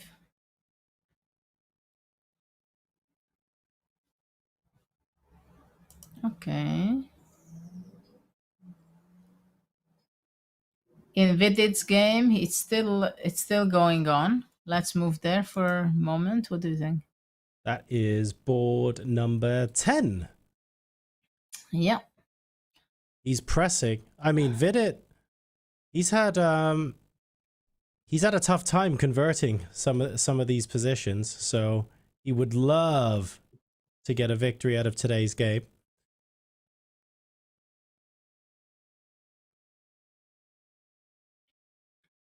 Yeah. This looks rough.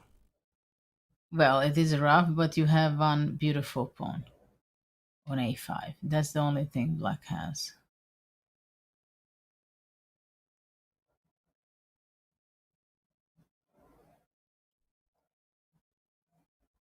That's what black has. I'm checking the other games also if there is anything interesting going on. You don't go after those though, do you? You just keep the attack up on the king. Vidit doing very well, but you need... It's still pressure. We still need the knockout blow.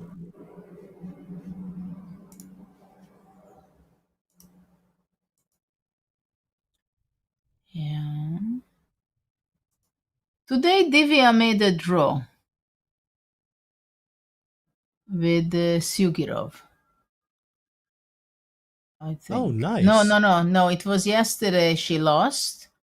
No, she lost yesterday against Sugirov, and today it was a draw against Indich. Yes. Indich. Yes. So she has 50%, if I'm correct. No. 4.5, just shy of 50%, but still gaining a lot of rating points off the back of that for sure. Yeah, and she played against very strong opposition. Very strong opposition. And Goryachkina, yesterday, she won against Galfand. She's the other lady player. Yeah. Galfand played so well in the beginning, yeah? And then she dropped played off, right? Against Praggnanandhaa, she pushed it too hard. He pushed it too hard, and then that was it. Goryachkina today played and drew against Ray Robson. So another very strong tournament for her as well. She's also gaining close to 20 rating points, and she is on 50%. But she made 50%. Yes, she did. She's holding her own, doing very well. Sorry? Holding her own, doing very well. Yes. Yeah. Yes.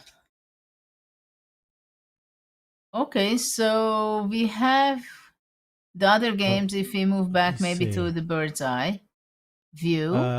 We have I'm taking a look at the other games outside of the top 10 to see if there are anything else worth mentioning. Alexander Predka is squeezing a position out of Mamedov, which is looking like it's very advantageous for white on board 20. And then the board right next to them, we have Oparin also squeezing David Anton, but that's just a position with a lot of checks, and Oparin has an extra rook. So that's looking a little bit more straightforward. Board 20 looks potentially fun. Be interesting to see how they got there, maybe. Which one? Board 20, Alexander Predka. Board 20, because in the Rauf meantime, I Mamedov. also found some interesting. Oh, it seems like white is winning. Yeah, both sides with a rook and minor piece. White has 5 pawns to black's 4. But there's no way for the black king to get involved. Well, yeah, it's a technical endgame how white will go to b4, trying to grab that pawn. King a2 was the last move. Yeah, white can go even king a3 before moving the rook. It's important that the bishop has no space, so the rook cannot go away to e3. I guess one thing to ask is, can black not move like the rook to g2 at almost any time to try and mop up a couple of pawns? And king a3. I see, and you can't take the pawn because the bishop's under attack, so you need to move the bishop away. The only square is b1. Yeah, b1 is not a bad square, but I think now I can go. I'm not sure I go there because you can go here, and I was wondering if I would go knight c4, king d4, and will I be just taking on b6, or I go king b3, king b4. Oh wow, okay, it's tying the position. Bishop. Position looks like a pretzel.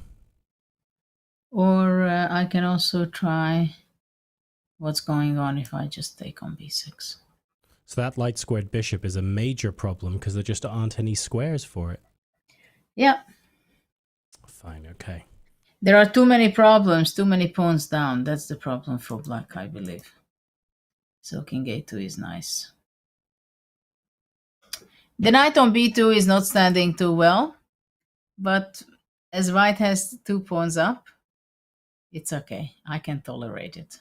And as soon as you play king a3, you can move it away at will as well. So yeah, okay, yeah, that makes sense. There Yeah, is that light square bishop. There is an interesting game I wanted to pull up because excellent. Where are we going? Grishchuk had an interesting game. Oh wow, Look and at that's that. two big names in the chess world. We have Alexander Grishchuk and Ruslan Ponomariov. Yeah, so it was a big clash because you can see that how difficult, complicated middle game it was. Very complicated. It was Berlin. And so there was a big maneuvering the pieces from left to right, from right to left. You can see that it was big maneuvering, and then finally White reached his knight, I think, to d5. And then Black played some strange moves, but you could see that, well, they are playing it. I'm going to be honest with you here, Judith. In a middle game like this, almost all the moves look like strange moves to me. Yeah, but it's like a maneuvering, and it was clear that none of them, they didn't know what to do. They tried to improve on their pieces, but I think I would be from the Black side. But at this point, Black decided to finish the game. Took sacrifice on knight c4. Whoa, going okay. rook a4. Takes queen f3, and it was a draw here. Ah, yes, that obvious double sacrifice into the draw. Bishop d7 check. Oh my! And then it was that a looks draw. terrifying. Nice perpetual check. Yeah.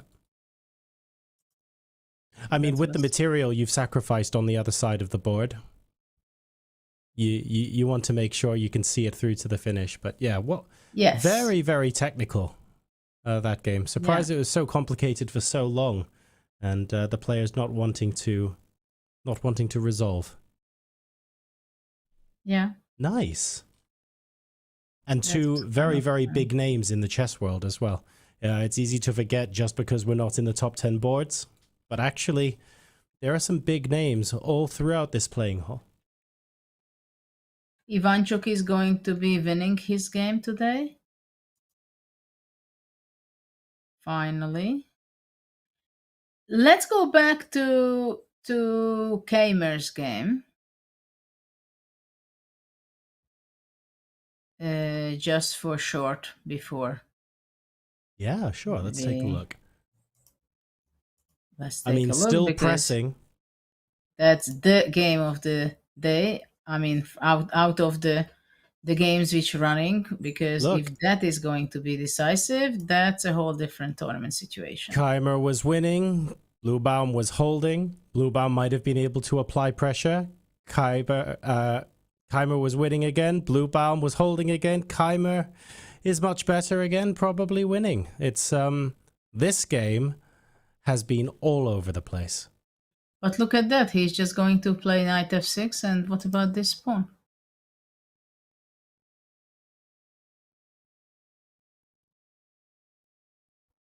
It just seems to be cooked. I mean, obviously, we are not going to look much knight g7. I think king f3. So suddenly it's very clear that White is really activating his pieces. Although there's nowhere else for your king to go if Black plays rook e1 here. Yeah, but I think I will be going knight d5 check. King goes here. I can go rook f6. King goes there. And maybe simply knight d3. Next move, king e4. Got it. And now you're forcing the king out of the prison. It just, I mean, those pawns are gone. Knight on e3 is actually, it was there, but black knight was on d4 before, right? Mm-hmm. Yep, and that's why the king couldn't come out. So that problem has been solved, and now the rook's trying to hold the king there. So once white maneuvers the knight to e3, then so officially the white king is out of jail. So knight f6, what does he want? e4 maybe? But after e4, I think knight d5. King, okay. you're badly placed.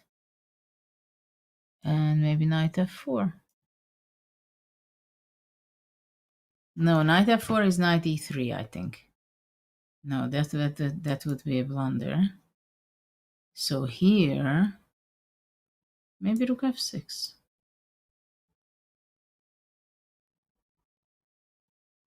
Rook f6, knight d4. And I think, for example, this wins. And rook f4. Yeah, basically he's going to win, you know? A lot of maneuvering to break the king out of that corner, though. Like, even in all of the lines you've been showing, Judith, they're concrete. They're going to result in the win for white. But if black does this, you're going down one path. If black does this, you're going down another path. And you have to be able to see that 5-6 moves down the line in all of these continuations, there's a way for white to win. Still quite complicated. Yeah. Absolutely. Or you need the flexibility so that if you go down one plan and your opponent wants to shut off that one plan, that's okay. You've got the backup, and this is what you switch to next. So it's constantly being aware of what you do next, what the next plan is going to be if your opponent spots it, and there's just too many bases for black to cover.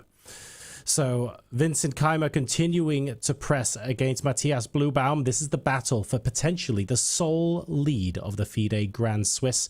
And this is round 10 of 11 as well. Tomorrow is the final round where two players are going to get their spots to the candidates in both the open and women's sections. Incredibly exciting stuff, because at the end of today, we find out exactly where things stand. We can start to do some nerdy calculations on all the tie breaks to work out if who wins what, who gets to where, but we still need today's games to finish.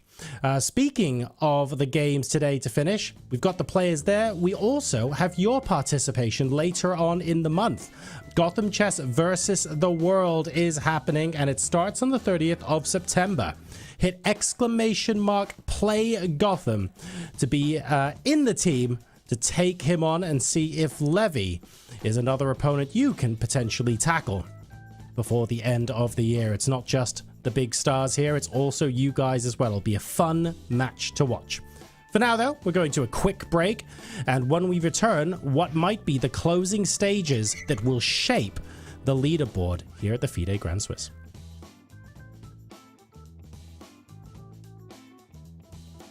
Hi, I'm Badana, and I'm here with Judith Polka, and I picked a game that I really liked of hers to show today. And this game was special for several reasons, but let's move on with some of the next moves. And then I tell you more, and you ask your questions. I took back. It's a pawn sacrifice for initiative. I was always very happy to give up material in order to look for activity. E5 I played, right? Knight e7. Bishop g5. Bishop g5. Yeah, I like this move generally because I pinned the queen. And now castle. So I do like to sacrifice pawns. At the same time, if I don't have to give up material, I might as well take it back, yeah? I took this back, queen takes, knight c6. Why is this possible for black? So we're attacking the queen, and if they take on c6, then we can take on g5. And when you saw this game of mine, what did you think around this position? I thought white was still better because it's just more active and developed, I felt. And also we might play bishop f6 at some point. Oh, that can be strong, yeah? Yeah. So I like my move. This was a very strong move, moving away my queen and b6.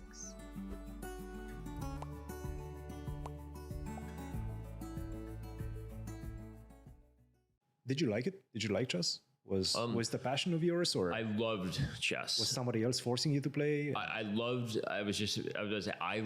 chess until it became like a profession, right? A profession, which unfortunately for me started at a much younger age, and the pressure was very real. I would say very quickly in my early teens, chess became more of tormentor than mentor.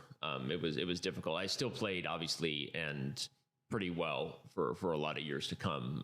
But you know, it was difficult. I was basically orphaned because of my talent and because of the unique control and power that that the leaders of the collective had over everyone within it. So yeah, it's been a very interesting relationship that I've had with the game. I would just say that it's been an obsession and then became something that was much more than that as far as my, you know, my job, if you want to say that, but also something that I feel a great sense of purpose within in terms of what I do and what I try to do anyway.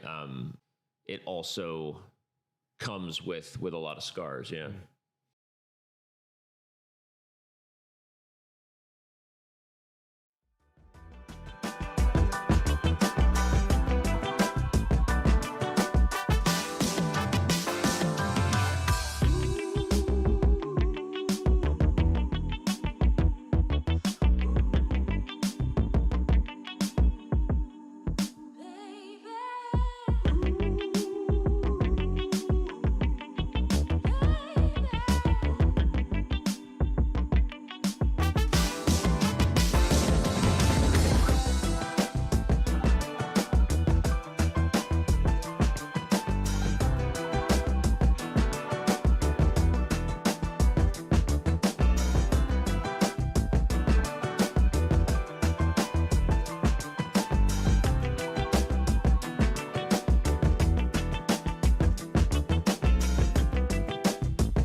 Welcome back to the FIDE Grand Swiss. The players continue battling on as they are into their 5th hour of chess now. We have had a reasonable amount of exciting games, but at the same time, we've had some games finish very quickly as well. I have a feeling that Alireza, Firouzja and Anish-Giri will be putting their feet up, getting ready for the final round tomorrow, Judith, knowing that a lot of their potential opponents are absolutely slogging away and are going to be very tired this evening. Yeah, at the same time, they both would be more happy, I think, if the game would be a draw between Keymer and Bluebaum, because there is a chance that Vincent will take the sole lead. It definitely puts fate in his own hands. If Keymer wins board 2, he will then leapfrog into sole lead of the tournament. Reminder to everyone, if Vincent Keymer and Matthias Bluebaum draw on board 2, then you're going to have multiple people in tied first place going into the final round, and it will be absolute chaos everywhere as everyone tries to work out what the circumstances for everything are. We see another board going dark there. That is Nihal Sarin and Sarin-Abdusattorov on board number 4. That has just ended in a draw. Judith, I think it's fair to say there was some pressing earlier on, but based on how the game has been recently, no real surprises. Well, I have the feeling that Nihal got very tired yesterday because of his extremely marathon long game with Alireza, and he lost. That was the biggest problem, of course. If he would have won in 7 hours, that would be still okay. But he lost that game. Today he came back. He made an incredible good preparation. He had created for himself this amazing position, like around move 17, 18. He was just almost winning the game. And then he started misplaying it and gave all the activity for black. And after that, it seemed like there was no way back, even though he still had a little upper hand. But no energy, no idea left in his play. And this is how it was became a draw. And at the moment, the position was just shuffling rooks and kings around for the last 7 or 8 moves, asking what was going to happen. It wasn't a threefold repetition. I guess the players eventually agreed to draw, but no additional progress could be made. Still fighting on board number 2. We mentioned Vincent Keymer pressing for the win still. We've got Yu Yang. Drama. Ooh. Or only small drama. Knight G3. This is what I wanted to say. This is what I wanted to tell you. Oh, board two. What's happening? Oh my God. Drama. Catastrophe. That eval bar. Panic. Look at that. Oh my God. This is what I wanted to show you when we came back. Oh, this was the only trick. Judith, you have found every knight fork on every board for the last 3 hours, and you're not stopping now. No, but this is such a heartbreak. Ay. I can imagine what Peter Leko is living right now in these moments. His coach. It's been played. He's found it. Board. Oh my God. The only trap. This is what I was looking. We went for a break. He goes knight c3. Why does he go knight c3? Knight e4, still okay, still wins. But I say, okay, this is the only possible trick to fall into.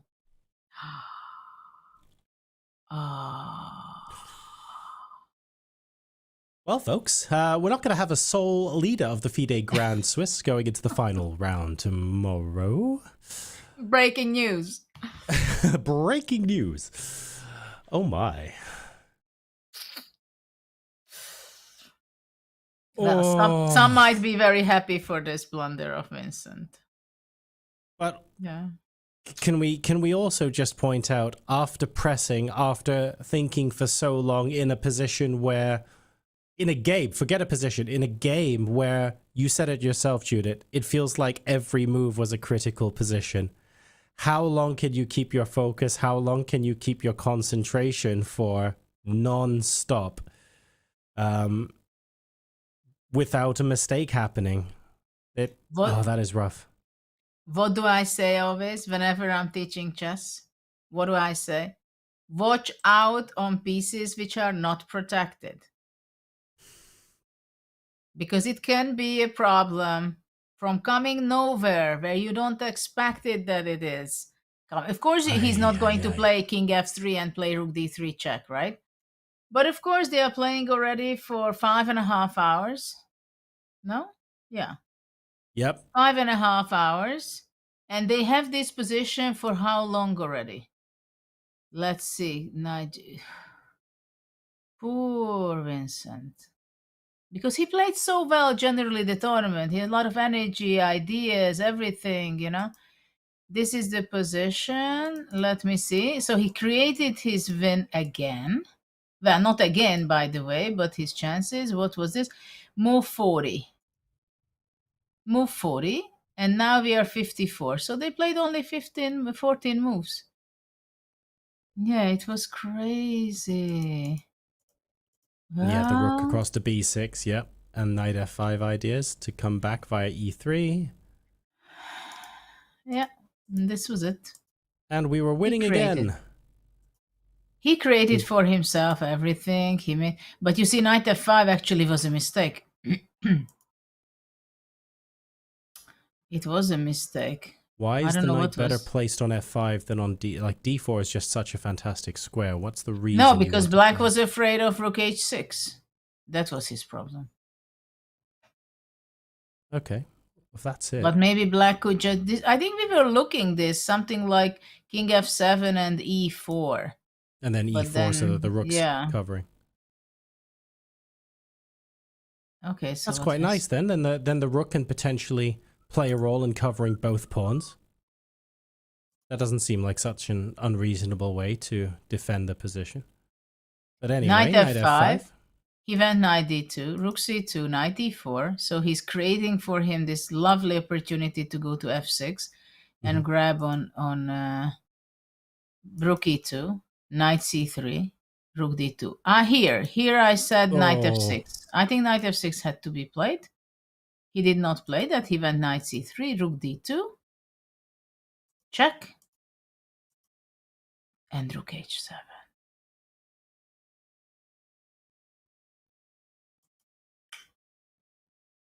And heart attack.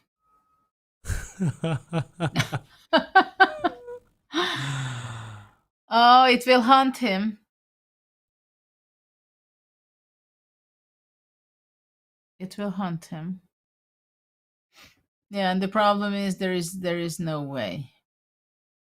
There is no way to fight. What to do? There is a check, king goes out. That's got to be it. King takes. Okay, here, rook takes. King f6. I mean...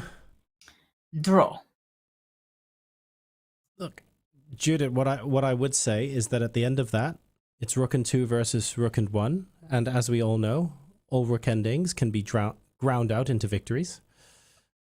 Pretty sure that's what they say in this tournament, right? So Vincent's going to... he could try to go for round 3, is all I'm saying. He could genuinely give it a go, but there's no more complications. It is just a rook endgame now. Well, it's just a rook endgame. It's a rook endgame with a dead draw. You can't even play it, because even with a pawn without e5 pawn, it would be a draw.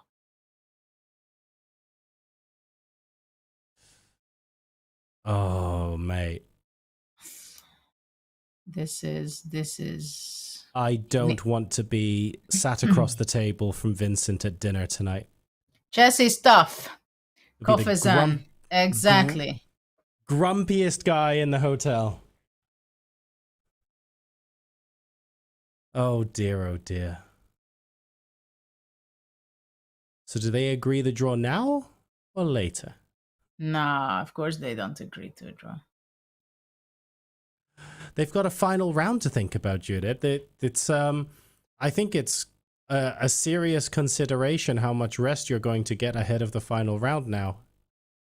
If there are no longer practical chances for a win. But I guess you can play on hoping for a blunder, but how long are you going to do that for? Half an hour? An hour? Nah, you can't play this for long. I mean, I don't see chances. Oh, speaking of you can't play this for long, we might be starting to get repetition on board 3. Let me see. Board 3. Yu Yang-yi, Arjun Erigaisi. Oh, and Yu Yang-yi had there were opportunities here. The missed Queen D8 earlier. Oh which yeah, might right have after given move Yu 40. Yang-yi.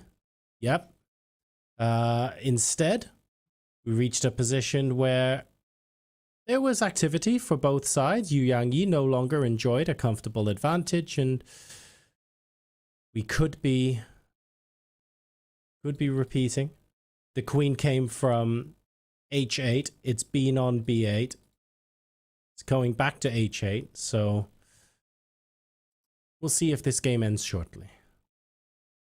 Well, yeah, there is not much to play, I guess. Bishop on D5 is greatly attacking, putting pressure on B3. Yeah, he had his moment.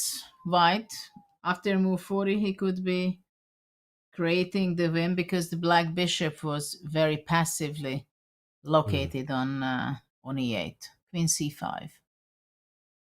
Yeah, everything is defended. It's like in the game with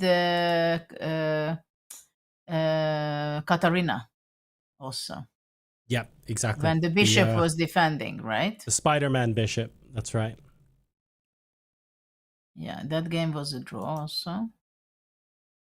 And yeah, here the bishop is also very well protecting what it has to protect and attacking what it has to attack. And I think if black plays Queen C7 now, I think that might be the threefold repetition. I'd have to go back and start counting, but it's very close now. They could be playing, repeating a whole bunch of positions twice so that they can get to move 60 and get an extra 15 minutes so that they can see if they can squeeze something out. But I feel like the biggest chance of this game, unfortunately, has been and gone, and that chance was for Yu Yang-yi to get a big advantage over Arjun Erigaisi. I don't think that's going to happen a second time. Yeah. Yeah, it was not an easy game for Arjun. It was a lot of pressure. And the draw grid. Here's the draw. Draw grid also. And John, usually there are so many decisive games. What happened? I know. I when don't you're know. around and top 5 games, look at that. It's going to be a draw. I have not... this is the first day I've been on broadcast where fewer than 5 games were decisive in the top 10. So every time I've stepped away, it's been peaceful. Every time I've come back, lots and lots of fighting decisive games. But today, I guess with so much on the line, with the 2 spots at the candidates to be decided tomorrow, the stakes were so high that even my caster curse couldn't do anything, Judith, unfortunately. The players are much, much stronger than our influence from afar, which is fair enough. So actually, everything stayed. Well, not completely. First 5 the games will be a draw. Will be drawn. So 7 points will have 5 people. We And have they will all be Firouzja, fighting. Keymer-Bluebaum, Bluebaum, and Niemann, who won against Praggnanandhaa today. And if we think about, I'm trying to remember from earlier, if we think about tie breaks, if I remember correctly, Bluebaum has the highest tie break. Yeah, he had the huge tie break. But it was followed by Alireza. So if Bluebaum and Alireza win tomorrow, then okay, easier said than done. Then it might be borderline guaranteed, but we'll see. So Alireza Firouzja, Anish Giri, both on 7. We're now assuming that Vincent Keymer and Matthias Bluebaum ends in a draw. We were previously assuming it wouldn't. So until the result's there, folks, don't believe us. But if that happens, they'll both be on 7. And Hans Niemann also on 7. 5 players could be on 7 heading into tomorrow. We still need the games to finish to officially confirm it. We're professionals here, folks. We wait until the last blunder has been played on the board. And you never know. There might even be another twist, but I think it's very difficult at this point. But you know, tomorrow we could still have guys. If we have 5 people on 7 points, if they all make a draw, then we have you think someone on 6.5 leapfrogs them. Exactly. You would need all 5 of them to draw. Oh, yeah, but some of them will play against each other, I believe. Or did everybody play with everyone? Has Firouzja played Bluebaum? Firouzja has not played Bluebaum. Okay, so he gets it. He has played Anish. He has played. Anish didn't play against Keymer. Ooh, Vincent So Anish would be a fun game. Vincent, Anish. Yeah, Alireza, Matthias, but also we have to see who Niemann plays. Yes, are we sure Hans would get the down float? Could it be one of the other players? I'm not sure. Yeah, I don't know. Though Hans played already Firouzja, but he didn't play against anyone else. So he could be playing against Anish, against Matthias, against Keymer. It's been a while since I've engaged my pairings arbiter brain, and now is not the time to go into it. And Bix very helpfully pointing out, Anish could play Matthias, could play Vincent. Firouzja could play Matthias or could play... There are multiple combinations, actually. So we'd have to wait for the pairings to come out after the results. Wow. Lots of fun combinations possible, though. And the message we really need to convey at this point is it very much is still open with all to play for. Very, very interesting stuff. Well, Niha should be also killing himself. And Hans has played Firouzja, but Hans has not played Anish. He hasn't played Vincent. He hasn't played Matthias. Oh my goodness. Could we agree to have a 5-way blitz playoff, and we'll just come back for some chess for 2 more days. Just a 5-way quadruple all play all, and we can come back for a few days. Well, this is really stressful. Well, Matthias is saving it. Rook h6 happened, king f7.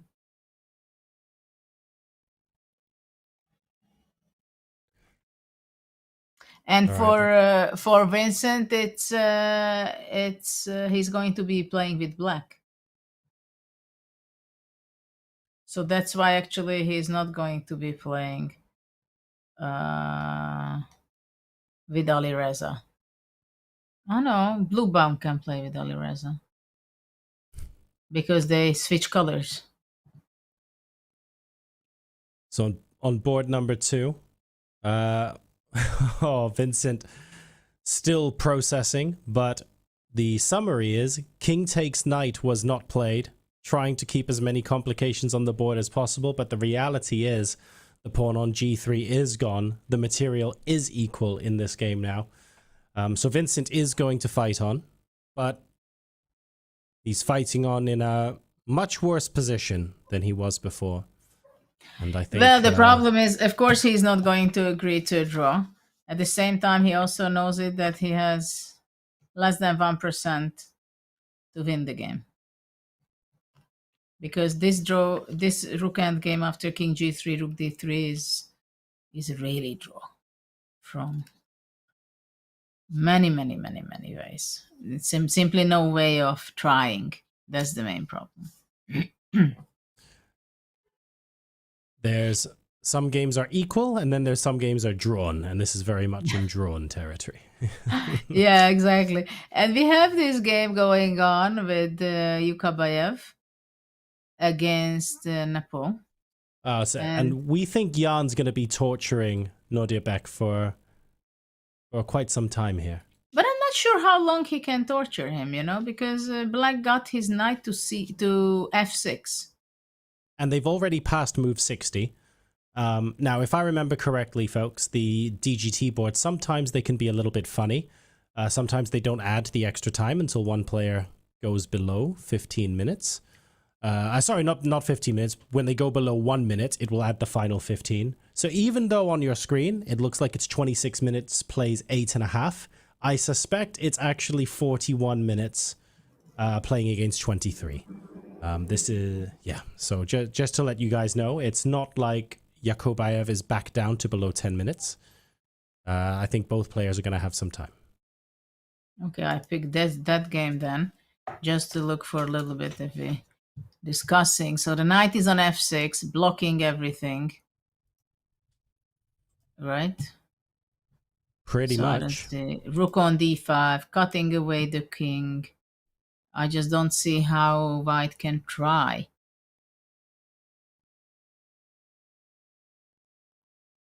I don't see.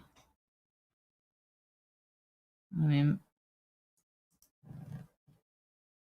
what was the last few moves? So this is where we are standing. So already move 55, black played knight f6. And nothing really has happened since. Black is just moving the king. Back and forth, you see? King f8, king g8. King f8, king g8. So black is not doing much. King f6, back, king e7, king f7. He's asking a pertinent question, though. In effect, he's saying to Jan, okay, I'm just going to shuffle, but what's your idea? What are you going to be doing in order to make progress? And Jan continuing to press, but the clock disadvantage isn't a huge disadvantage if all you have to do is shuffle, from Yakubboev's point of view. So definitely some important questions being asked. It might be the last ones of the game. We'll see. But after rook b7, there is something white can be playing for, maybe. King goes back to g8. I go king e4. So now you cannot go knight f6 because of take. You cannot move away because the rook is... Then the knight you have to be defending. So let's say rook d2. No, actually, I'm wondering if... you mean knight c5? Yeah, what about the Judith move? My knight moves. That's got always the number one move that we need to consider. Yeah. Knight g5.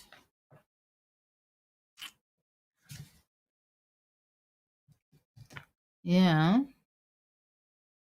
Yeah, because I was just... Because I thought if rook comes here... Actually, maybe... No, rook comes here, then you can take this. And okay, then you're happy. So knight c5.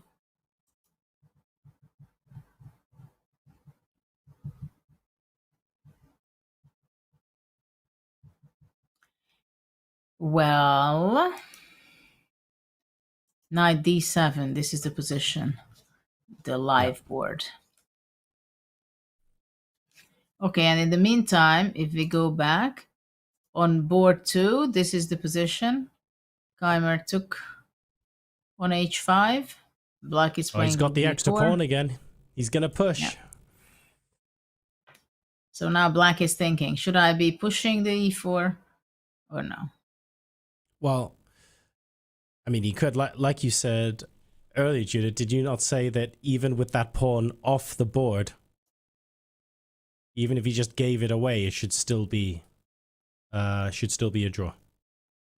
So he's got nothing to lose if he wants to push it. It is a draw, but you don't know what you want with black. Should I give it up, or all this is a draw, but black can maybe lose that he wants to defend his pawn too much, and in the meantime I'm pushing my pawns, and of course Vincent will be trying out everything.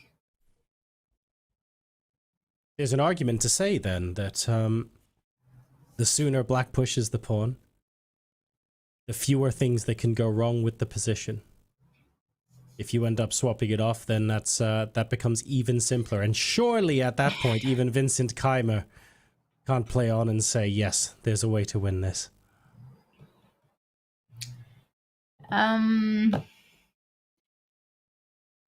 It would be not funny for Matthias to play the H and F position to make a draw there. I'm pretty sure he knows it, but at this stage, you would not like to give this up if it's not necessary. Mm-hmm. So now Can you force E4 a is trade, possible. though? No. But maybe I can go simply... Well, first of all, rook B3 is possible, threatening with E4.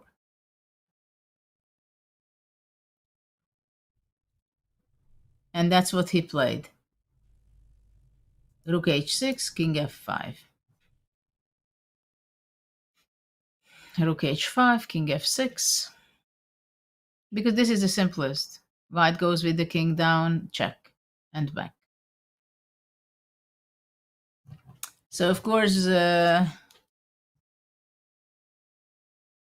would be nice to play this with white as long as possible, but I don't see how to continue for white. Because E4 is a threat. There's nothing to... Oh, it's a draw. Oh, there you go. Every time you push forward with the king, there's a check bringing you right back. Further progress cannot be made. And I'm imagining the emotions across that chessboard for both Bluebaum and Keymer right now. Someone get Vincent Keymer a rage room, because that must have been a very, very emotional 6 hours of chess. Wow. That's very tough. And it's very tough for him, I'm pretty sure, to relax now. And I think it's very late there. So how these guys will be sleeping now after such a game. And the final round starts 1 hour earlier. Absolutely. Absolutely. Wow. So that means there's not going to be a sole lead of the tournament. Vincent Keymer has drawn against Matthias Bluebaum, which means there'll be 5 different players on 7 points heading into our last round. There are 2 spots at the candidates available, of course, but in addition to that, there is a bucket load of prize money available.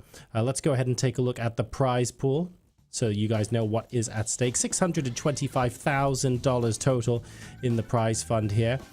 First and second get 90 and 75k, then scales down to 62 and 50. So even if you don't finish in one of the candidate spot awarding positions, which, let's be honest, is the big prize, there's a good, healthy payday for all of our participants here. Very, very close at the top, with 5 players tied on 7 points. Yeah, incredible fight and incredible race for those 2 spots in the candidates. And of course, tomorrow we'll get to know who is going to be qualifying. And for that 2 person, especially if it's the first time they are playing and qualifying for the candidates, it means that they will have an interesting half a year, 1 year. I don't know when the candidate is coming up in 2026, probably somewhere in spring. It means that they will have starting with some special preparation in the upcoming tournaments. We're going to see them playing some openings. You don't know what kind of openings are those. They are going to be working different ideas, secretly hiding it, keeping it for the candidates tournament. So, well, some of course would like to be already one day older. I'd like to see a couple of players push into a lead after tomorrow's round, Judith, because can you imagine a situation where you have 5 players tied for first, and purely because of tie breaks, that's the difference between $40,000 and $90,000, and there's nothing you can do about it? That's rough. Though I don't Still know a good whether, payday. But isn't it that money is split, but only the qualification is decided? Oh, that I do not know. That would To my knowledge, it's not, because if you have tie breaks, then there's a way to differentiate first from second, second from third, third from fourth. Yeah. So it's possible to have a 5-way tie where purely due to tie breaks and the ratings of your opponents, instead of 90,000, you get 40,000, even ignoring the candidate spots. That's, I guess that's the nature of chess. Yeah. There are the lucky ones and the upset players. Yeah. Oof. True. Oh, thank goodness. All prize money shall be divided equally between players with the same final score. Yes, okay. That is so much better. I love that. Yeah, the tie breaks are for the qualification. Oh, thank goodness. Someone in chat saying they should all get that full amount. Yeah, sure. That sounds great. Why not? We still have I'd like two that. games running from the top 10 boards. We do. And Nepomniachtchi is still struggling, trying to make progress, which he could not do in the last 15 moves or so. Well, we've got, because it's gone, has it gone past move 60 yet? It hasn't, but there's 5 moves to the time control in Vidit's game, and Vidit has 1 minute remaining. Wow. So I'm feeling like we can go there because Ivan Saric has 10 minutes, or just under 10 minutes. Vidit has 1 minute remaining and has to make 5 moves. Vidit has been, I think it's fair to say, from an eval bar point of view, he's been crushing for quite some time, but it's easy for us to say that, and as you guys can tell, much, much harder to actually convert over the board, because Vidit has been trying to convert what feels like it should have been a 1 position for hours now. It just goes to show how difficult the game of chess actually is. It's not just about, oh, I'm in a winning position, therefore I'm fine. The hardest position to win is the winning one. Well, Vidit is already playing this for a long time. And we thought he's going to be giving checkmate when the king was back on f3. The white pawns were around it, and the 2 rooks were on the second rank. Somehow this did not happen. But black has a pass pawn, h pass pawn, which has a clear way of queening, while white is still trying to look for counterplay, but I don't see any real counterplay where how will white create anything, any shadow of chances for himself to save the game?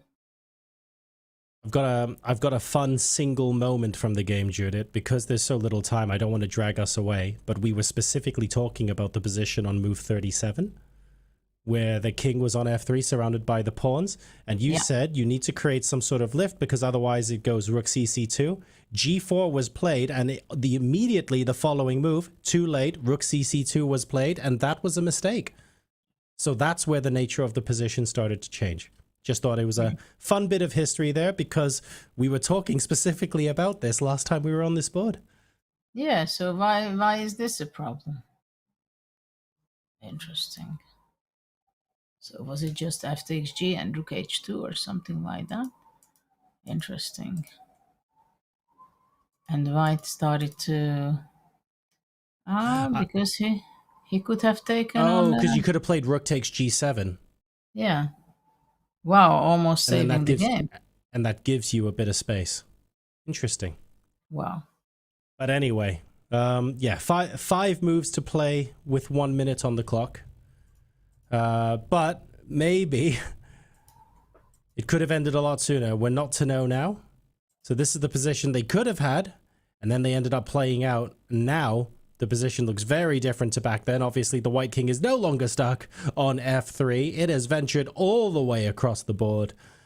And Saric is applying a lot of time pressure, but he needs to create complications because even with 1 minute remaining, I know what the plan is for black in this position. If you only gave me 20 seconds to play each move, that might not be very accurate, but thematically, I know what I've got to do here. Well, exactly. You want to push our pawns, yeah? Exactly. So if now, white wants to stop, then I guess rook g3 simply. And after that, nobody can stop.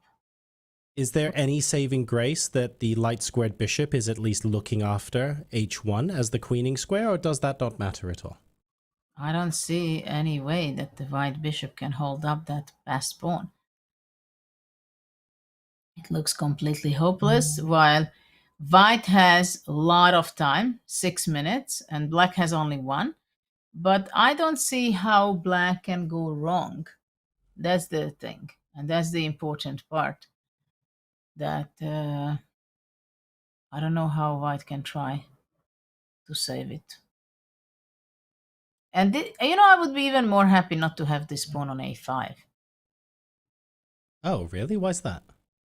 Well, after that I could give it check, maybe. Somehow with some... probably white would be also losing, but at least I can go king c7, threatening with checkmate. Then the black rook has to go behind, but then rook d8. So if no a5, maybe I would have better chance to save the game. Under 5 minutes now for Ivan Saric. Looking for opportunities, looking for any possible way to create complications, to create questions for Vidit here. 5 moves away from the time control. Basically, can I engineer a situation where there is a chance for the player with the black pieces to go wrong before move 60? Rook b5 played. Vidit, 50 seconds. Well, now I think h3 would be a mistake because of rook b7, but maybe even this is not a mistake. Ah, no, this is also not a mistake.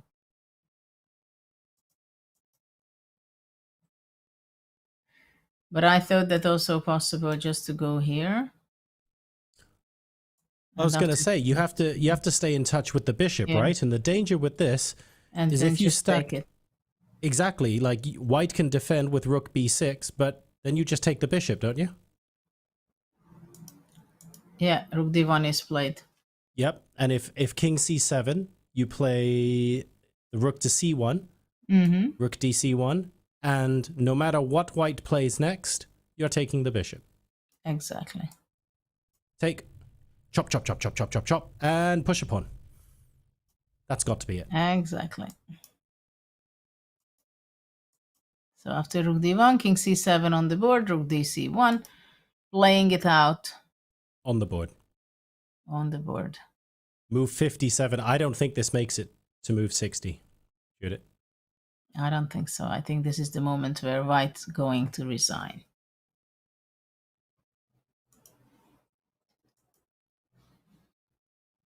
No? You play the rook checks for the perpetual instead. Doesn't quite work.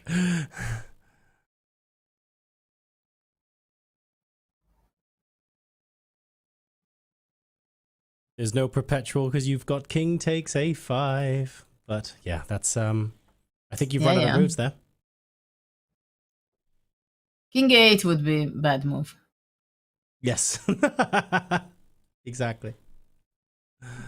That would be a bad move, thinking rook b6, rook c6, because actually... There we go. That's the one thing to keep playing for. So as soon as king a6 is played... Yes, and white resigned. That's it. Yep.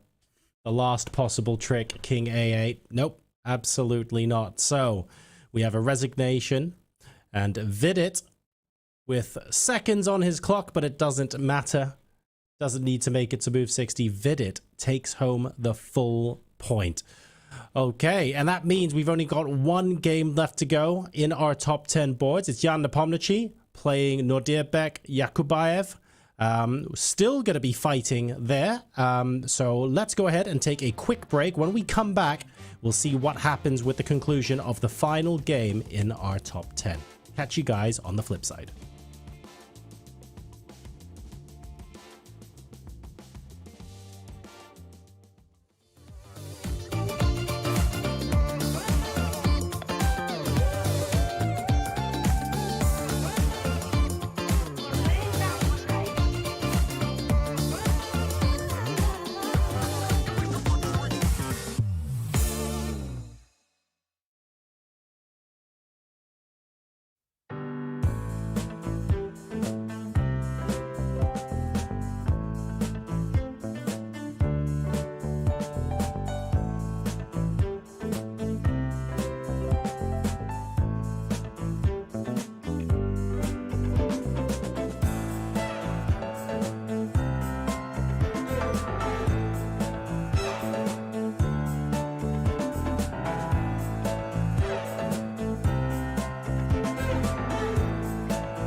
Welcome back, folks, to the FIDE Grand Swiss. Just one game left remaining in our top 10 now, and that game will potentially decide someone going on to 6.5 points. There is potential for that to maybe, based on tie breaks, be a winner, so we do have to keep covering it. Judith, have you had many situations in your career where you were the last game going in the playing hall, everything else got quiet, feels very different from the first hour of play, and suddenly you're just in a completely different atmosphere where it's just your game still going? I think I had it, but not too often. Because when you play a very long game, it might end up that way. So I had several occasions, but even in Olympiad, where we have really huge number of games, because there are like nearly 2,000 players are playing at the same time in two halls or in one hall. But yeah, it's quite a special atmosphere when you see already all the other boards set up for tomorrow, some arbiters walking around, and you're just still playing and playing, and you're kind of alone already. But of course, I witnessed a lot of occasions like that, because it happens all the time when the players are misplaying it or playing it for a long time. You're hanging on, you're holding on the game. Unfortunately, I was on the wrong side also in some cases. For example, against Karpov, he's like playing hour 5, hour 6, hour 7. Even if it's drawish, he's giving the impression that he knows what he's doing. He knows that it's great move. And I'm pretty sure that Jan also now plays it like if there are serious chances in this position. But eventually, it's very hard to blunder with black, I believe.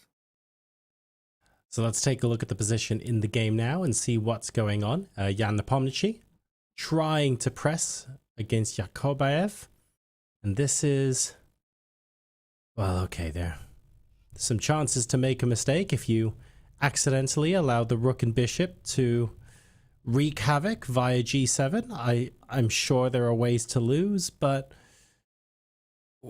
we're talking moment of madness territory for something like that to happen. So what I would like to find in the position, Judith, and I suspect there's not, but what I want to know is there any way to lose that's like doesn't involve a moment of madness, like a big one-move blunder? Is there a subtlety that the players have to watch out for? Are there any cool 2 or 3 movers even that we can take a look at? Or is it all pretty straightforward from here? Well, basically, now black has to decide whether is he going to go rook b1, defending the pawn on b5, which might be a blunder, for example, because I believe that white would be going g5. And after takes, if knight h5, for example, white can go g6, king f8. Though I'm wondering, why is it a loss? Maybe because, wow, this is actually possible to blunder, maybe, I don't know. But here you go back to g8. Then bishop d6. If king e8, then rook f5. Look at that. And if black goes here, simply takes and rook f6, and nobody can stop g7. Now you're queening. Wow, okay. Yeah. So it means that after rook b1, g5 would be quite annoying for black. Okay, so that's good to know. So if anyone who's watching going, we're just shuffling the pieces around hoping that there's a big howler, a big one mover. Actually, Jan's got some, still got a couple of very important, very big questions to ask Nordjebek here. Well, actually, I think rook e1 is possible, but now I'm looking also maybe rook d1 is possible. Because if I go with the same idea, takes, and g6, well, first of all, I think black can go rook d8. But there is another idea I wanted to show, that if king f8 and white would be going to the same line with rook f5, I think here rook d5 would be a draw. Giving up the knight and then king e7. and black goes king e6 next. So it's temporary giving up the piece. And if white goes king f3, still anyway I can go king e6, and then I can go b4, and white cannot get out from the pin. Temporarily giving the piece to reach that, I suppose, is a flashy way of doing it. Yeah. Very nice. And we have rook d1 on the board. That's what black decided on. Because until this point, black's rook was mostly on the d5, right? It was on d5 and knight on d7. Now it came to the first rank. And so rook d1, I think it's a good choice. Because if white would be taking this, it means it would be completely nothing. Black is just going to be playing rook d3. And there is not much to play for. Yep, cut the king off and hold on. Exactly. Exactly. So after rook d1, let's see what white can be playing for. The problem is that if the rook goes away to b5, then already rook knight g4 is possible, because it was not possible before. It was not a threat, because if the rook on b7, then rook g7 and captures. But once the rook is leaving the 7th rank, then knight g4 is possible. So now let's see what white is up to. What is white up to? Jan has to be thinking what to do, how to create chances. There are no chances, but he still has to create them. Somehow pull out some magic. A rabbit from the hat.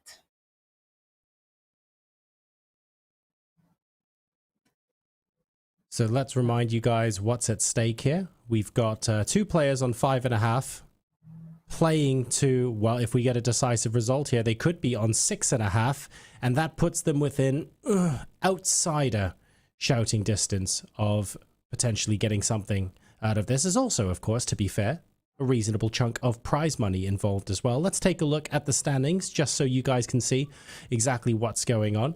In terms of the players at the top, there are 5 players with 7 points. Matthias-Bluebaum, Alireza Firouzja, Anish Giri, Hans Niemann, and Vincent Keymer.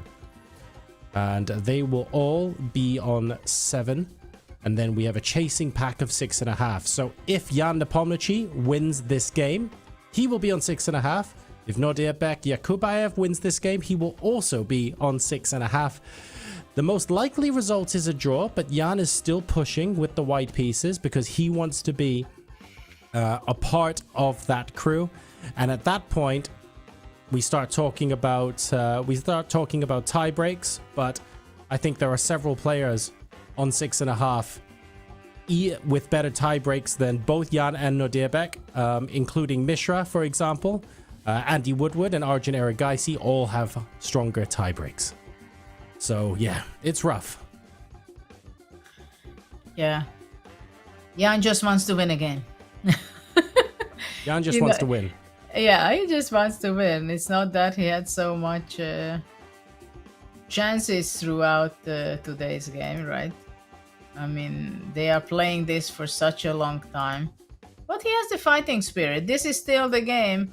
I don't know if you remember, it was so long time ago, like 6 hours ago, when there was an opportunity for black to sacrifice on f3. I go back to that point. Oh, yeah. Because I was missing that. Yeah. Let's reminisce.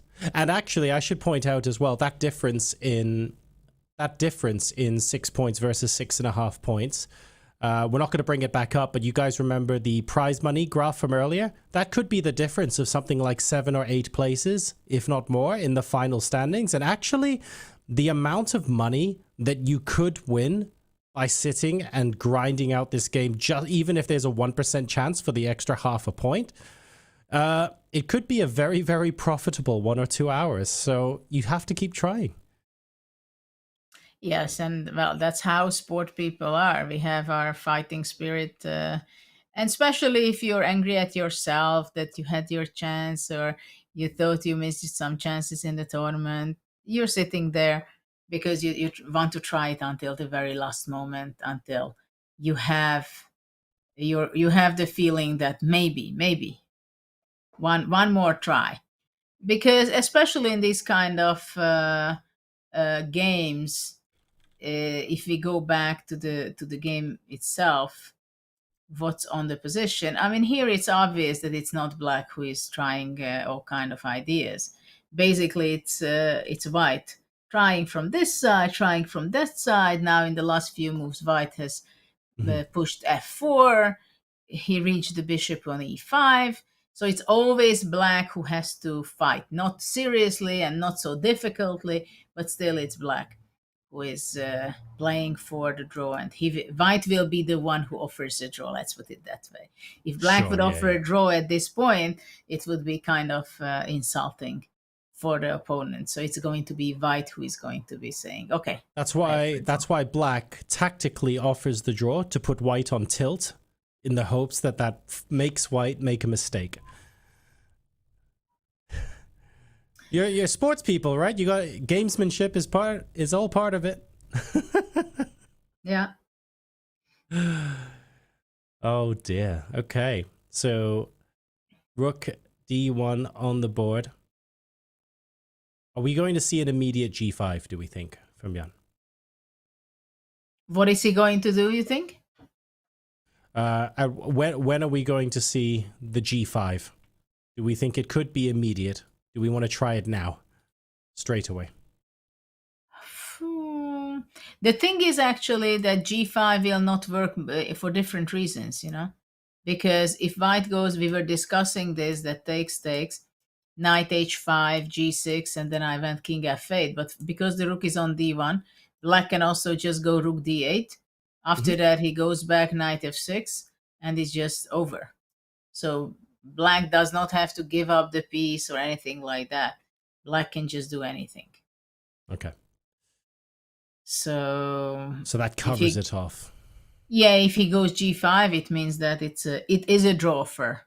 Like, I play g5, you make few moves, and we agree to draw. But it's not so easy to think of anything for white. Maybe he's going to go for the rook endgame. I don't know, taking on f6, and then maybe he's going to be doing this and king f3. Yeah, because those are the other things to consider, right? Whether you play takes, and then maybe rook takes b5, or you give a check on b8, but so what? The king comes up to f7. What's your follow-up? I would rather play king f3, because after rook b5, black will be... Oops, sorry. After taking rook b5, black will be playing rook d3 and cutting off the king, and it's just perfect. So that's why I was thinking that maybe after takes, I would go king f3.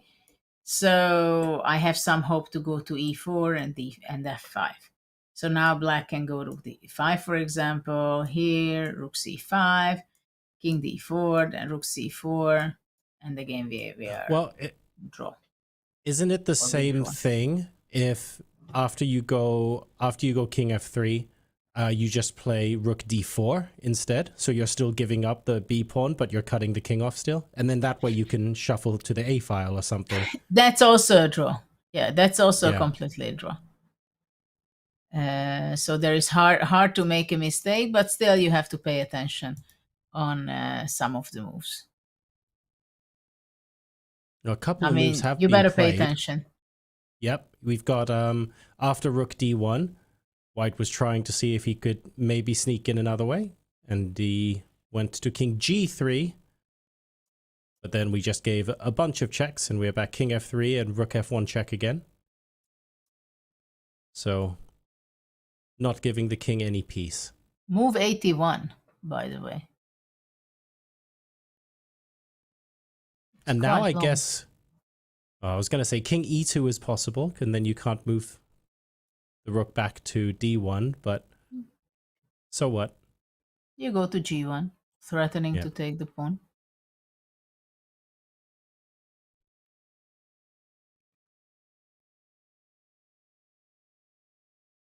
White played king e2.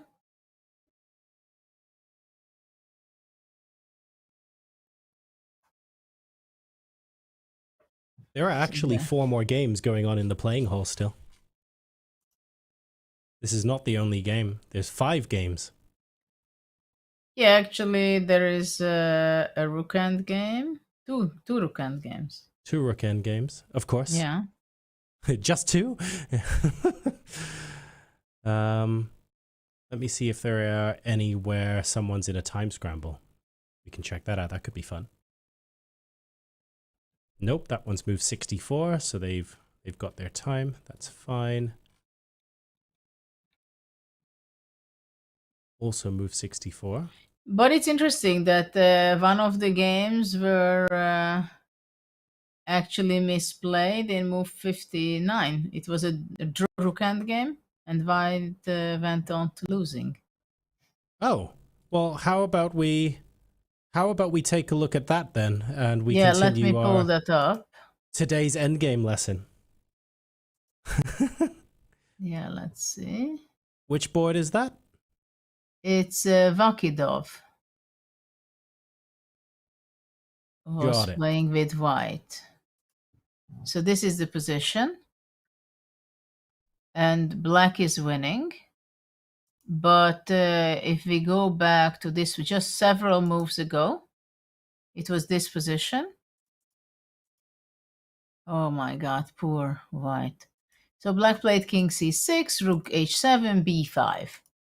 And now Rook H8 losing. Wow, okay. Rook and 2 versus Rook and 2? Yeah, because somehow it seems to me that H5 was the draw.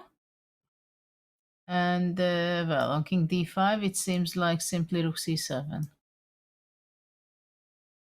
King D4, H6.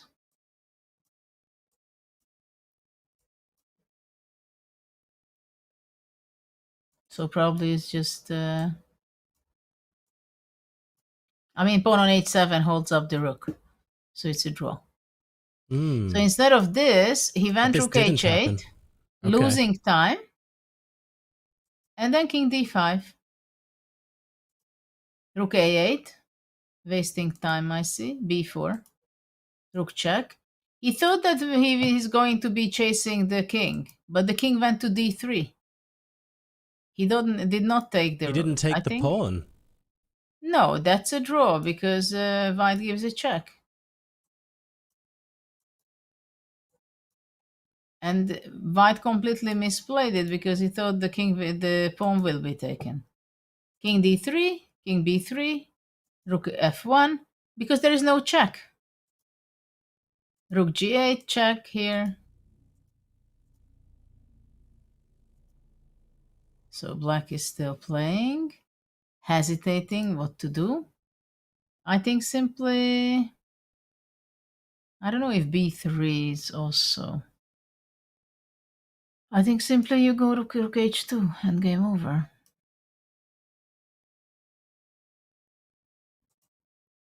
But even B3 is winning. Because if Rook A8, you can go Rook goes here and King C2. Or King C3. He went Rook D2. Yeah, because look at that. This pawn on H4, not on H7. And the idea behind all of this is, the important idea to take away is that the Black King's actually dancing around the White pawn by not capturing on D4. That's actually creating the problem that's enabling Black to win. Poor White.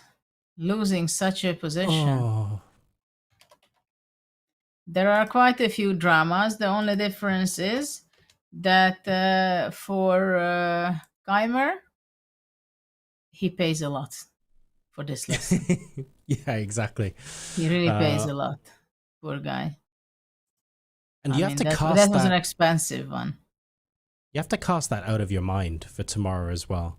And when you're thinking that half a point could have been a ticket to the candidates, could have been tens of thousands of dollars. It's not that easy to say, don't worry, forget about it tomorrow and play the position. Sure, even I could tell you that, but it's so much easier said than done. Like, it must have a really horrible psychological effect. You know, there's another game, rook endgame, where things are went wrong in the last few moves. In the This last is few the position. moves? Yeah. White was absolutely winning, Wojtaszek. Okay, so he's playing with the white pieces. Rook takes f4 was the last move, I think. Yeah, so this was the position. White took on g6, rook takes f4. And now white played rook h7, and it's a draw. Rook h7 is an instant draw? Yeah, I'm thinking, isn't king h5 wins? King h5 wins. Because I don't allow rook h4, and I'm threatening with rook g6. And grab that pawn.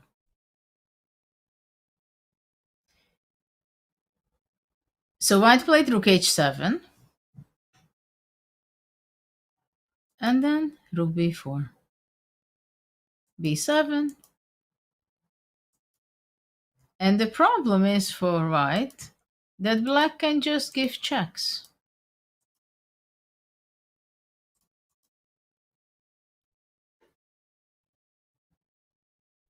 Oh my goodness. So again, a very similar motif where if you played king h5 instead of king taking the pawn on h6 at the beginning of that sequence, that would be winning. Yeah, but I think it just... hold on, h4.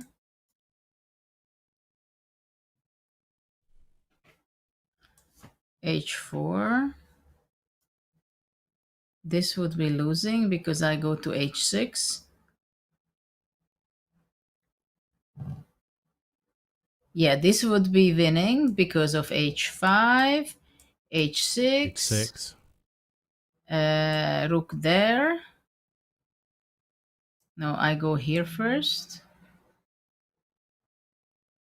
Yeah, I go here, check. I go here. I go here.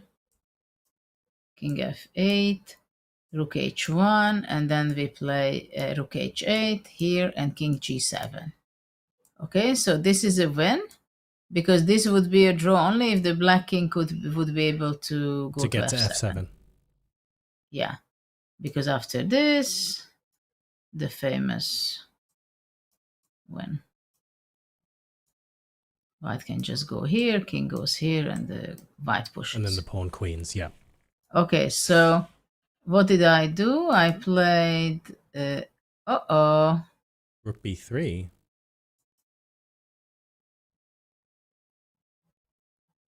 He went rook b3.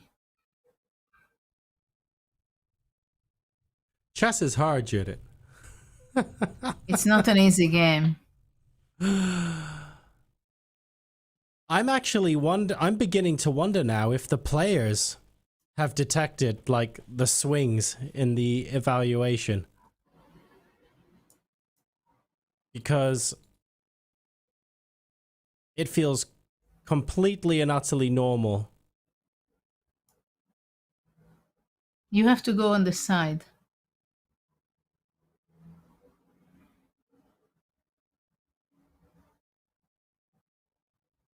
So you have to go to the side.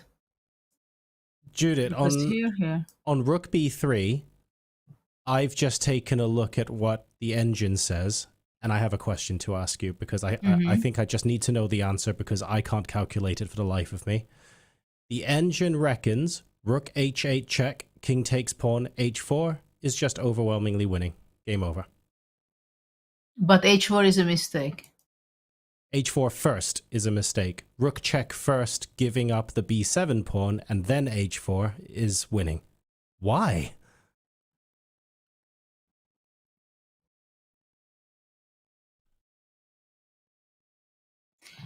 The only reason it can be because after h4 you have to give a check on b6. Because now if you go down with the king, then rook b7 check. Right, but if you didn't play h4 first and you played the correct move, rook h8 check. This is why I'm saying that here h4, it means that you go check, you can go king g7. And there is no check with rook b7. So that buys you the extra tempo. And then the king can't get to f7. The king cannot get to the 7th rank. You understand? Wow. So you have to backwards engineer that to, yes, I need to give the check and give up the pawn on b7. Yeah. To engineer it. That is so hard to do. It is, because the black king is in the way. And the problem is that white's next move, if let's say black would be going rook c6, the winning move is rook f8. To come out with the rook. Yep. Because if h5, it would be a draw. That's already a check from the side. But it's crazy. Because after this, black goes rook b6, as we talked about it. And the thing is that here, you don't go here because even this is possible, by the way. Some fun things. Love it. And the thing is that here we can go here. He says no. Oh, can we? What do you mean? Is it rook e6? I don't believe it. Why would the bar change at all? That makes no sense to me.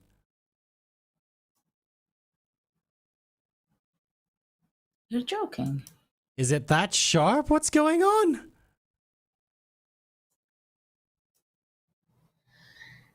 But what's going on?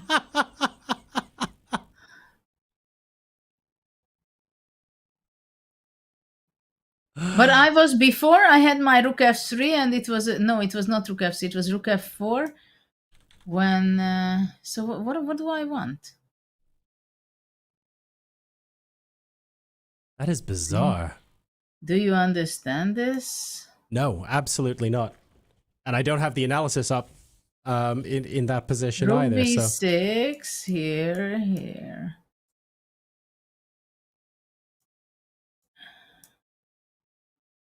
Why are all of those moves losing? Rook a6. All the other moves are losing. Rook a6 only move.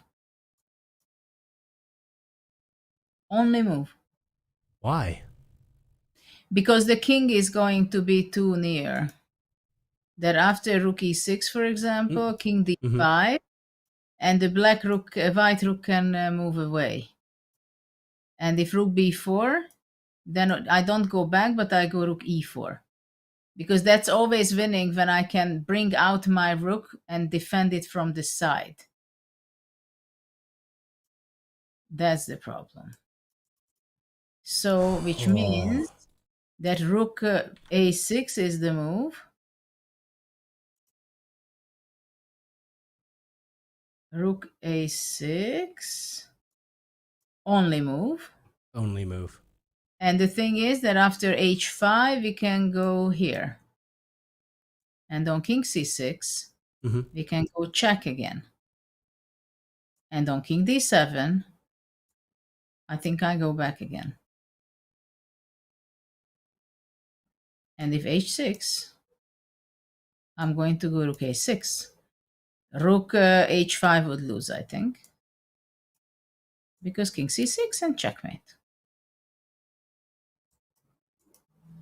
So I have to go rook a6. So the pawn is attacked. So if rook h8, then already we take on b7. And if h7, then rook h6 already a draw. And if not h7, but white comes with the king, then I can go rook c6. I love all the comments in chat. I'm 2300 and I have no idea what's going on. When I see this, I hate and I love chess at the same time. Oh, yeah. I feel that so much. I feel that so. Chess is so complicated and so beautiful.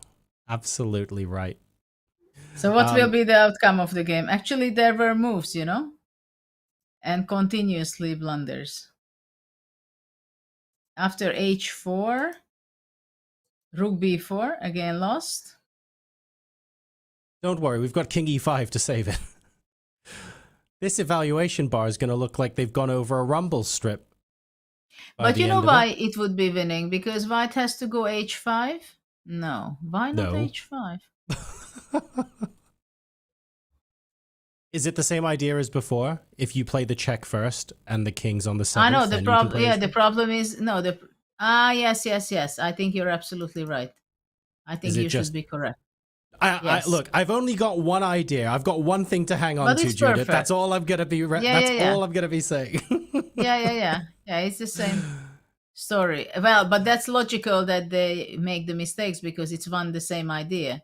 So if you don't know the same idea, then I would think it's practically unbelievable to try and, unless you already knew this, to calculate that over the board is. It's got to be so difficult after you've been playing for 6 hours as well. Like, that is just rough. Yeah. So, there's going to be more moves played in this game. There's a couple games going on, but I think we know that Yakubboev and Nepomniachtchi is going to continue running for quite some time, Judith. So what we're going to do is take a look at the summary. Importantly, tell people what they need to be looking at going into tomorrow.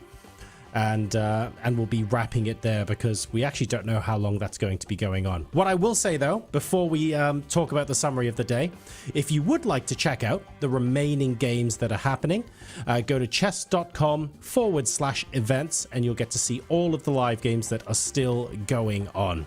But these are the results in the open section with that game still ongoing. Judith, 5-way tie at 7 points going into the final day. Big stuff. Absolutely brilliant. Tension is on the highest. Who could expect more excitement for last round? No clear winner, no clear second place. It's not clear at all who is going to be the winner and the runner-up, right? Because the first two is the winner here because they both qualify for the candidates tournament, which leads up to the World Championship match. Exactly. And, we see all the old guys like Alireza. He's there for like more than a decade, I think, already playing up there, though he's only 20-something. Anish is the old guy. He's already playing there for a lot. He played himself on a candidates tournament. But of course, we see three people, Vincent Keymer, Mishra-Vachier-Lagrave, and Hans Niemann, for whom it would be the first ever occasion to qualify for the candidates. So their heartbeat, I think, it beats differently than the other two. Absolutely massive stuff. And heading on to page 2, Andy Woodward defeats Parham Maksudlu. Heartbreak yesterday for Parham, compounded today. Such a frustrating end to the tournament for him. Hopefully he can come back out swinging with a win tomorrow, but there was a lot of hope, I think it's fair to say, going Parham's way before today, and it's really unfortunate that it's unfurled like this, but I have no doubt he'll be back. Yeah, he did so well in the first half of the tournament, but it seems like he ran out of energy or something went wrong after the it was after the free day? No, maybe he had one more game where it was already. Yeah, maybe, round 6 he started to fall apart. So really unfortunate there. Here are the standings that you can see the 5 players in pole position for a spot at the candidates tournament. If they win tomorrow, they will be tied, and then we have to go and work out all of the tie breaks once again. But first, they have to win over the board. Chasing Pack on 6.5, still with a very, very slim outside chance. Obviously must win tomorrow, and then they have to let fate take its course. Still a very, very credible tournament. Difficult to fault anyone here. Absolutely fantastic stuff. So all poised going into the final day. Well, what more excitement we can expect here, right? There's a lot to come tomorrow. And then we have a similarly nail-biting story, although not quite as many people at the top in the women's section, because we had a draw on top board today and a win on board 3 for Vaishali, meaning that Vaishali and Lagno will both be on 7.5 going to the final round. And neither of them have, I think, officially qualified so far. It's only Tan Zhongyi that has already qualified to the women's candidates. So if they both win tomorrow, they just both go through. None of the tie-break stuff. It should be relatively straightforward. But it's still a big if. Yeah, of course, Vaishali wants to be there, and Katerina. If today it would be finished, they are the two who would be qualifying for the candidates. Let's see tomorrow whether it will stay this way, or let's say someone else catching up, for example, Bibisara. Of course, lot to be being worried or rooting for your players, but for sure we're going to have some more excitement tomorrow on the final day of the Grand Swiss.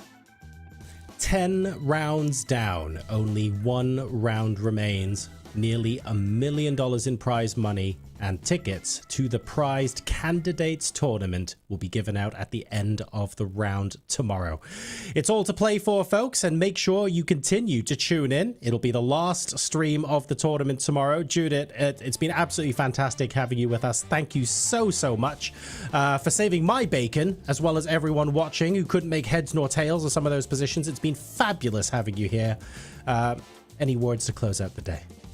Thank you very much. It was great pleasure to be with you, commentating, David, and our producer, Vic. So it was really a lot of fun, and I will be following also, but not from making commentary.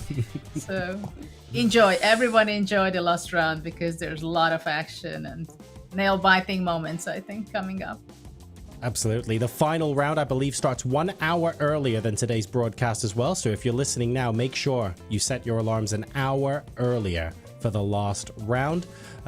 If you're like Jan and you're still going to be playing for another 3 hours, make sure to get your rest in as well. Folks, stay safe wherever you are. Have a wonderful evening, and we look forward to welcoming you on the stream tomorrow for the final round of the FIDE Grand Swiss. Good night.